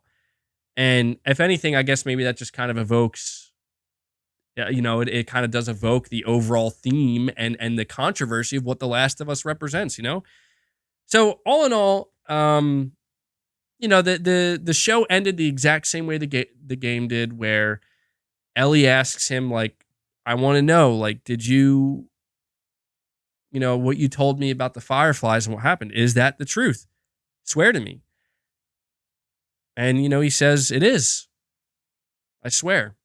And, he lies to her and she says, okay. And I feel like that part in particular, like, this is where ultimately, if there's anything Joel did that was maybe wrong, that I would consider wrong, that I probably maybe, I don't say probably, I don't know what I would do, but I would consider doing differently, is lying to Ellie. Because, I would kind of, I guess in my point of view, or from my point of view, I would look at it as I would be deathly afraid of, I don't want her to be mad at me. I don't want her to hate me. I don't want her to look at me as the bad guy that took away her, what she would have done. And it's again, believe it or not, it's more ambiguous than you think, where it's like, what is Joel supposed to do in that position? You know what I mean? Like, I feel like if he had just flat out told Ellie, you were going to be the cure for humanity, but I didn't like that, and they were going to kill you, and so I saved you. Like, why should she have to live with that? You know what I mean? Like, I feel like that would be it. I understand, like, again, maybe as a father, and just kind of like seeing it from that perspective, where it's like you want to spare her that weight. Like, why does she have to know that? Why should she have to live with that? But I think there also is the aspect that, from a selfish point of view, like, he does also, like, surely he had to imagine that eventually she would find out at some way. You know what I mean? Like, and I think it was just more about trying to spare her that. But, yeah, like, the less she knew, the better. You're saying he was mad that she didn't get to choose. Yeah, and I guess that's the question, Like, you do have to wonder, it does make you wonder if Joel didn't just wake up to the news that she's just going to be killed for the cure. If it was, I don't know, man. I still feel like Joel would have, I think he probably would have died there. Like, if, I think he would have said, like, no, like, Ellie, you're making, like, it's kind of like a, it's one of those things where if you're a parent, you have a young kid, 12, how old is Ellie? I think she's like 12, or is she 14? I think she's like 14. And you're like, you're making the wrong choice, like, don't you want to live? Like, what about your life? And I don't know. It's one of those things where it's like, well, do we know what's best for another person? Can we make, is it, can we make that choice for them? Again, it's all, you're saying he was selfish, end of story. Yeah, I mean, yeah, I don't think there's any denying that. I mean, there's no denying that everything Joel did was out of selfishness, but, if anything, it's like, it really does kind of show that, love can sometimes, I don't know, I don't want to say love is supposed to be a selfless thing, but people are complicated, man. You know,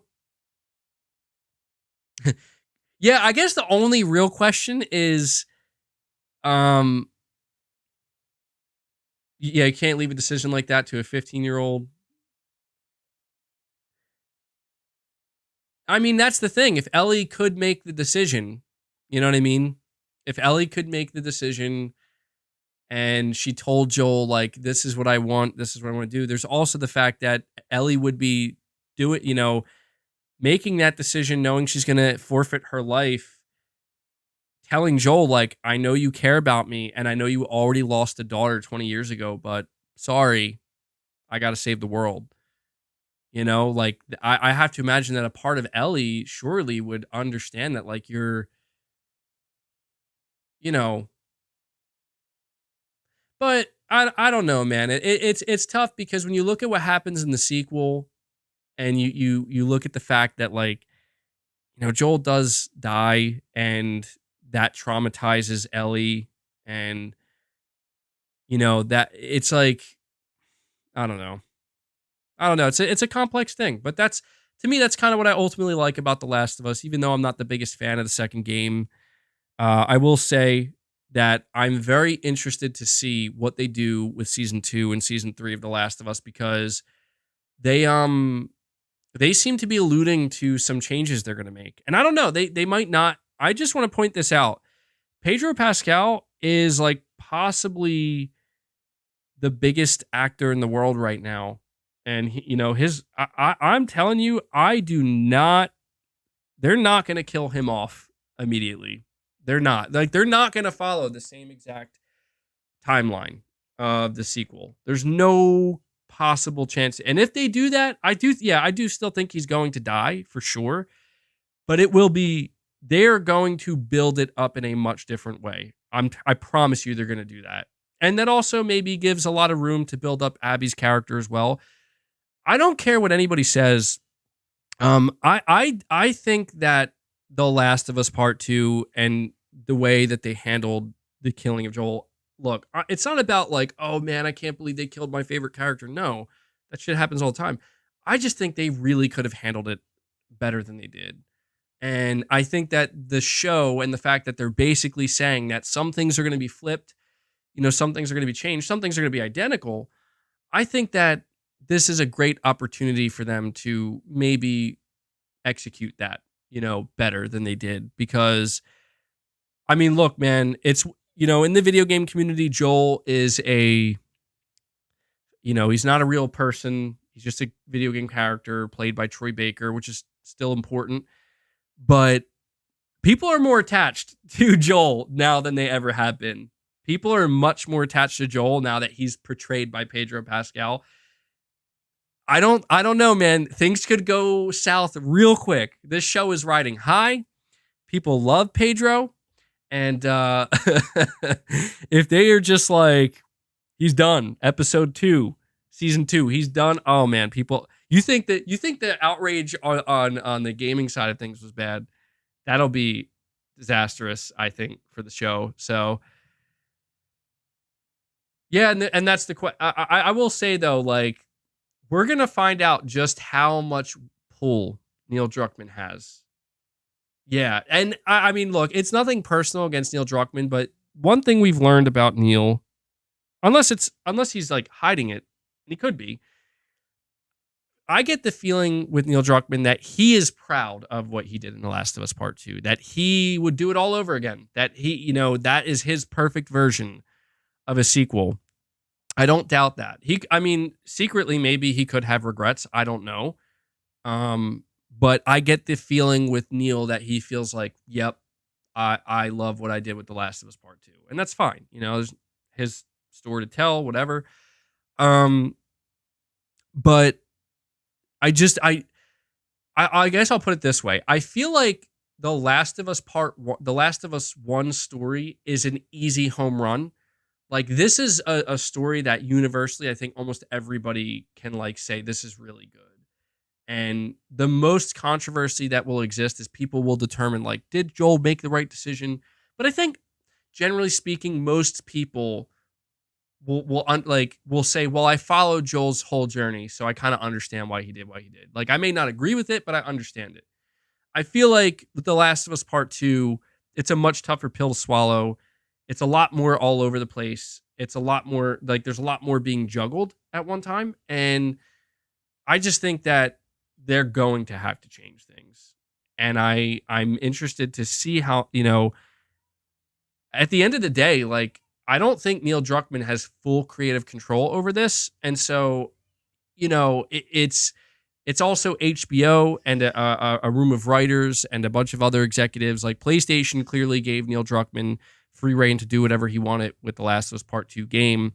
I think that this time around, though, it's like I'm just so curious. Like I'm so curious if the executives at HBO, they have a hit show on their hands and they're like, so in the second episode, we're gonna kill Pedro Pascal by taking a golf club to his head, and he will not really be as much. He'll be featured only a couple more times after that in a few flashbacks. I just don't see them being like, that sounds great. Like I'm pretty sure they're like, what the fuck are you talking about, bro? Like this is like, do you see this? Like we have Pedro Pascal right now, our leading man. You know what I mean? I feel like that's the reality of this is not a video game. This is a TV series. I could be wrong though. I could be wrong. They might still decide like we're just gonna do it the way we did it in the game. And that's a possibility for sure.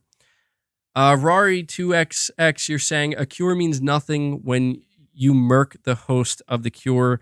Wouldn't that leave the cure in the hands of corrupt people in the long run? Yeah, I don't know, man. I mean, that's where it's like, a lot of people are saying that the science behind the way that they're going to come up with a cure, it's like that I don't know, like it almost seems like they were just hoping that it would work that way. But yeah, you're right, man. I mean, I think I will say this too. There's something to be said for Joel's wisdom that I think is not talked about enough. Where it's like another thing is that Joel definitely had a cynical view of the world. And I think he had that. I mean, it's obvious that he had that cynical view of the world because he had to survive in that world. And I think that that's what's a little bit different between, between him and like a character like, one of the things that like really kind of made me cringe about The Last of Us Part 2, truthfully, is it's like, they show Jerry, Abby's father, and Abby when she's younger, and it's almost like here's like a nice version, like a good version of Joel and Ellie, people who are surviving differently. And I get that maybe that's kind of realistic, where it's like if you don't grow up in such a harsh environment, obviously, but it's just so like it was just cringy to me that they just kind of, I don't know, they really had this belief, which I guess, yeah, I mean, there would still be people like that.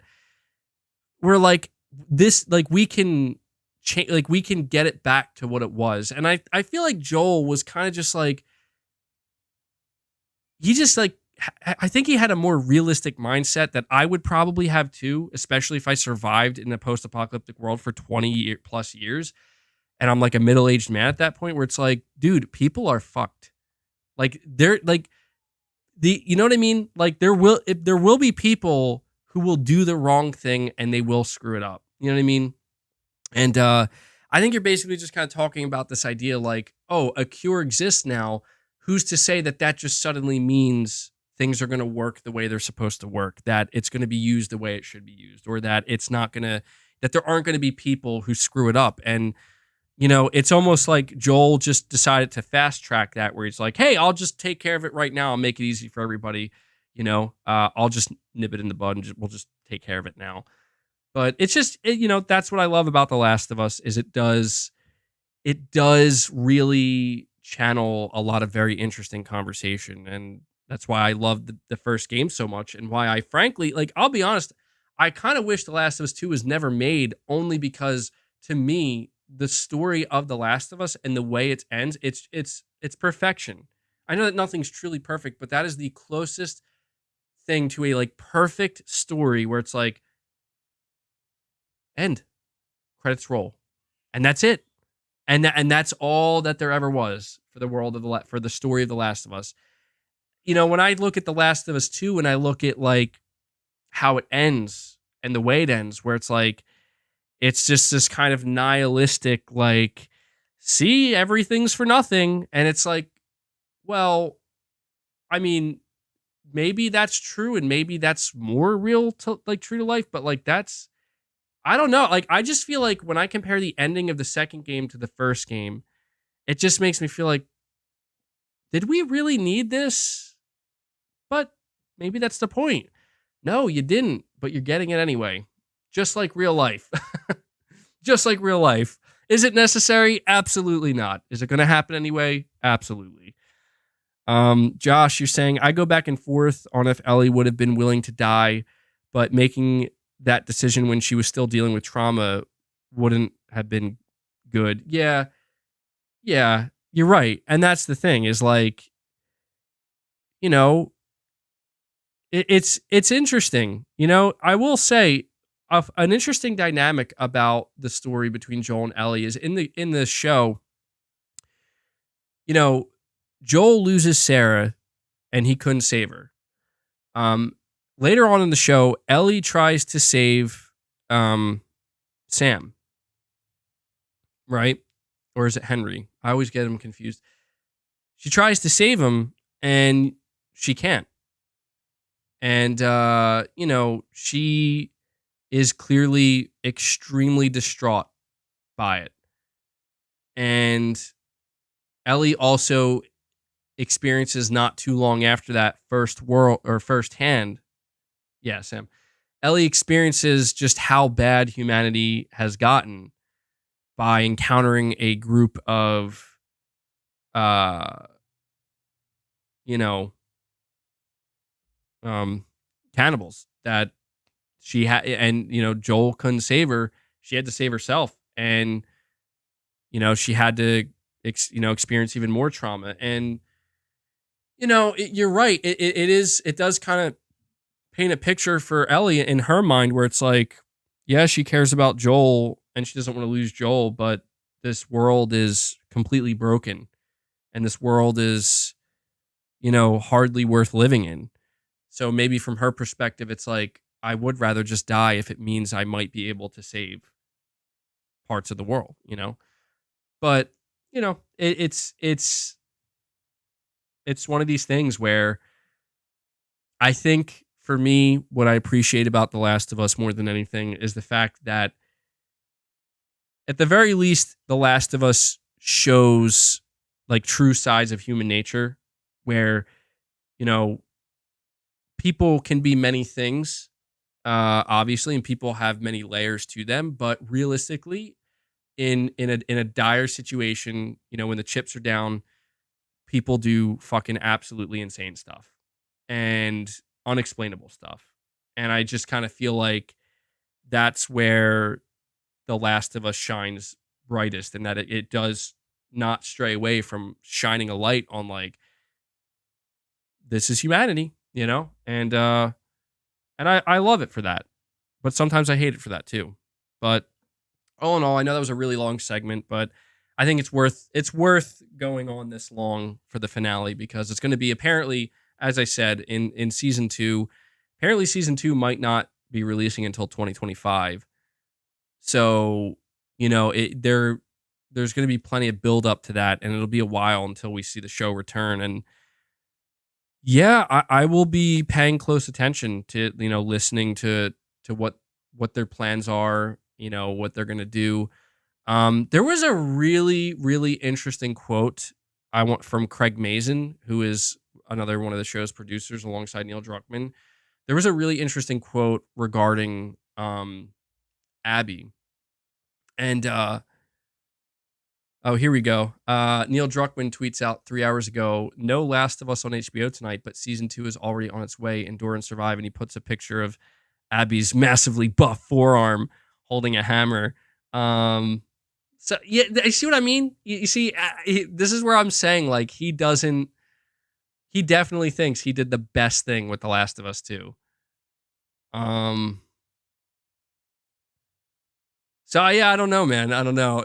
I will say, like, some of the memes that have come out of this though, like, I think my favorite meme is the one of it's of Heisenberg in the car, screaming out the window or like screaming through the window, and it's like people using that meme and basically be like, Joel, don't kill that doctor. Whatever you do, don't kill that doctor. And I love it.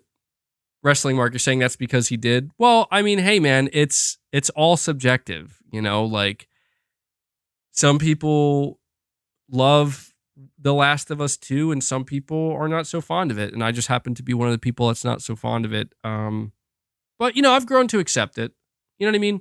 And I think like that's for me that's fine. Like I for a long time, I'll be honest, like the thing that was really upsetting to me about The Last of Us 2 is it really was one of those situations where I had this game built up in my head. Like I really did. And I was like so fucking excited for it. I mean, like next level excited. And I thought I had like a good idea of what I was going to be getting. And, it really just felt like it was so far from what I actually had hoped to get and wanted that it just, it made it impossible for me to enjoy it. But, now that it's been some time, I just kind of realized that, I accept the game for what it is. I accept that this is the direction they went in and it is what it is, and people who enjoy it, enjoy it. People who don't have to, it is what it is. But, you're saying they did not want people to have nothing to say about it. Yeah, that's true.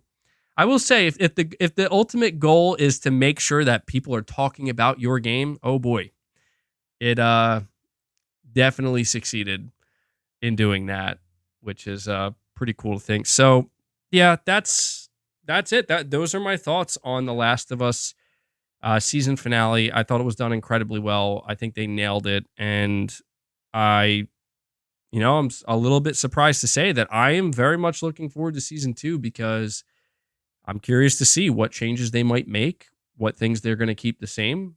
And, I feel like, hey, I played the first game, I played the second, I watched the, first season, and I'm going to see it through and I'll just watch all the subsequent seasons. But the thing I actually am most excited about now in the world of The Last of Us is now that the HBO show has come to an end and all the marketing around that is done. And, now they're going to go dark for a while. This is paving the way for finally, yes, finally, Edward Jordan, finally, we're going to get information on the Last of Us multiplayer game. And I've been dying to learn more about this game, to see more of it. And I'm very excited for it. So, guys, I think that's going to do it for this episode of the podcast. Hopefully the podcast was more evenly balanced. Again, I've been reading the feedback where I know that some people are getting very much tired of me basically only talking about a singular topic throughout the entire episode. So I tried my best to make sure that things were a little bit more evenly dispersed. So let me know your thoughts on that. But that's it. That's episode 152 in the bag, in the books. My final thoughts here before heading out. Well, first off, as always, a massive thank you to everybody who tuned into the stream. Those of you who watched, a huge, huge thank you to everybody who donated a super chat. Really appreciate the continued support. Couldn't do what I do without it. And everybody who is a channel member. And I also just want to say that, I don't know what the next week, I should say, is what it's going to be like for gaming news and whatnot and for PlayStation. I said last week that I was hopeful that the news headlines wouldn't be dominated by, the Activision Blizzard thing. And unfortunately, that was like kind of most of what we got. But we did get some other things, which I was able to talk about here. I guess all I'm trying to say is I really hope things start to pick up a little bit going into the rest of March and hopefully into April. I will say, final thing here, for as quiet as Sony's been, and for as long as they've been quiet, isn't it kind of strange to anybody that we've like not been getting any rumors or major leaks specifically?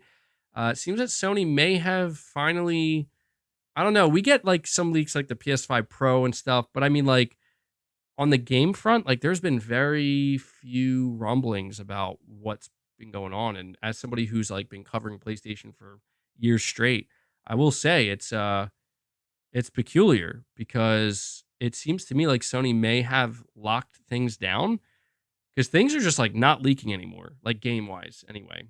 Um, at least not in the same way that they would previously. So we'll see what happens, guys. We'll see what happens. Anyway, that's it.